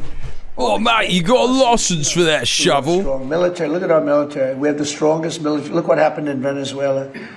It was so incredible. People said the greatest military maneuver they've ever seen. Look what's happening in Iran. We're totally unchecked. Everything's been bombed out. They have no anti-aircraft protection. They have no nothing. They don't have anything. Look at our military. The Democrats don't want that. And when I read the fake New York Times, you take a look at it, it's like, The fake New York Times. This motherfucker just said that one of the fucking outlets that glazes him the most. I mean, it doesn't glaze him, but it supports what he's doing the most. He's like the fake New York Times. They're putting up a good fight. They're not putting up a fight. They're not even shooting at us, okay? We have planes. Planes are just ruling the sky. We have airplanes. Those two. We have airplanes. Nice, right? Lincoln with a little modern touch.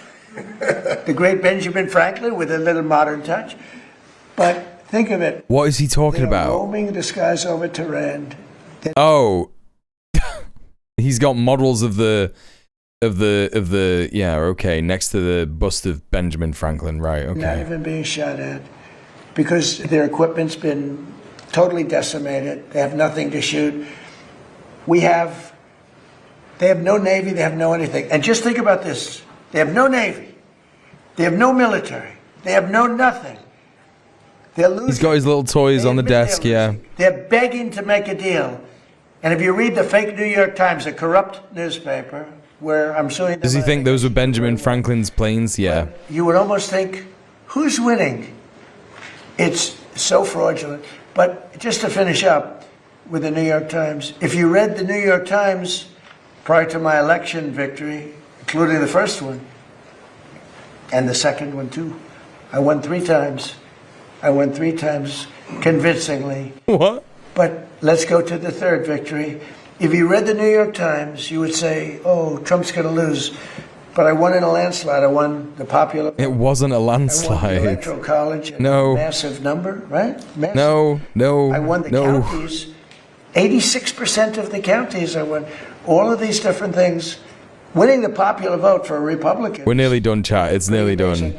But if you read the New York Times for months and months and months, you were hearing, oh, Trump is doing so badly. We have to straighten out our media. The reason their circulation is way down, the New York Times circulation, has gone way down. Washington Post. What does he mean? What does he mean? What does he mean circulation? You mean like the physical paper? Does he mean the physical paper? Is that what he's talking about? The papers that are being dishonest, papers generally, people don't believe the media. And to finish, I got 93% bad publicity. Some people say 97, but between 93 and 97. A person that gets 97% of bad stories, maybe Caroline's doing a poor job, I don't know. She's my representative. You're doing a terrible job. Should we keep her? I think we'll keep her. But I get 93 to 97% bad. New York Times is one of the few media companies that's actually turning a profit. That's what I mean. Like, what is he on about? Fake press, all fake. I won in a landslide. When you get 93 to 97 bad, He's talking about the lack of circulation to his brain. and you win in a landslide, you know True. what that says? People don't believe the press. And when people don't believe the press, that's a very bad thing for our country. And when you look at, let's say, the New York Times or the Washington Post, the stories are so fake. Wall Street Journal, too. A lot of bad stories. I don't know. He's right. The New York Times do have a lot of fake stories. He's actually right about that. Yeah, exactly, Detsaway. Yeah, they did atrocity propaganda. The October the 7th rape hoax, right? Cool. It's cool, but he's not talking about that. To them, but they're bad. He's talking about like anything that they write about him. Their circulation went way down. Wall Street Journal. I don't know. He's been lying about him failing for years because they don't like him. Yeah. New York Times, way down. Yeah, like I said, they don't glaze him, but they support everything that he's doing. Like, they support the war in Iran. They support fucking genocide in Palestine. Like, come on, man. Wall Street Journal, way down. Washington Post, #1, way down. Because people don't believe them anymore. And until they get, it's not the paper, it's not the big, it's that they have no credibility anymore, which is a very sad thing for our country. Thank you very much, everybody. He's like, right, that's it. See you now. All right, that's it, chat. Let's move on. This is from Al Jazeera. A tanker leased by Qatar Energy 10 hours ago. Missile launch from Iran hits oil tanker off Qatar's coast. Let's take a look at this from Al Jazeera. has been damaged off the coast of Qatar after it was hit by a projectile. The British Maritime Monitoring Agency said the incident happened about 30 kilometers north of the industrial city of Ras Laffan. Zain Bazran. What the fuck's the cat doing? What's Melpert doing? What are you doing, buddy? Oh, out. Okay. Avi's joining us now from Dubai for more on what's happening across the region. I know there have been attacks in the UAE, Zain, as well. Let's start off with what's happened off the coast of Qatar. What is the extent of the damage on the tanker there? Absolutely, it has to be said, Qatar has so far, as many GCC countries have, intercepted most of what's been fired at them by Iran as part of its retaliation for coming under attack. Numbers thrown around go from 90 to 95% of whatever is fired does get taken down. But Iran is really playing the numbers here. They're playing the averages. You fire enough stuff, something is bound to get through, and that's what seems to have happened here. Qatar's defense ministry is saying 3 missiles were launched from Iran earlier today. I don't think that's true, by the way. I think that him reporting on this... Chat, just in case you don't know, I know there's a lot of new people watching here. Oh my god, Spooky Wildling with 5 gifted subs. What the fuck? Straight out of the Trump press conference to 5 gifted subs. Hey everybody, enjoy your ad-free viewing and your emotes. Thank you very much, Spooky. Appreciate you. Yeah, because there's a bunch of new people here at the moment, may not be aware, some people may not be aware that Al Jazeera while it may be good on issues like Palestine and so-called Israel, it is going to be bad on subjects like the Iran war, because it is completely invested in, serving the state media, the state that funds it. It is state media for Qatar, for the Qatari government, and the Qatari government are a vassal state of empire. They have US bases there. That's why Iran has been bombing Qatar. It's been bombing all the other Gulf countries because of that reason. And so Qatar is going to be misrepresenting the effectiveness of Iran's attacks, particularly in the territory of Qatar. So they are going to be saying, all this kind of stuff. Yes, remember, the guys behind Al Jazeera are also jailing any foreigners that post pictures of any damage done to their country. Yes, correct. And that is the same for every Gulf state, pretty much. The UAE, same. Saudi Arabia, same. Kuwait, Bahrain, all these Gulf states, very similar vibes in terms of like, don't you dare show how shit our defense capabilities are. 2 of them were intercepted. So when they're talking about like, oh, these were intercepted, oh, Iran is just launching loads and just hoping that one gets through, and sometimes they do. This is the same thing that Israel says, by the way. Despite the fact that Iran has surgically targeted all of their, Iron Dome defense systems, their THAAD defense systems, their Arrow defense systems, everything, you name it, they've targeted it. They've managed to, take it out in a incredibly impressive, overwhelming manner. This guy's just trying to stay out of jail. I'm just going to go get my pizza. Off the coast, but one did manage to make it through and hit this tanker. It hit the Aqua 1 oil tanker leased to the state-owned Qatar Energy in Qatar's territorial waters. This happened about 31 kilometers north of the Ras Laffan industrial hub. Of course, we know Ras Laffan's liquid natural gas facilities have been hit and decommissioned in previous weeks. Now, the vessel that was hit, it was hit on the port side. There was damage caused to it above the waterline. We know that everyone was evacuated. It was a 21-person crew. They are said to be safe. There was no impact no environmental impact as a result of this hit, according to Qatar Energy. But the UK MTO, the monitoring group that monitors traffic in those waters, said that there was a projectile that remained unexploded in the engine room, and that was being investigated earlier. But so far, nothing else has come from that, and seems to have been a situation that was handled. I'll get to a couple of other things that have been happening elsewhere in the GCC. An Iranian attack also caused a fire at a company facility in Bahrain, a commercial company there. Shrapnel falling from an intercepted drone in UAE's emirate of Fujairah killed a Bangladeshi national on a farm in the Al Rifa area. And we have to say that so many of the incidents of casualties and injuries have happened to Asian expatriate workers here living in the UAE. And this is another example of how falling debris is still such a danger, even somewhere as remote as a farm in Fujairah. Saudi defenses say they intercepted multiple drones. And just in the last hour, we're getting reports of a person has been injured in the emirate of Al Quwain, again, from debris fall from an intercepted drone. Hey. And the UAE, Zain, imposing now flight restrictions on Iranian nationals. What kind of restrictions? That is correct. Really, Emirates Airlines, other Dubai Airlines, confirming murmurs we've been hearing for some days about specific policy targeting, looking at specifically Iranian travelers. And what we know now is that more than 1,200 Iranians have returned. I was feeling sorry for myself because I was sat there before. I woke up at about 12 p.m. today, had my breakfast, and I was like sat there like this, and Melpert was on the fucking thing next to me. And I was looking at him and I was like, I can't be asked doing anything today. I can't be asked getting up. I can't be asked brushing my teeth. I can't be asked doing all the things I got to do. I can't be asked going to the shop. I can't be asked going to the gym. I can't be asked streaming. And so I thought to myself, right, well, I'm going to do one thing. I'm going to do one nice thing so that I don't have to I do all the other stuff, but I won't have to do one thing. And so the one thing that I chose not to do was cook. Right, to make food. I was like, all right, well, I just won't make food. I'll get a pizza. Blue Terry Teddy with the £5. Yo, thank you so much. Thank you for subbing off Twitch. And thank you for supporting the stream. Appreciate you. Utter legend. And you're like kind of new, right? Blue Terry Teddy? Yeah, you've been following since like literally today. Yeah, I've just seen you in like a couple of. Wait, no. Since last month. Yeah.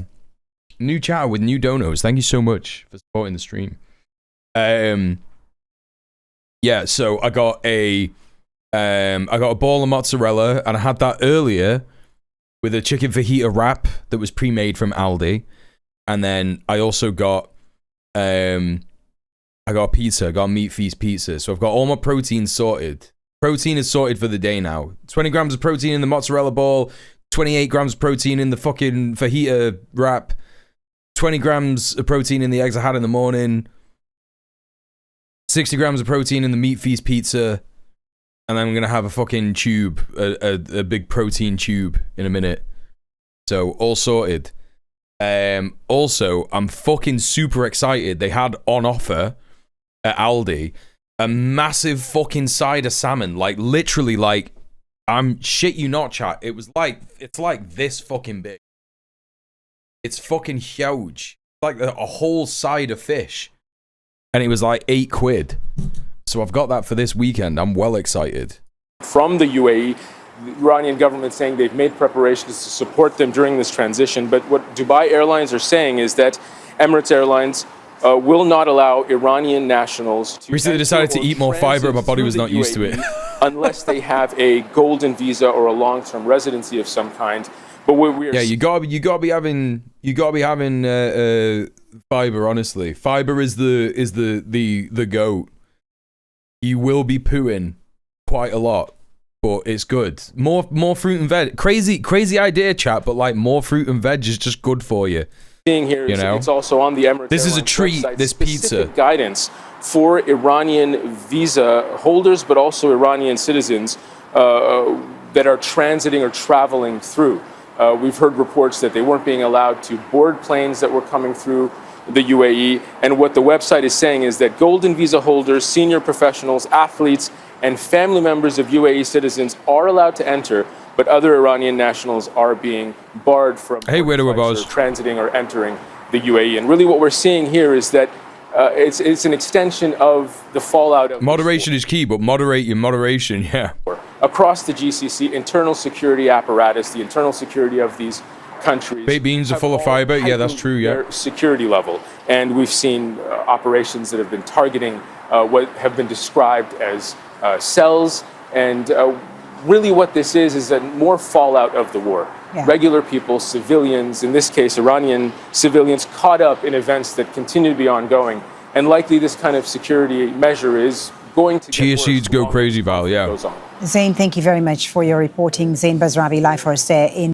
All right, so some reporting about activity in the Gulf. We got BBC here, so of course BBC, we know they're biased. President Trump. BBC, completely biased, UK state media. They're going to report on the war in Iran in a negative way, biased towards the USA very slightly, less so than others.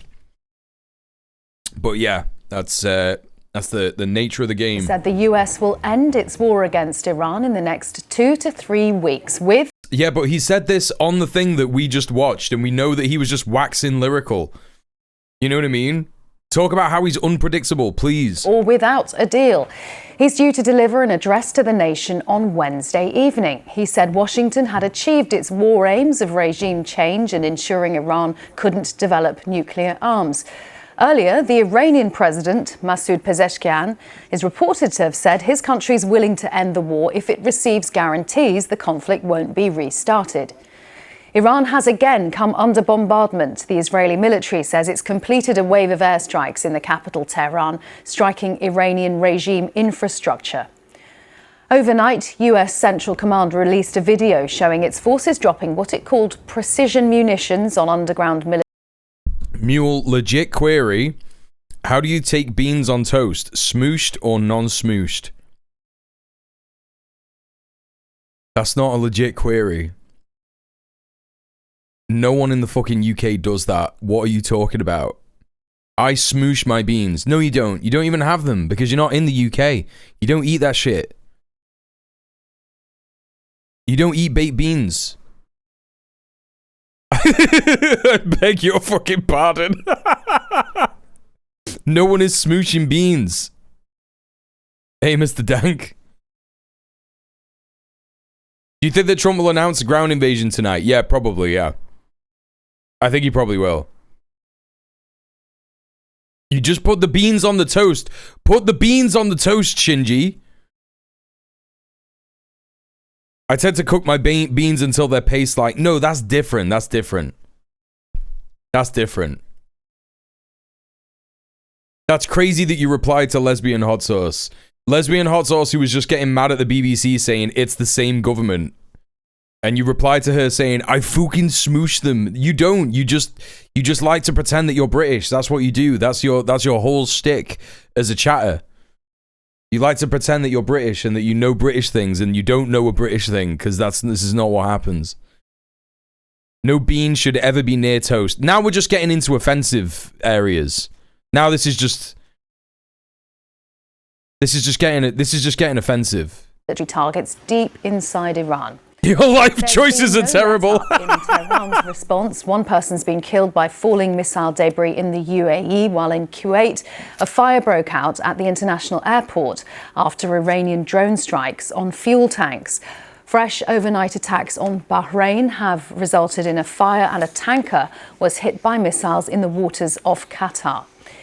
In a moment, we'll hear from... Beans make the toast wet, and I hate soggy toast. You just need more robust toast.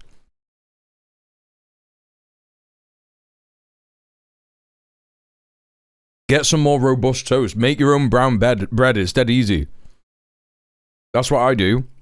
If you want some of the highest grade beans on toast that you could possibly have, right? Don't fuck around buying like posh beans, right? Or posh beans with sausages or whatever, right? What you do is you bake your own bread. Literally, just like look up how it takes like fucking 2 minutes to whisk together the flour and fucking yeast for brown bread, right?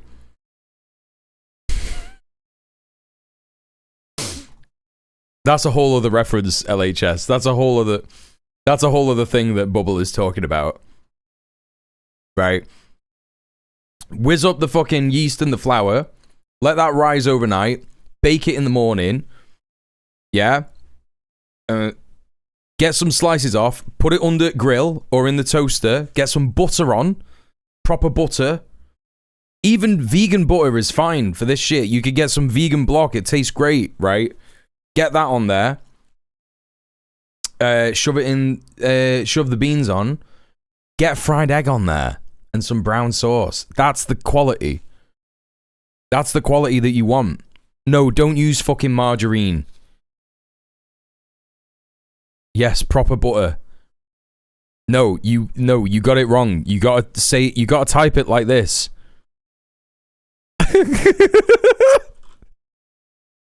Americans losing their minds about brown sauce.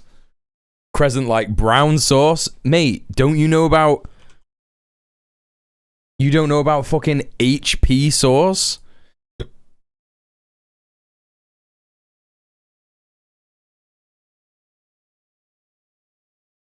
That shit.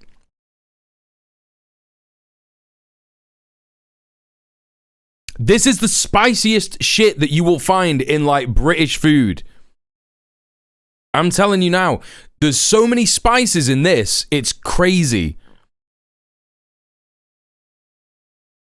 I don't think it tastes like A1 sauce. People have said it tastes like A1 sauce, but I don't believe them.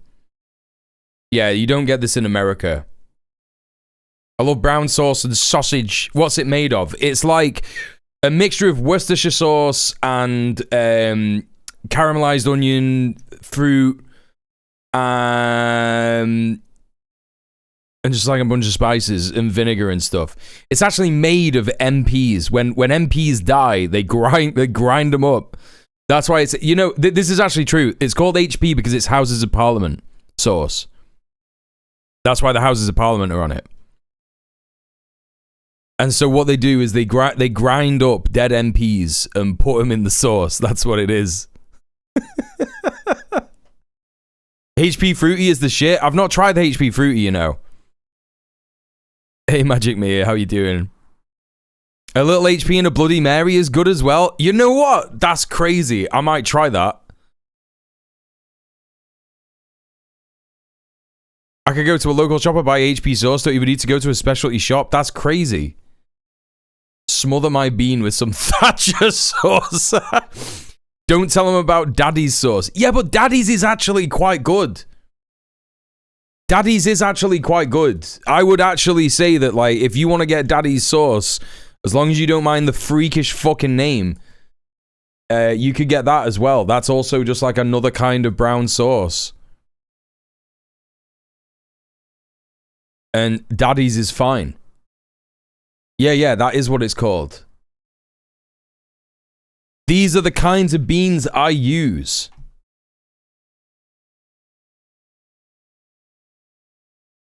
This is refried beans. What are you on about? This is just refried beans. This is pinto beans. This has nothing to do with beans on toast. This is what I'm fucking talking about. Like, people are just like, oh, beans on toast is when you get pinto beans and you put it on toast. It's like, you don't know what you're fucking talking about. You don't know what you're on about, mate. Pinto beans is for burritos. They're great. It's great in burritos. Refried beans. You'd probably refer to ours as cowboy beans, yeah. No, we don't have pinto beans on toast. That's not what beans on toast is. That's just you just sent me a picture of refried beans. That's North America correspondent, but first, some of what President Trump had to say in the last few hours.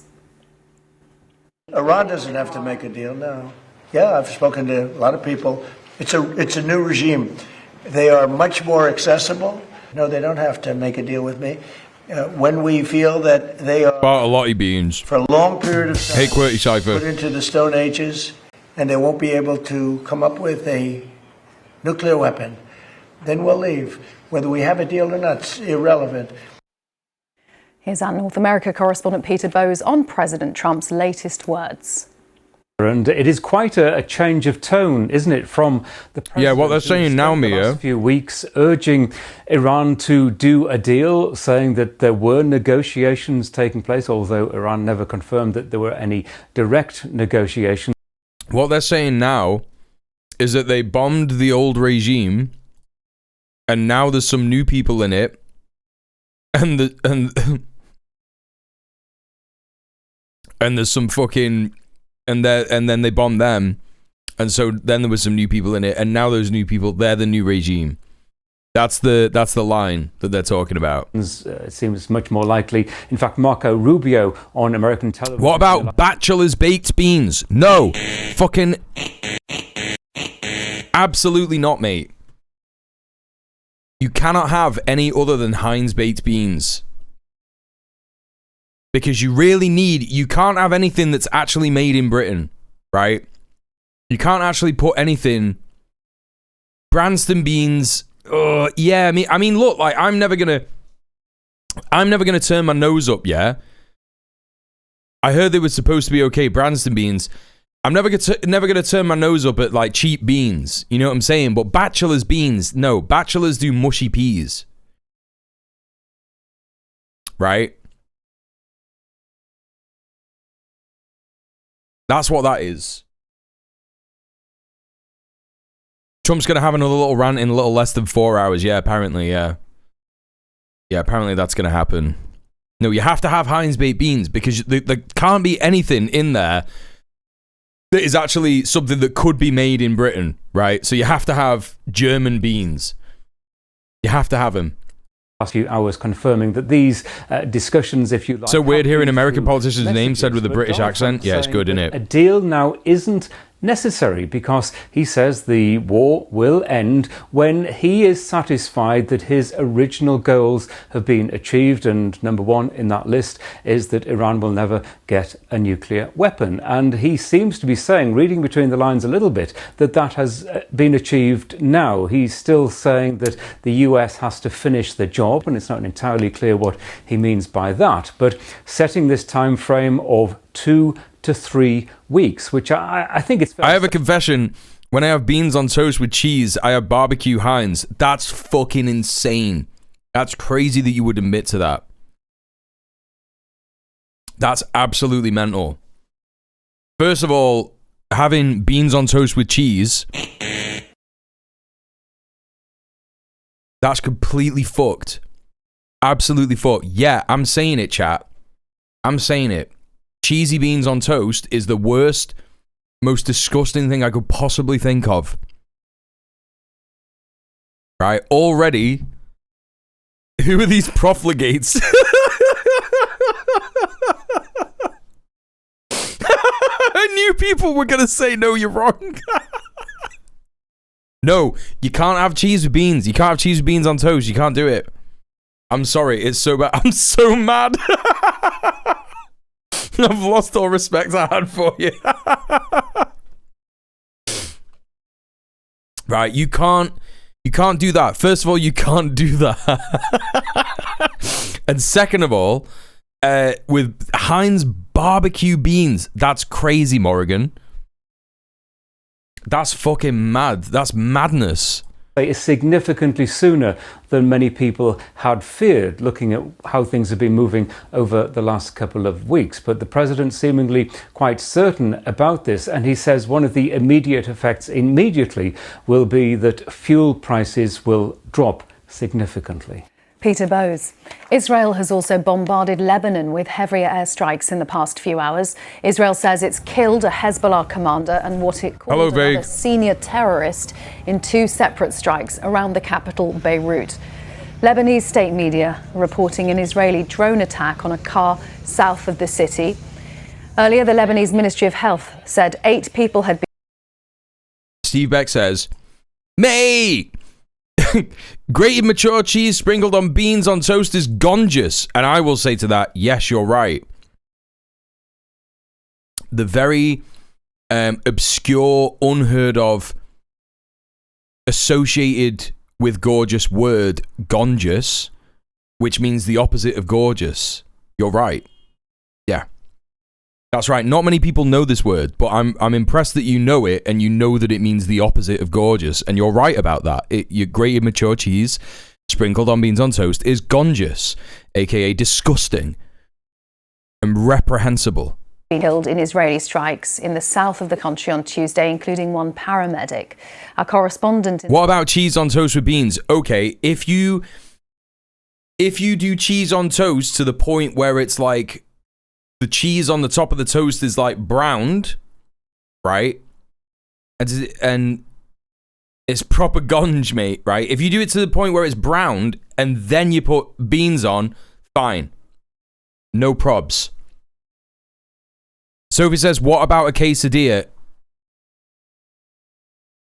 You know that it isn't about that. You know it's not about... You know it's not even related to that. What about sunset with a loved one? Grated cheese and beans on toast is acceptable only if you mix in the cheese during the cooking. Fucking Rongo Bongo, baby. Rongo fucking Bongo. Lena Sinjab explains how the unpredictability of the attacks is making it difficult for people living there to find shelter. The problem is the attacks that are not in areas that people know will happen, whether in the south of the country or in the southern suburb of Beirut yesterday. And throughout the night, there were several attacks in areas that people consider as safe areas. You know, one in Mansouriya, which is a predominantly Christian neighborhood, another in Al Jannah. No, I love cheese mushy. Pretty much after midnight. It's just obviously I'm joking. You can have it however you want, and I'm not arsed, right? I'm not arsed. But we're slowly rediscovering chili in the chat. Americans want anything else than for us to be talking about beans on toast in this way.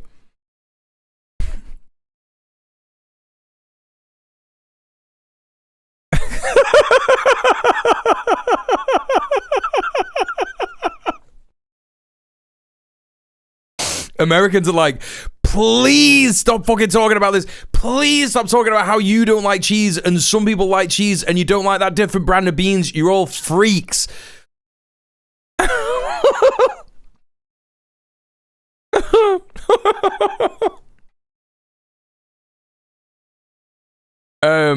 You know, I am the least arsed I've ever been. Whatever you want. Have your beans on toast whatever you like. Take a shit on it for all I care. No, don't do that. Do what you want. Do what you like. Jizz in it, piss on it, not bothered, right? I don't give a fuck. But what I will say is that the reason I don't like, right? The reason that I don't like cheese with beans on toast is just because it just looks scruffy and it makes me feel hanging. That's all it is. I don't have a real reason for it. It just looks hanging and makes me feel hanging, right? Watching a pay wet level discussion in real time. Authentic. This is authentic British conversation that you're witnessing here, chat. The rent lowering gunshot of explaining pay wet.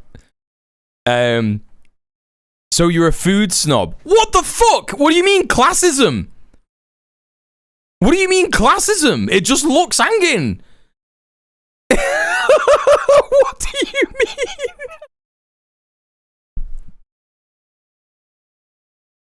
What do you mean?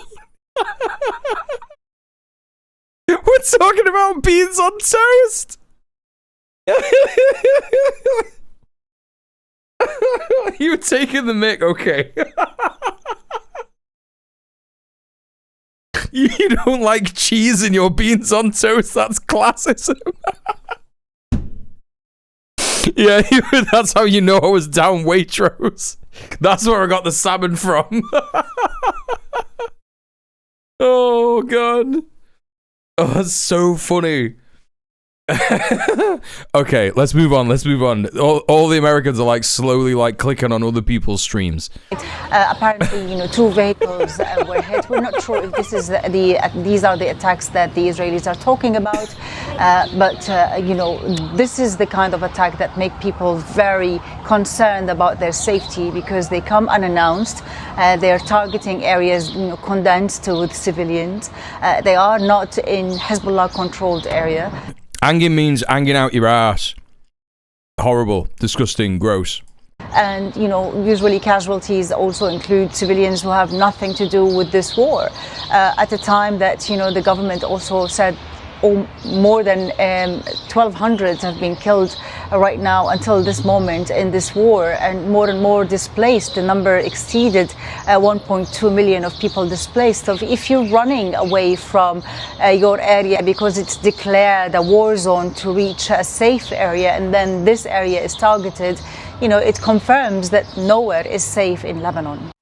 Lina Sinjab in Beirut. Let's go to Jerusalem and speak to our correspondent there, Yolande Nell. Yolande, what sort of attacks have there been on Israel over the last few hours? Well, there was a long lull in the incoming Iranian missiles, but that ended this morning with, sirens going off 4 times in the space of a few hours, particularly the center of Israel really being targeted by those Iranian launches. At least one of them was carrying a cluster warhead, and we've got reports of damage as a result of that. About a dozen people injured, including a 10-year-old girl in the mainly ultra-Orthodox town of Bnei Brak, which is close to Tel Aviv. And there was also, for the second time in this war, a launch confirmed by the Houthis in Yemen after they joined on the side of Iran. We're not getting any reports of injuries as a result of that. It seems it was intercepted. But this coming after the Israeli military made that short announcement saying that it was targeting infrastructure in Tehran in its latest wave of strikes overnight. The reports that are coming from the Iranian capital, people saying they were woken up at about 5:30 local time by very large explosions. Yep. Yemen's in different locations. It's Ansar Allah with the steel chair. The city, and also reports of an attack with the port in Bandar Abbas, which is in that strategically important location on the Strait of Hormuz. Israel keeps bombing ambulances pretending terrorism. What? Israel? They wouldn't do that. And we've heard President Trump, Yolande, saying that the US will leave Iran in 2 to 3 weeks. This war will end. What would that mean for Israel's war in Iran and Lebanon? I mean, really, at the moment, Israeli media are picking over that statement. You're talking about the nation, Israel? I'm hearing this now for the first time. By the president, it'll come me this at a time when it's just at the beginning of the Jewish Passover holiday. So we already had an address by the Israeli Prime Minister ahead of that, saying that the Iranian regime was being pulverized. That I'm sorry, but who doesn't know that Passover is Jewish? What are you on about? What are you talking about? An existential threat. But like the Jewish Passover holiday, it's like, yeah, all right, yeah, as opposed to what, like the Christian one? Israel had been removed, and he hinted at new alliances that Israel was forming, seemingly with Arab Gulf countries. Of course, at the moment, while Israel does have ties with Bahrain and with the United Arab Emirates, it doesn't with Kuwait, with Oman, with Qatar, and of course with Saudi Arabia. What are you on about? Change in the future, but there are some Israeli analysts looking at this and saying, even if this war does stop tomorrow, as far as the Americans are concerned, it's going to be something that Israel has to continue to deal with. There will be a continuing threat posed to Israel as the Iranian regime seeks to rebuild its capabilities, and they're suggesting that there could be, new defense alliances with Arab Gulf states. This is never going to happen. This is entirely made up.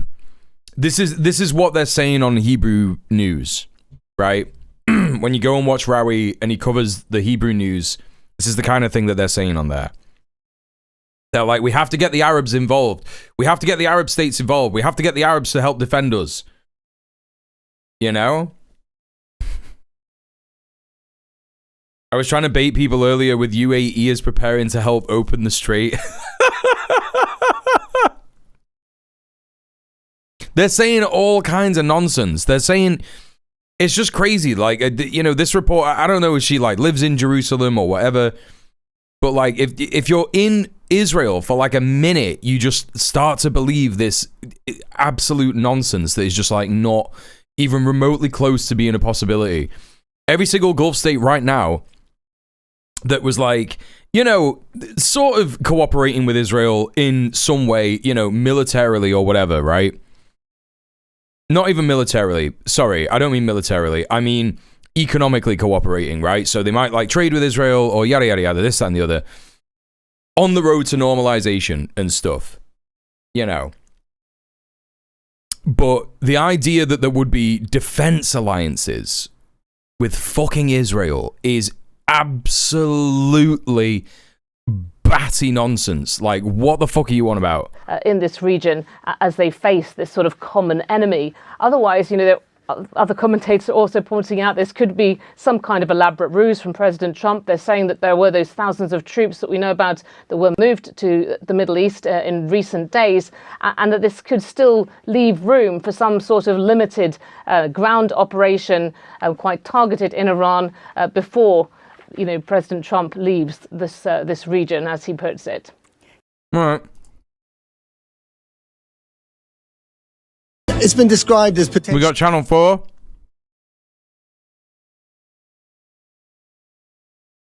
Talking about the economic ramifications of the war. Let's take a look. The worst energy shock ever. Well, I think you can drop the potential. It is, unquestionably. And the only thing that means it isn't worse is because it hasn't gone on that long. We're only a month in. There could be months more of this. When there is disruption in the supply chain, when there are cost increases, we know that eventually that gets passed through to the consumer. They're the ones that pick up the bill at the end of the day. Let's say we get to a reality whereby the Americans sign a deal with the Iranians that effectively turns the Strait of Hormuz into a toll booth. Is that a possible reality that you can foresee? It's a possible one, yeah, but it's a crazy outcome. I mean, you don't... I hate Matt Fry. By the way, this guy, chat, Matt Fry, one of the worst journalists you've ever seen in your entire life.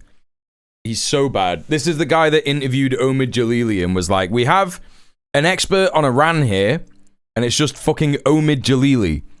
who did Arab face roles in Hollywood all the time. Just like madness, just playing characters like the crazy Arab in The Mummy. You know what I mean? See? It's a possible one, yeah, but it's a crazy outcome. I mean, you don't generally fight a war with the intention of giving your adversary control of a strategic waterway and paying them billions of dollars a year. The part 2 of that toll booth is that it only accepts the toll payment via yuan. Oil, oil, oil. It's all about oil and energy. Donald Trump. Why has he got the YouTube gold plaque? What's happened? Why has he got the YouTube gold plaque? What the fuck is happening? Has he got his own YouTube channel, or is this just the Channel 4 YouTube channel?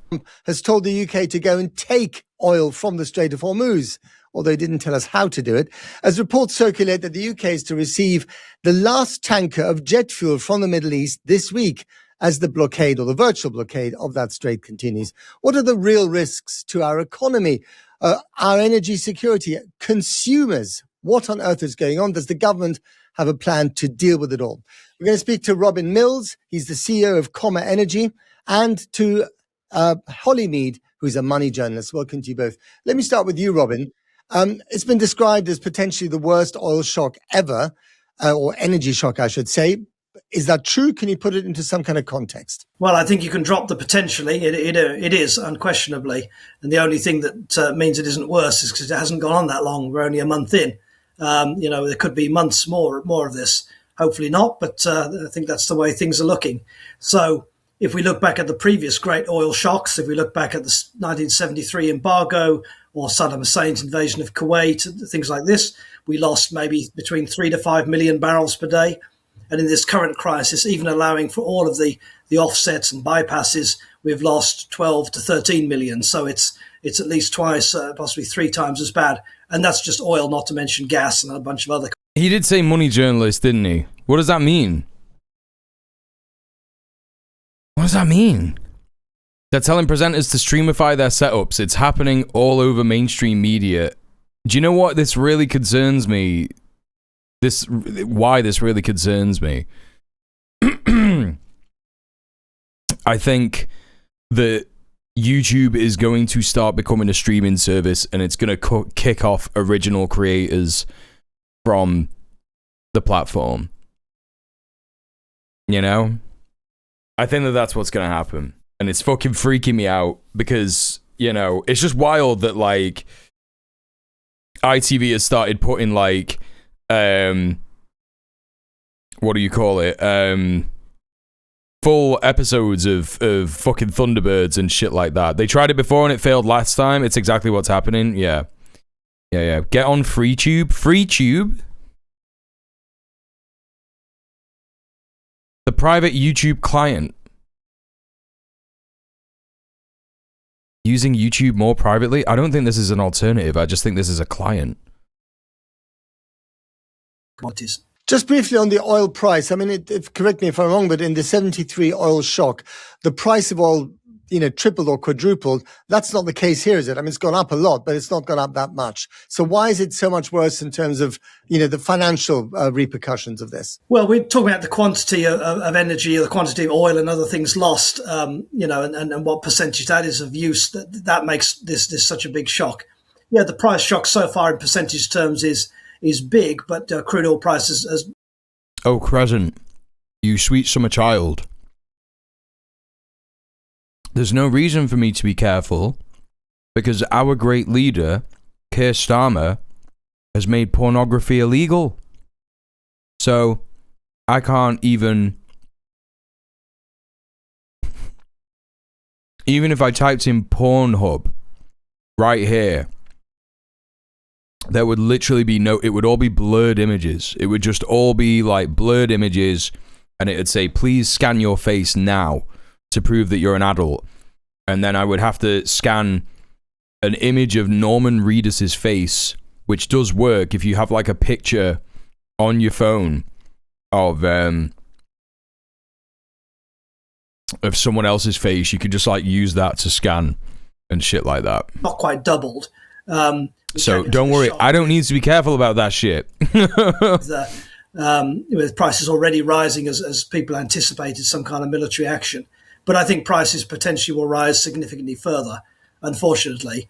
If the strait remains closed, if this quantity of oil is not getting out, then as refined... It is really sad that there's no alternative to getting energy tanks need to refill, from other places other than oil, yeah. Will go higher and higher. And we're looking at a financial market price here when we talk about the oil price. But if you look at what people are willing to pay for a cargo of physical oil, real oil in a tanker today, delivered today when they need it desperately, that is already $130 plus. Wow. That's quite a difference, isn't it? I mean, and I guess the other problem is that you've got production facilities shutting down in the Middle East, in the Gulf, because they've got nowhere to store the stuff if it can't be put on tankers and then sent into the export market. So there's one problem there. When it comes to gas, for instance, I talked to the Qataris last week. They're desperate because the biggest gas field in the world was blown up by an... This motherfucker just said, I talked to the Qataris. He just said, I talked to the Qataris last week. Which Qataris, bro? Which Qataris? What are you talking about? What you on about? Iranian drone, and it would take them years to fix that. So there's real damage here, physical damage. Some real journalism going on here. Problems to the infrastructure that didn't exist in the 73 shock. Yeah, that's right. And look, so far, this crisis, it's mostly about the oil and the gas being stuck in the Gulf, not able to get out. The physical damage, fortunately, so far, not so much, with the exception, as you said, the Qatari gas facilities.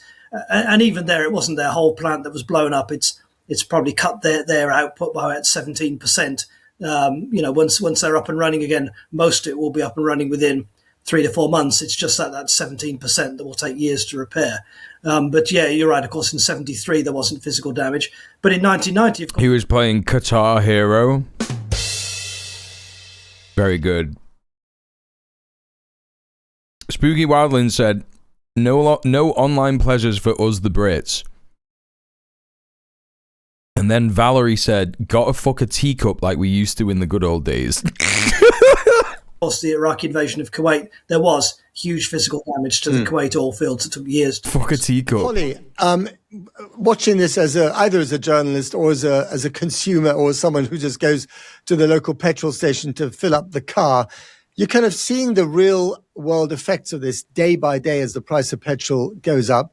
Presumably the price of lots of other things will go up as well. The outbreak of the Ukraine-Russia war only in 2022 is so fresh in people's minds, and what that brought with it was that 40-year high inflation of above 11%, and we saw everything go up, and particularly back then, the price of groceries at the supermarket. So I think that is fresh in people's minds, and it's worrying. We don't like uncertainty. A lot of people... She's got a J.K. Rowling book behind her.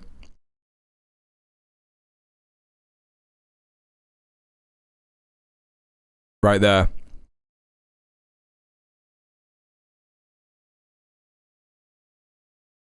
Robert Galbraith. That's J.K. Rowling's alternative pen name. What is that one? The fucking running game? Or whatever it's called? Cool. Cool. This person seems really cool. Are already feeling the squeeze. She's got all the Harry Potters as well. Oh my god, she has. Oh my god, she has. Oh my god, she has. Utterly fucking cracked turf.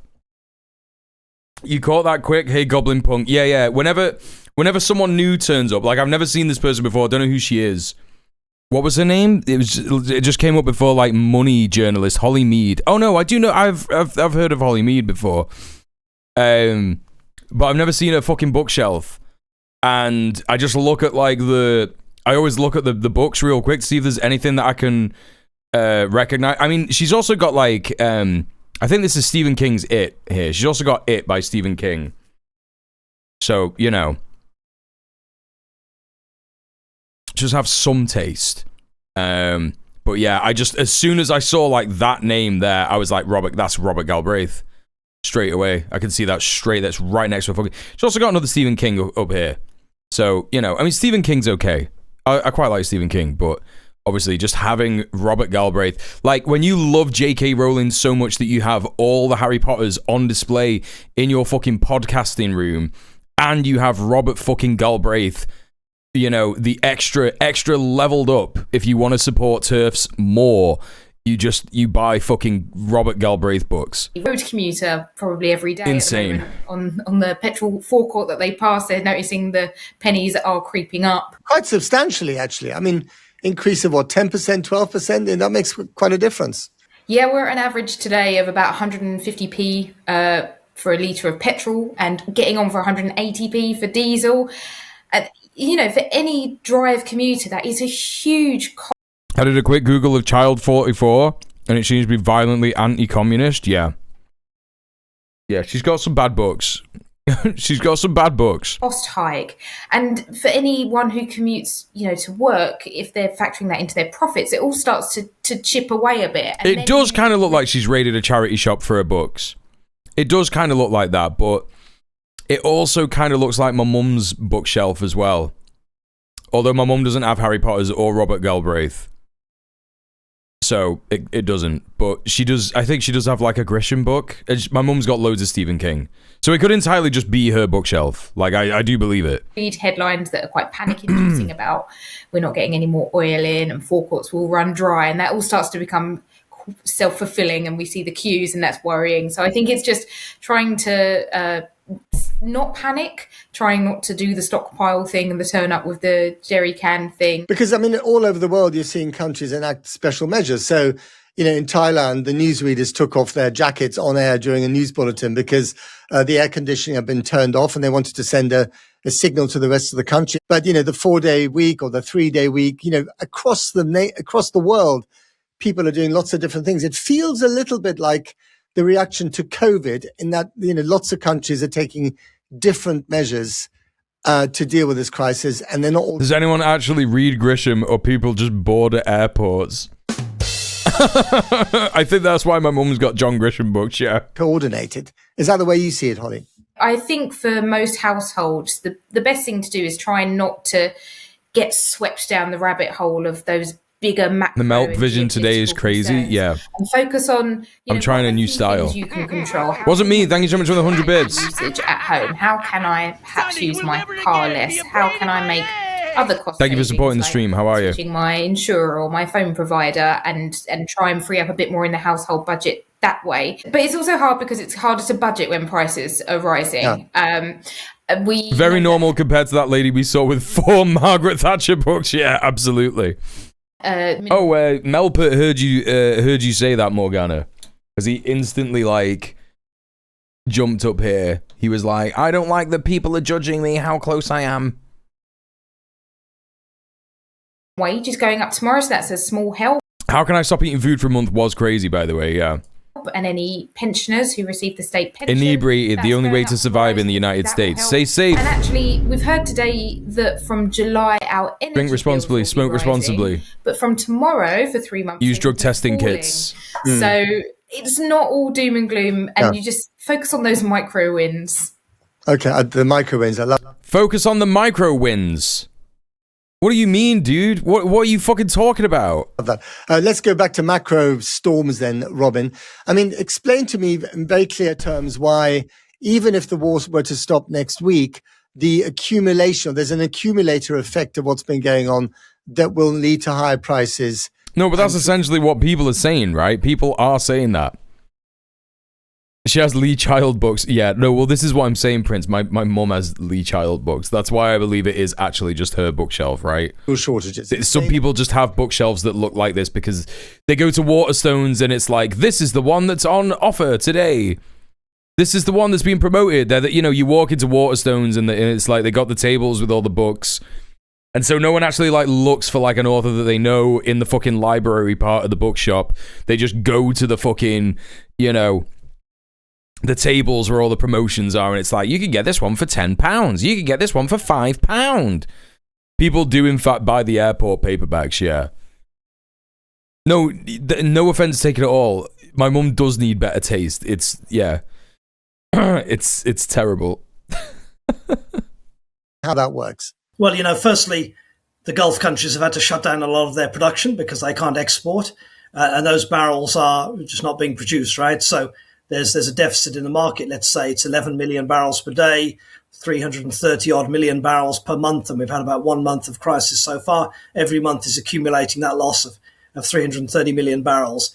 Now, when the crisis ends, hopefully sooner rather than later, everybody will have to rebuild their stocks. So refiners will want to fill up again. The governments that have released their strategic stocks will want to fill those at least over time. So there'll be for a period, there'll be kind of higher demand for oil to go back into storage. So that'll keep prices higher. Then there'll be the disruption, and this is again kind of the COVID experience, right? When you have a huge shock like this to the world economy and then it ends, there's a process of adjustment to which all the oil tankers that are in the wrong place get back to the right place and fill up. What he's talking about when he talks about a period of adjustment is CEOs and shareholders going, what happened to our profits? What happened to our profits? It's ridiculous that our profits went down so much. We need to put up prices. So when people like this, when money journalists or economists talk about this shit and they say periods of adjustment, what they mean is CEOs who just put their prices up. Companies are just like, we need to recuperate our losses. We had to pay staff in all that time. Think about the shareholders. All the tanks that are empty get refilled. So there's a whole logistical problem of reshuffling that'll take time. Plants that were closed down restart. Some industrial facilities could take like a year to restart, So wow. And then there's the ongoing geopolitical worries. I don't think this war is going to end cleanly with some treaty and everyone goes away happy. I think we'll be left with a legacy in the Gulf of worry, insecurity, knowing this could happen again. And that will also mean people will want prices. No, this is ridiculous. He doesn't know what he's talking about. He doesn't know what he's fucking talking about geopolitically. This is why he's a money journalist. The only insecurity that people will feel in the Gulf is American fucking CEOs and shareholders. That's all that's going to be. It's an imperial legacy in the Gulf that will suffer. That's what it will be. To be higher, they want to keep more oil in. Thank you for the 100 bits, wasn't me. In case of a repeat. Let's say we get to a reality whereby the Americans sign a deal with the the industrial shuffle that effectively turns the Strait of Hormuz into a toll booth, and hey, charge a Ashlols. certain amount of money for each tanker, depending on whether they come from a nice. The lady is the money journalist. He's an oil exec. He's an oil executive. I thought they were both money journalists. He's the fucking CEO of Kamar Energy. Bro. He's not even a journalist.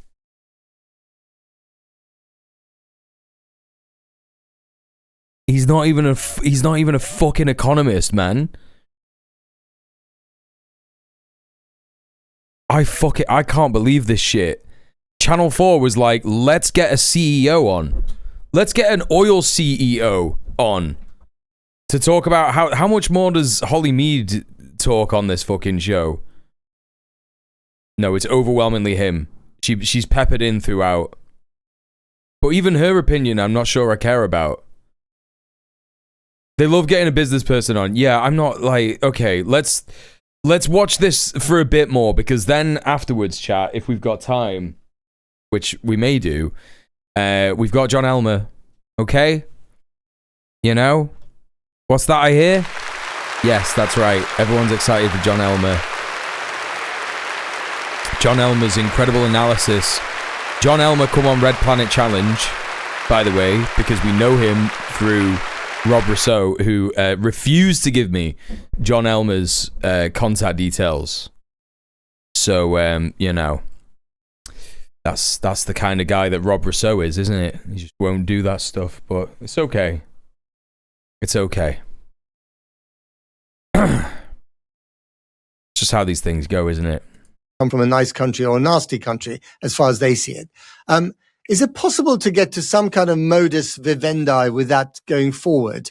Modus vivendi. Priced into the market, and people will just have to deal with it, even though it's unpleasant. Is that a possible reality that you can foresee? Just say way of life, you fucking freak. Modus vivendi.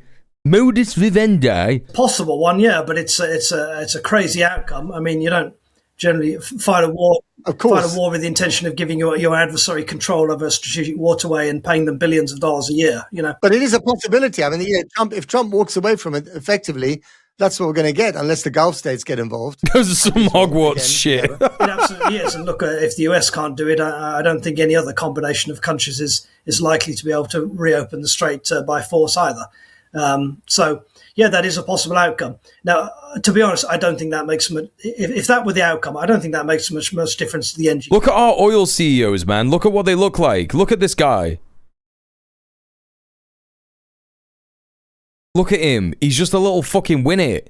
He's literally just a little fucking winnet. He's the wettest little winnet you've ever seen in your fucking life. Can't even grow a mustache properly. What's going on here, bro?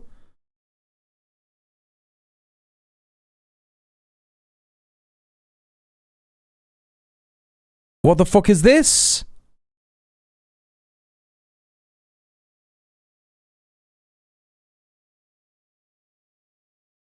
My guy had a shaving accident. And didn't even, like, think, I'll just shave it all off, man. I'll just shave it all off.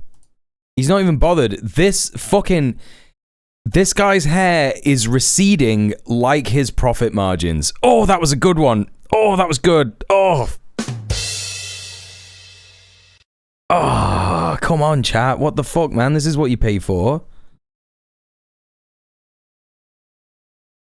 This is madness. Get rid of it, bro. Just get rid of it. Just shave it off. Consumer.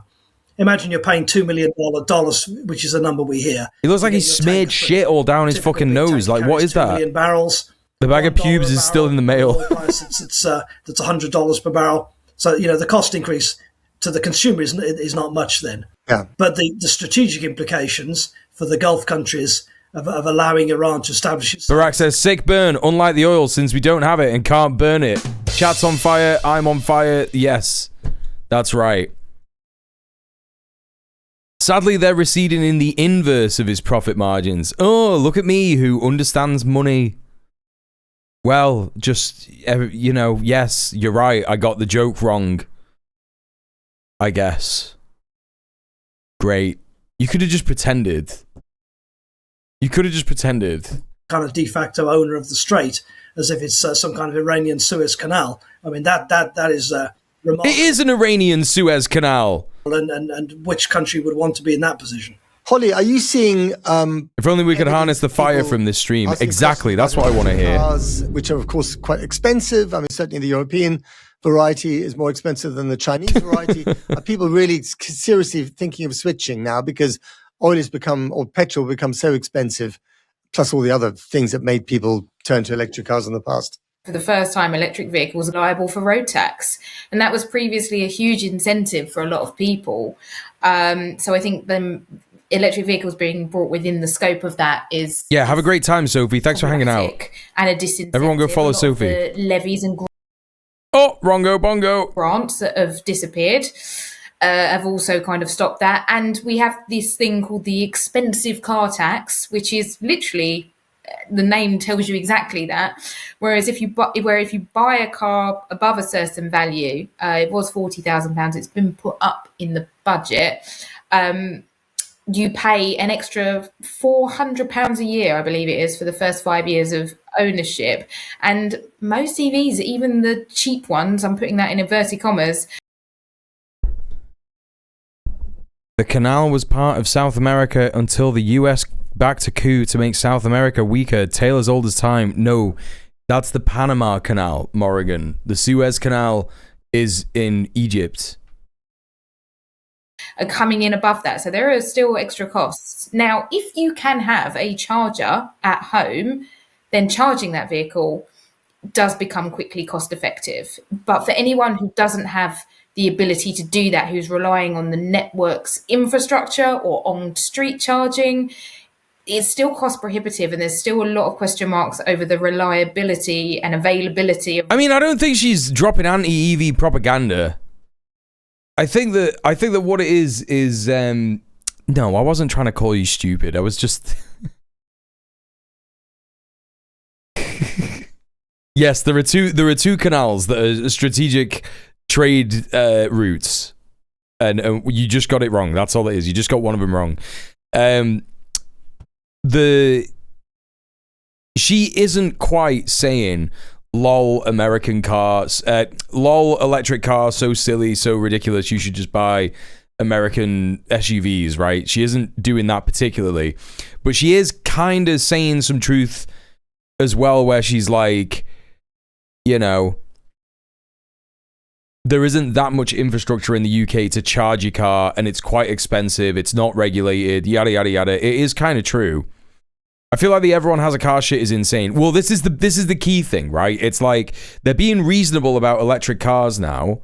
And she is sort of like talking about reasonable, like, I think that she is probably thinking, and like most people are probably thinking, like, yeah, we should probably think about increasing electric car infrastructure. But yeah, at this point, it should just be like, we should just have very good public transport, you know? And if you're disabled, you can have a car, or like a state mandated taxi service, you know what I mean? Which is electric. And they have, I've told you about it before, chat. I've told you about my plan. Yeah. This is the djmuel infrastructure plan. You have train line going like this, and then it connects to, you know, tram lines, and then tram lines go like all throughout the city, you know, like that, yada yada yada. And then there's like another, so you got the high-speed rail, which connects to tram lines, or, you know, low-speed rail or whatever. Yeah, and then you got like the infrastructure, the tram infrastructure of the city that you're in, yada yada yada. And then eventually, right, it will, you know, expand and get closer to each other and go underneath and yada yada. And there'll be like rural trams, etc., etc. And then alongside that, you have motorways for, you know, and roadways for disabled people to get around, you know? So like supplying all the tram lines, you have just like disability roads, essentially. You know what I mean? MasterChef 420. No, she's kind of right. The issue is how electricity is generated in the first place. In the US, there's even less charging infrastructure than in the EU. Generally, those charges cost about as much as fueling a gas car. Now, if you have solar plus EV charging infrastructure in your own home, then you're doing great. Oh, no. Yeah, I was. Yeah. No, I wasn't saying that she was chatting rubbish. I was saying that, like, yeah, I was saying what you're saying. She is kind of right. Like, the infrastructure is not that good. But, you know, the right way to do it would be transport infrastructure. You know what I mean? Transport Supremo Mule. Yeah, exactly. They should make me the Secretary of State for Transport.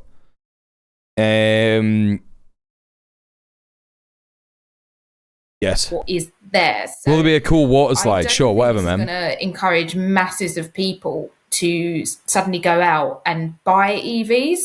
But I think it does keep the conversation moving that way for the. There's also the Kiel Canal, which is even more funny because it only allowed trade to skip having to go around Denmark.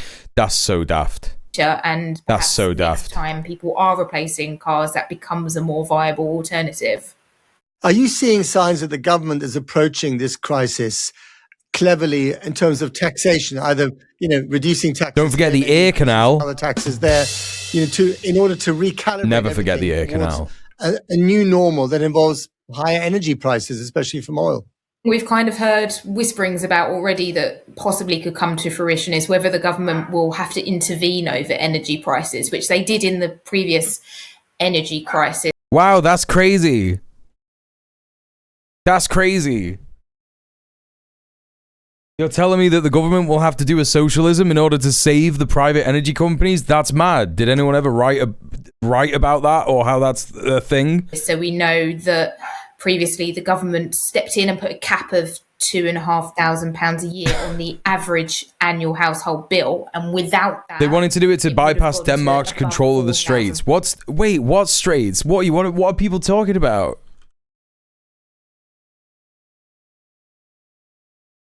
The Straits of Denmark?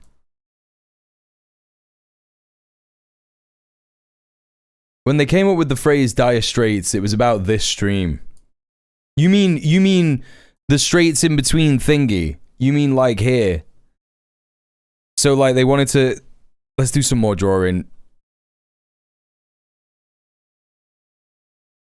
It used to control the strait to get into the Baltic Sea, so they controlled here, and here and here. And then there's Kiel, I guess. So they made a Kiel canal and it goes here. And they used to charge a toll. That's madness. Classic Danes, to be honest. Classic Viking shit. If you think about it. Which obviously would have been awful for millions of households. I think there's a lot of conversation as well about how do we become less energy dependent. So what can we do? Is that where the term keel haul comes from? Keel haul. Boost our energy production on these shores so that we are more shielded in the event of conflicts such as this. Robin, just talking about that, I mean, I remember from the Ukraine war, an insufficient amount of gas that we have storage capacity for in this country, and that was one of the big problems. Is that still the case, or have the government done something about it? No, there's still only a few days of gas storage in the UK, but that's because the UK obviously produces its own gas to some extent. It imports from Norway next door, always been a very reliable supplier. Less energy dependent is so good, man. We'll just have to become less energy dependent, chat. Oh, a keel is a part of a ship. Thank you. Hey, Baldwin. Rail system in the USA is extremely anti-disabled people. There are a few level platforms. You have to go upstairs to an Amtrak. Yeah. That's why it's all got to be redone. Yeah, just use less water and food. It's fine. Don't cook your food. Have cold beans on bread. Beans on toast? Well, wait until you try beans on bread.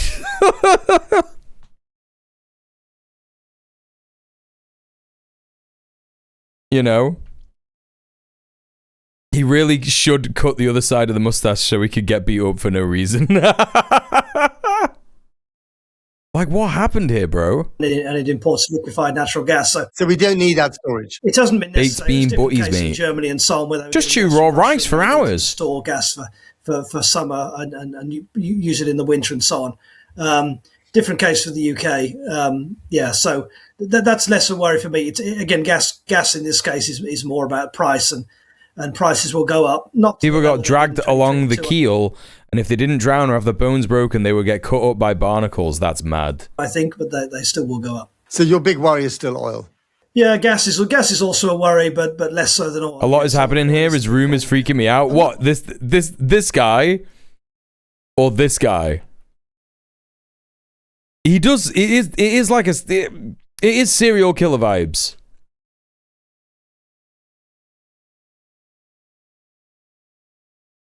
You can always tell the Euros are worried when they pull out the late medieval laws and shit. Yeah. Keel hauling is a war crime. It sounds like it should be. Yeah. Yeah. No. His room is so crazy, man. It's like this guy's the CEO of an oil company. He's just in this weird room. The blinds are just very basic. It doesn't this just doesn't strike me as like the blinds of a CEO of an oil company. It's like he's in like an abandoned house or something. Part of his mustache is going grey and it looks bad on camera. Oh, it could be that. It could be that. Yeah. He's got to get out the Just for Men. I was gonna say it looks like he's in his mum's house or something. He's either in like an abandoned house or like it's in his mum's house. Spend all of his money on that snazzy lamp. Yeah, but this also looks like it's from the 70s. He's the CEO of an oil company. No one said it was a successful company. Well, it's not anymore, is it? Well, the shareholders are making a lot of money, but yeah. Yeah, gas is also a worry, but less so than... It's an oil consultant company. He's more of an industry leech than a full-on player. I'm with you. Yes, oil is the big problem here. And what should the government be doing to prepare us? Because, I mean, the message they're putting out is very much, keep calm and carry on. Why is the world map at an angle? I think Atomically Powered said, why is the map crooked? Because that's how you know it's quirky, and this is just like a real person's house, and it's not just a studio in Channel 4 Studios. So that they can, so that you can really relate to the news anchor, who's definitely not a news anchor anymore. He's just an independent journalist. This guy is exactly like Jeremy Scale or Ryan Grimm, and you can relate to him. You can relate to him, It's working. It's working. He's already in hiding from Iran. That's true, Susie. Yeah. That's how you know he's really using the map. Exactly. When you use a map a lot, this happens to it. That's why that is. And, you know, they say keep calm and carry on. And then you watch the news, like Channel 4 News. Yeah, the use of tape on a pinboard is actually mad. To carry on. So what should they be doing that they're not doing? Yeah, look, I have some sympathy for them because it's for any government in this position, it's tough. You only have a limited number of levers to pull, and some of them aren't connected to anything or don't do much. That was crazy. Look, I think avoiding panic is important. When you see petrol stations run short, don't panic. It's because everybody's run down there and, as Holly says, filled up the jerry cans. So avoiding that is part of it. I think doing things like cutting taxes on fuel is pointless. I mean, that's just giving money to people who drive further, and instead of telling people to save. Yes, there are the poor in society who need some support on their bills. There are ways to do that rather than just handing out. Yeah, it's called nationalize energy, man. That's what it's called. It's called nationalize public transport and make it better. Effectively handing out money to everybody, but doing everything that can be done, to safeguard vital services, make sure ambulances and police and everybody get fuel. Was that a Dad's Army joke, you gas bag? Are you calling me a gas bag? And no, it wasn't joke. It wasn't a Dad's Army joke. It's just well known, isn't it, that when people say don't panic, that people end up panicking. See what is there that can be done in terms of efficiency, use fuel more effectively. Again, as Holly says, Chat's being so mean to me today. They're saying that the way I eat beans on toast is bad. They're saying that my jokes are bad. They're saying that I'm doing Dad's Army jokes and that I'm a gas bag. Work from home, all these kind of things. And they've only given me £31 today, chat. This is the first day of a new month. You all got paid yesterday. To be fair, you were wronging for the beans take. That's what I'm saying. Look at what's happening. Look at what's happening.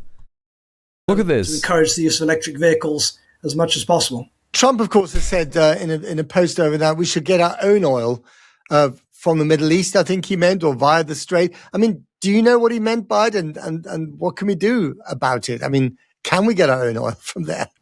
Well, if any tanker's willing to sail in and pick up and come out again, then yes.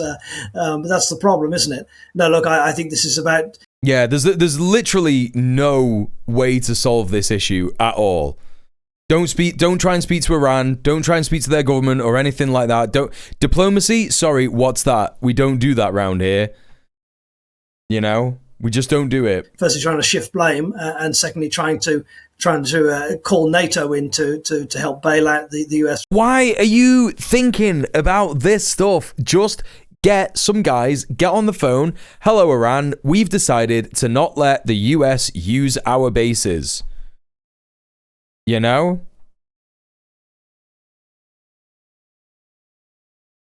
Eleanor TV says, my brother is in the military and I'm so scared he's gonna die and kill for fucking Israel, and I don't know how to feel as a communist myself. Well, the way that you should feel as a communist is that it's wrong for him to be doing that, and you already think like that, so that's fine. It's also fine to be sad that your brother is gonna maybe throw his life away and also murder other people. You know, you could be a communist and also have feelings. That's allowed. You're allowed to love and care for your brother. And I am sending you my utmost heartfelt solidarity and love, because I can't imagine how fucking stressful that is. Yeah, I don't know, man. Like, there's very little you could do, right?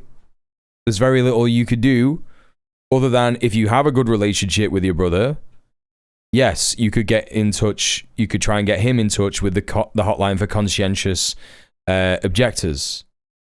Do not do it. You know, if you're speaking to him and he is, I'm not sure I want to do this. This is crazy. I'm going to end up going to fucking Iran and actually I don't like it and there's no plan and my generals don't give a fuck and the commander doesn't give a fuck and even the fucking, you know, shit like that. Hey, I want that one. My boy. Reva Claw.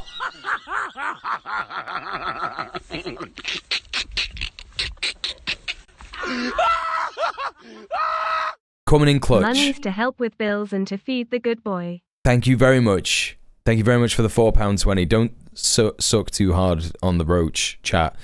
Yeah, thank you very much. Appreciate that. Thank you, Reva Claw.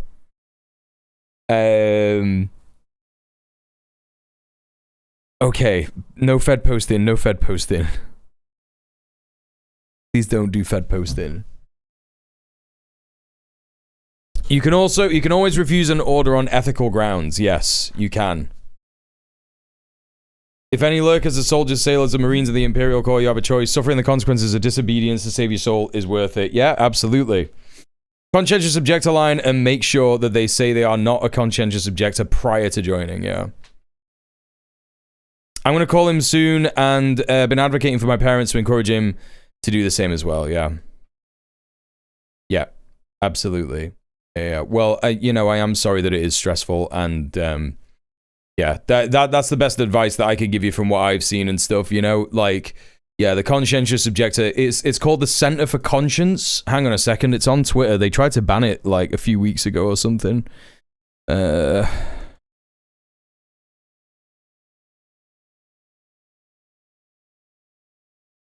Center for Conscience and War, is that what it's called? Center on Conscience and War. So there's a link to their Twitter page. I think you can find some more information about them on the internet as well. But like, yeah, man. Hello, me old chum. Thank you for the follow. You don't have to choose your orders over your conscience. Service members have options. If you agree war on Iran is wrong, we can help. If you drop a conscience objection packet now, regulations require your commands to accommodate your beliefs. There's just one of the many options we can help you explore. Talk to a professional rights counselor now. It's free, secure, and anonymous. 1-800-379-2679. Don't wait until it's too late. You should hire me for ad reads, actually. I think I read that quite well. So yeah, there you go.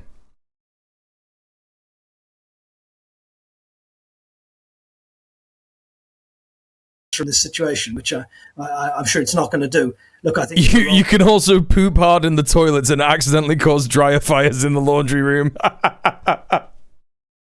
Yeah, you could. He could develop a rare condition called clown disorder, and every time they ask him to do stuff, you know, boobery happens, and he just like slips and falls and goes whoa, and there's a sound effect going like whoop, whoop, whoop, whoop, whoop, whoop. You know, you could do that. You could have that one. That's a funnier option for him to do if that's something he'd like to do. Of NATO, maybe the UK, France, in a post-war scenario of escorting and peacekeeping, but not in an active combat zone like this one. And of course, America is oil independent, energy independent, and is the biggest energy exporter in the world, isn't it? Well, biggest, gross exporter of oil, yeah. But RT Clearance also, hi, welcome to the chat. If you got any Quaker meetings near you, attend. They consider it a badge of honor to support conscientious objectors, and the fact of meeting attendance bolsters your conscientious objector claim. So there you go, you got that as well, Eleanor. It doesn't make you energy independent. They keep saying they're energy independent. Are they fibbing? They love to say this, but independence isn't only about exporting more than you import. So the US needs to import some grades of crude oil and export others. It needs to import some refined products and export others, and it's tied into the world market. Americans pay the same. The Melpert cam just absolutely fucking died. Else. They could cut themselves off, and then Trump quite possibly might do that. But that will have a whole bunch of other disastrous consequences. Well, it would be shoot the American oil industry in the foot. They wouldn't be able to expand. Okay, it's fine. It's kind of one of the key offsets to the loss of supply here. The industry would be furious. It would make the industry very inefficient because it wouldn't be able to import things that's in a deficit and wouldn't be able to export when it has a surplus. So it would end up making the crisis worse, and it would, of course, export the crisis to others. Other people then run short of fuel, and the US, whatever it might think, is actually tied into the world economy and does depend on the economic health of other countries. Just getting back to the introduction, I mean, I said that the last tanker of jet fuel from the Middle East. He is an incredibly photogenic cat. Would be arriving this week. Is it the last tanker, and does that mean that? I think what you actually mean is he's a very handsome boy. Don't get jet fuel, for the foreseeable future, and our holiday plans post-Easter might be up the spout? Yeah, it's probably true the last tanker would be arriving around now, but that's the last tanker from the Gulf. It's not the last tanker in the world. Look, and for the other tankers, yes, there's going to be a shortage of fuel globally. That'll mean there'll have to be less flying. Doesn't mean that anybody runs out. It means that prices will go up and airlines will have to fly less, and if people can't afford a flight or think they have better things to spend their money on, they'll have to go without. Yeah, sadly, conscientious objection is legally only a psychological or spiritual thing, so you shouldn't say, I don't want to fight in an imperialist war, but rather I think killing people is wrong. Yes, that's exactly what it is. But the crazy thing is about that is that you can lie. I think that if you lie and say that you think... I mean, most people think that killing people is wrong, so maybe you wouldn't be lying, right? If you were to do that, but yeah. Somehow we have to save 10% of global oil supply overnight. In all the rich countries will get the remaining oil. The poor ones will be the ones that suffer the most. And I think the thing is about the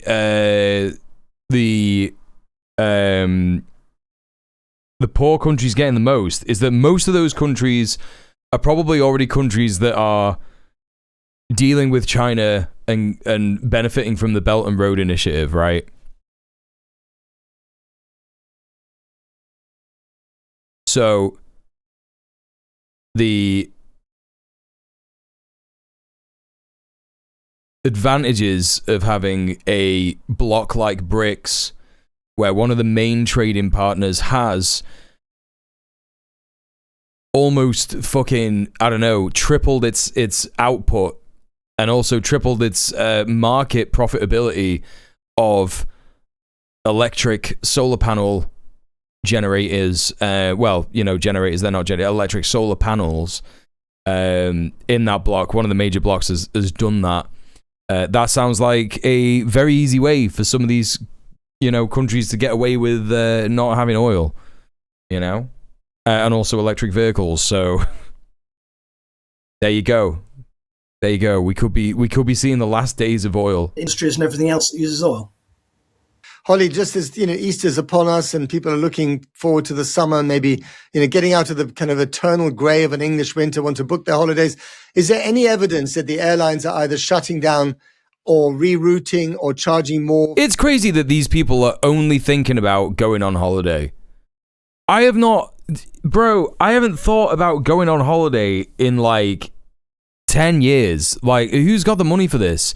These people are so fucking privileged. It doesn't matter how much you dress up your room to look like a regular, everyday fucking YouTuber. You're never going to appeal to the actual fucking working class in the country that you're broadcasting in if you sat there fucking hand-wringing about holidays. They know who their audience is. Yeah, but why are they doing this shit then? Why are they doing all this shit in the background? I've been on holiday since 2009, right? This is what I'm saying. It's so far from what anyone in the real world is thinking about. For flights that we all thought we might be able to take.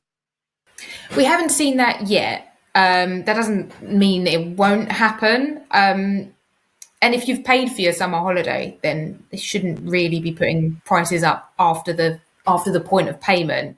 If you're that organised, Holly, I don't know.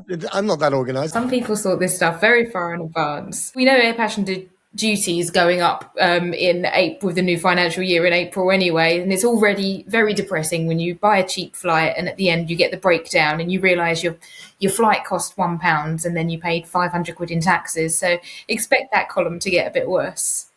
So I think across the, whether it's food prices, obviously prices at the pump, airline tickets, hotels, it's all affected, isn't it, by this? Yes, but it's been the case for several years. We have been living through a cost of living crisis where we have had several years of sustained high inflation. I went on a simple biking holiday last year and it's ate up all my savings from like 2 years. Yeah, it's mad. And there is disruption in the supply chain. £500 in taxes, what is she talking about? She's talking about going on posh people holidays. That's what she's talking about. There's the what do they call it, like fuel duty and all this other stuff, and I can't remember what it is. It's like Americans only caring about gas prices, not the lives of our military and the people of Iran or the surrounding area. Yeah. This is like a great way to like explain to people what imperial core comfort is, right? Because we have working class people in our countries. The majority black and brown people, migrants, and you know, of course, there's white people in there too, but when it comes to, you know, imperial core comfort, like this is what most people refer to. It's like people worrying about like, oh my God, the price of gas. Oh my God, I won't be able to go on holiday. Oh my God, I won't be able to do this. You know? They'll start to kick off when the treats are denied. Right, exactly. But they'll just want to speak to the manager of capitalism. That's all it is, right? You know what I mean? Like this class of people, like the middle class, they'll just be like, well, I need to speak to the manager of capitalism. When it comes to, yeah, like the actual working class people in our countries do have more solidarity with people in places like Iran. Like the people of the working class in our countries probably know people who know people in Iran, or they've got people in their family who have got other members of their family in Iran, yada yada yada, right? So there'll just be way more solidarity going on there. But yeah, like these kinds of worries is one of the best ways to describe to people the overwhelming amount of privilege that we have in the imperial core, when there are like people sat there who are worried about things like this and not worried about the fact that people might not be able to afford food, might not be able to afford to heat their home, and therefore if they're vulnerable enough, they'll die. Right? People don't give a shit about that. Across the board, we know that eventually that gets passed through to the consumer, because they're the ones that pick up the bill at the end of the day. And it's hard. It's really hard. That's why it's so hard to advocate against imperialism and exploitation of other countries, because people will react very strongly to having their treats taken away. Okay, so the counter argument to that, in terms of like having their treats taken away, right? Because we can have the treats taken away, but we can also remain and have a bunch of treats, which is way more treats anyway, regardless. You know what I mean? We might not have like, I don't know, all of the kind of choice that you would have at the supermarket previously, but it's also like an exercise in sovereignty, right? Because we were talking about the other day, like, what even fucking veg is supposed to be grown in Britain? And people just don't know, because when you go back to like the Middle Ages and stuff, they didn't even really like fucking grow veg. All they grew was like grain to like make corn and fucking porridge and stuff. No, not to make corn, to make bread and porridge and shit. Like that's all that we used to grow. And it's like people didn't grow fucking like cabbages and turnips and shit or anything like that. No, people weren't even growing beans or anything, or peas. It's just like, you know, the veg that we have in this fucking country and the fruits and stuff, you know, it is like apples and blackberries and gooseberries and shit like that. And, you know, we actually just don't know. We actually just don't fucking know, like, what is supposed to be growing here in the fucking, in the UK. Because we just have no connection to the land. All that connection to the land is like fucking lost. What are our indigenous fruits and veg and shit like that? I think back in the old days, you all used Ireland for growing veg. That's right. Yep. Yep. It was oats in Scotland. Yep. Material conditions for you. My wife losing a job will emotionally affect me more than a drone strike in Yemen, not because I'm a Yank, but because I'm human. Yeah. Very disconnected from the reality of the land that we live in. Everything is fetishized, packaged, and sold, and we are alienated. Completely alienated. And we have no idea. Like, imagine just like, it's just mad to think that there would just be like fields of tomatoes in the UK. It's like, we need greenhouses to grow that shit here, bro. Like, and even then, it doesn't work out in an amazing way. They're not coming down. In fact, I mean, there was a report last week, my friend's partner, who is Spanish, refers to British tomatoes as tasteless balls of carbon. And that's how different tomatoes grown in Britain are to like tomatoes grown in Spain or Italy or like any other Mediterranean country, Palestine, Tunisia, you know what I mean? Like all these places where they're like where they're from. Hikes in interest rates this year from the Bank of England. That's what the markets, some more gloomy aspects of the markets are pricing in. I mean, that, you know, I know last week 500 mortgage products were already thrown out by lenders. I mean, again, if you're trying to get into the housing market. Last week, 500 mortgage products were thrown out by lenders. Oh, yeah, we're already cooked, bro. This is crazy, man.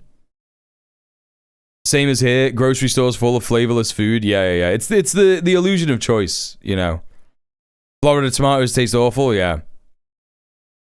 We grow the finest of mushy peas. No, I don't even think peas grow here. I think peas are from like France and shit. The soil isn't right for them. This is the thing, it's all about the soil, it's all about the weather and shit like that. And like in the UK, for example, we just have like loads of fucking peat, right? And like stuff doesn't really like grow in peat, it's really acidic. And it's like got loads of gas in it and shit. So, you know. Am I right in saying tomatoes are from the Americas? Oh, they might be. Actually, they really could be, yeah.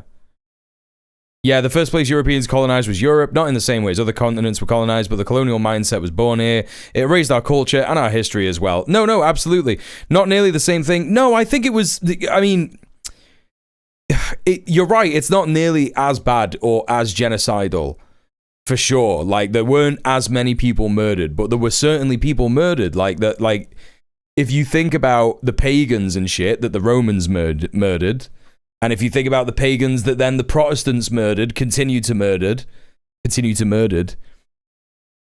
Yeah, Ireland was the blueprint, absolutely. Ireland was one of the fucking blueprints entirely. And it also happened in Scotland. It also happened in England as well. You know, like the state as a entity, you know, eradicated our indigeneity. And it's why it's so fucking like ridiculous, right? When it comes to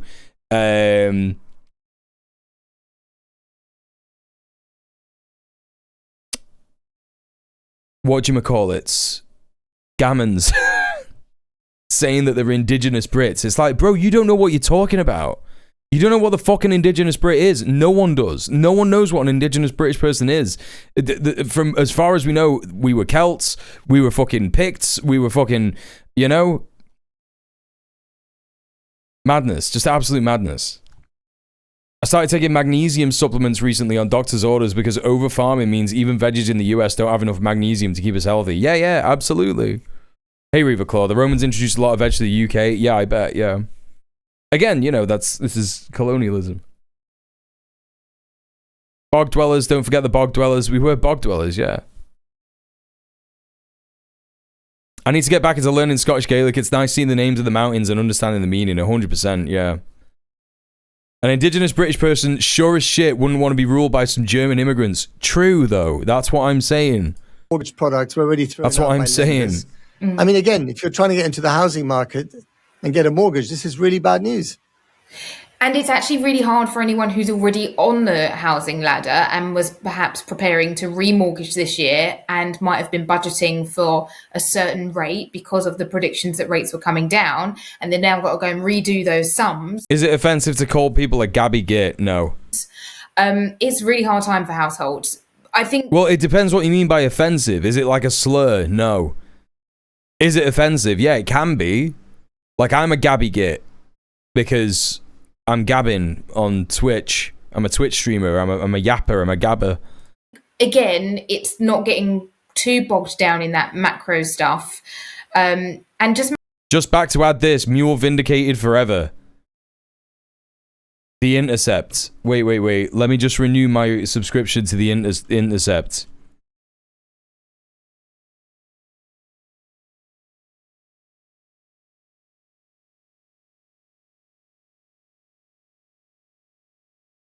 When was this? April 1st, 2:51 p.m. So literally today. 2 hours ago. Yeah. Casualty cover-up. The Pentagon is hiding U.S. losses under Trump in the Middle East. The Pentagon has sent outdated statements on the number of U.S. troops killed or wounded during the Iran war, resulting in undercounts. Yeah, I told you. I fucking told you. I'm telling you right now. Almost 750 US troops have been wounded or killed in the Middle East since October 2023, an analysis by The Intercept has found, but the Pentagon won't acknowledge it. US Central Command, or CENTCOM, which oversees military operations in the Middle East, appears to be engaged with what a defense official called a casualty cover-up, offering The Intercept lowball and outdated figures and failing to provide clarifications on military deaths and injuries. At least 15 troops were wounded Friday in an Iranian attack on a Saudi airbase that hosts American troops, according to 2 government officials who spoke with The Intercept. Hundreds of US personnel have been killed or injured in the region since the US launched the war in Iran over a month ago. President Donald Trump, who wore a blue suit, red tie, and a ball cap to the dignified transfer of the first Americans killed in the war, said casualties were inevitable. When you have conflicts like this, you always have death, he said afterwards. I met the parents. They were unbelievable people. They were unbelievable people, but they all had one thing in common. They said to me one thing, every single one, finish the job, sir. Please finish the job. On Tuesday, Trump teased that he would wind down the war in Iran with as little as 2 weeks. In as little as 2 weeks, despite not achieving many of his stated aims, such as freedom for the people of Iran, taking the oil in Iran, forcing Iran's unconditional surrender. At one point, the president even declared that the war would last as long as necessary and achieve our objective as peace throughout the Middle East and indeed the world. CENTCOM has sent out dated statements on casualty numbers, meanwhile resulting in undercounts, including a statement sent on Monday from spokesperson Captain Tim Hawkins, noting that since the start of Operation Epic Fury, approximately 303 US service members have been wounded. The comment was 3 days old and excluded at least 15 wounded in the Friday attack on Prince Sultan Air Base in Saudi Arabia. The command did not reply to repeated requests for updated figures. CENTCOM also would not provide a count of troops who died in the region since the start of the war. An Intercept analysis puts the number at no less than 15. This is quite obviously a subject that War Secretary Pete Hegseth and the White House want to keep under wraps, says the defense official who spoke on the condition of anonymity in order to speak frankly. In 2024, during the Biden administration, the Pentagon provided the Intercept with detailed chronologies of attacks on US bases in the Middle East. The list of the specific outpost that was attacked, the type of strike, and whether or how many casualties resulted, along with an aggregate count of attacks by country. The Trump administration numbers, by comparison, lack detail and clarity. The current CENTCOM casualty figures do not appear to include more than 200 sailors treated for smoking inhalation or otherwise injured due to a fire that raged aboard the USS Gerald R. Ford before it limped off to Souda Bay, Greece for repairs.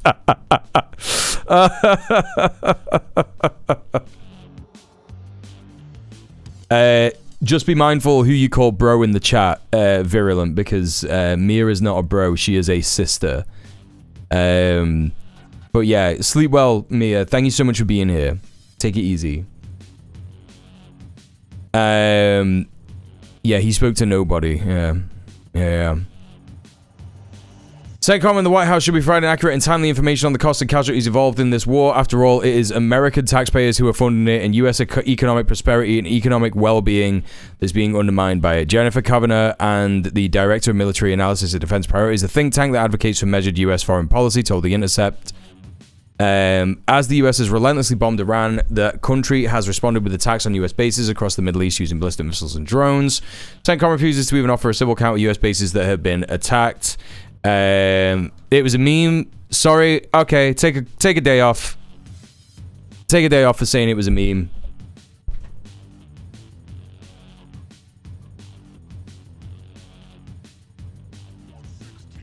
Patience is wearing thin for you, Virulent. It's wearing fucking thin.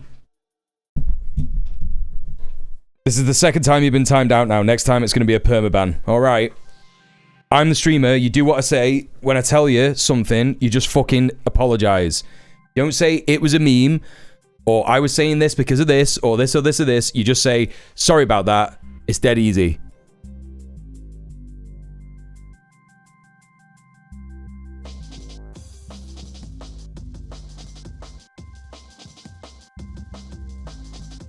No fucking meme I've ever fucking heard of. Fucking sleep tight, bro. Chatting fucking rubbish, mate. As the US has CENTCOM even refuses to offer a simple count of US bases that have been attacked during the war. We have nothing for you, a spokesperson told The Intercept. An analysis by The Intercept, however, finds that bases in Bahrain, Iraq, Jordan, Kuwait, Qatar, Saudi Arabia, Syria, and the United Arab Emirates have been targeted. On Tuesday, Hegseth said that Iran retained the ability to retaliate for US strikes, but their attacks would be ineffectual. Yes, they will still shoot some missiles, he said, but we will shoot them down. Great analysis there, Secretary. Thank you very much. On Wednesday morning, officials in Bahrain, Kuwait, and Qatar all reported missile or drone attacks from Iran. Iranian strikes have forced US troops to retreat from their bases to hotels and office buildings across the region, according to two government officials. The defense official was livid about the Pentagon's failure to adequately harden the bases and ridiculed Hegseth's Tuesday prayer at a Pentagon press conference. May God watch over all of them each day and each night. May his almighty and eternal arms of providence stretch over them and protect them, said Hegseth. Why didn't Hegseth protect him, the defense official asked. Anyone with a brain knew these attacks were coming. This is crazy, dude. There is a Pentagon official saying anyone with a brain knew these attacks were coming. And Hegseth is just like praying and shit. Pentagon spokesperson Kingsley Wilson did not respond to multiple requests for comment. Retired General Joseph Votel, a former head of Central Command, recalled that U.S. troops in the region have faced drone attacks for at least a decade. At that time, we identified a need to protect against this threat, and it has taken far too long for the Department of Defense to respond and provide adequate protection for our deployed troops, he told The Intercept, referencing drone attacks during the campaign against ISIS in the spring of 2016.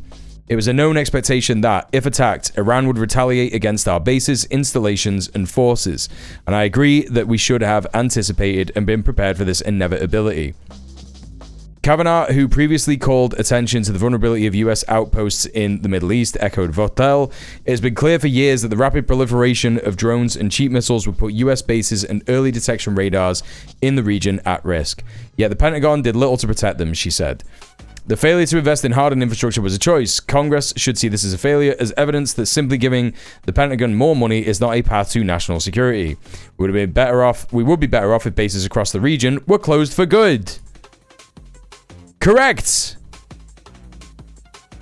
This is it. No, they simply don't care. This is the thing. They actually don't care. Which is mad. Because they should care. Because these are people's fucking lives. Insane. Absolutely insane. In public statements, Iran's Foreign Minister Sayed Abbas Araghchi called out the US for using civilians in nearby Arab monarchies of the Gulf Cooperative Council states as human shields. US soldiers fled to military bases in GCC to hide in hotels and offices, he wrote on X last week. Hotels in the US deny bookings to officers who may endanger customers. GCC hotels should do the same. Votel also expressed concern about troops using hotels and offices, noting it could turn normal civilian infrastructure into military targets for the regime. Last month, an Iranian drone strike on a hotel in Bahrain wounded two War Department employees, according to a State Department cable reviewed by the Washington Post.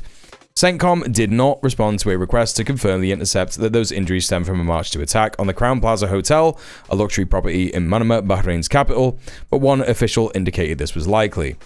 Votel said a failure to provide troops with adequate protection may handcuff U.S. operations. I think this really complicates command and control and could affect unit cohesion and effectiveness. Oh, wow, they're going to get fucking murdered.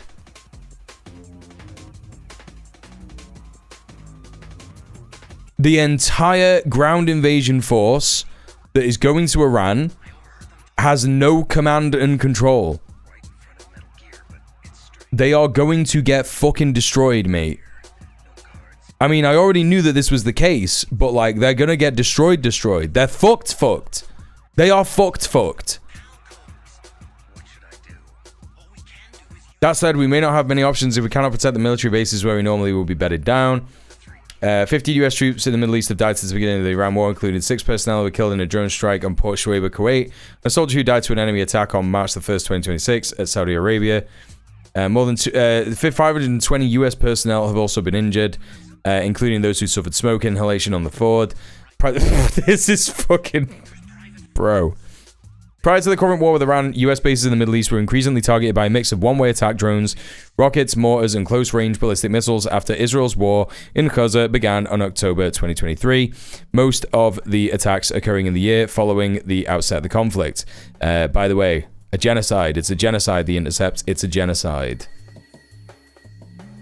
175 troops were killed or wounded in those attacks, including at least 3 service members who died in a January 2024 strike on Tower 22 facility in Jordan. Others targeted Al-Assad Air Base, the Baghdad Diplomatic Support Center, Camp Victory Union III, Erbil Air Base, and Bashar Air Base in Iraq, and Al-Tanf Garrison, Deir ez-Zor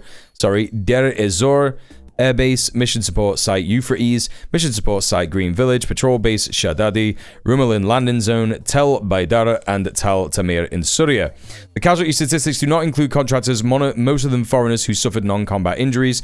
Official US statistics show that there are almost 12,900 cases of injuries to contractors in the CENTCOM area of operations during 2024 alone. More than 3,700 were the most serious non-fatal injuries, including traumatic brain injuries requiring more than 7 days away from work. 80 contractors were also killed, all of them in Iraq. Numbers are likely significant undercounts, but if a fractional number of known contractor injuries is added to the tally, the casualty count for Americans and those on US bases may top 13,600.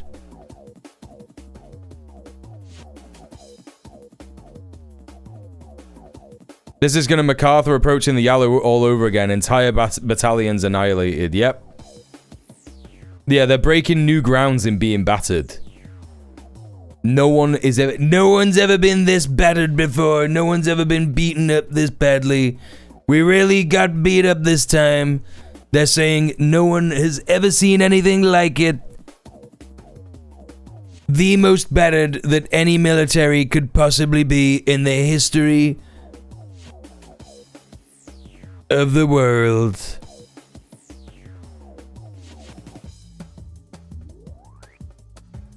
I don't know what to say. But I told you so. I told you, chat, you know. That's what happens. That is just what happens.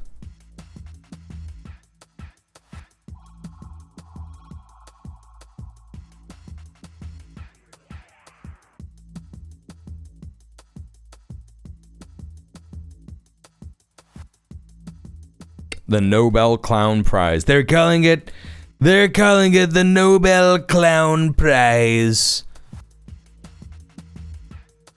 Chat, we're gonna go and raid. I'm done, by the way. That's what's happening. I'm finished. The stream is finished. We're gonna go and raid. We are gonna go raid Joan Adams. She is streaming some stuff. She's got some clown makeup on. Okay.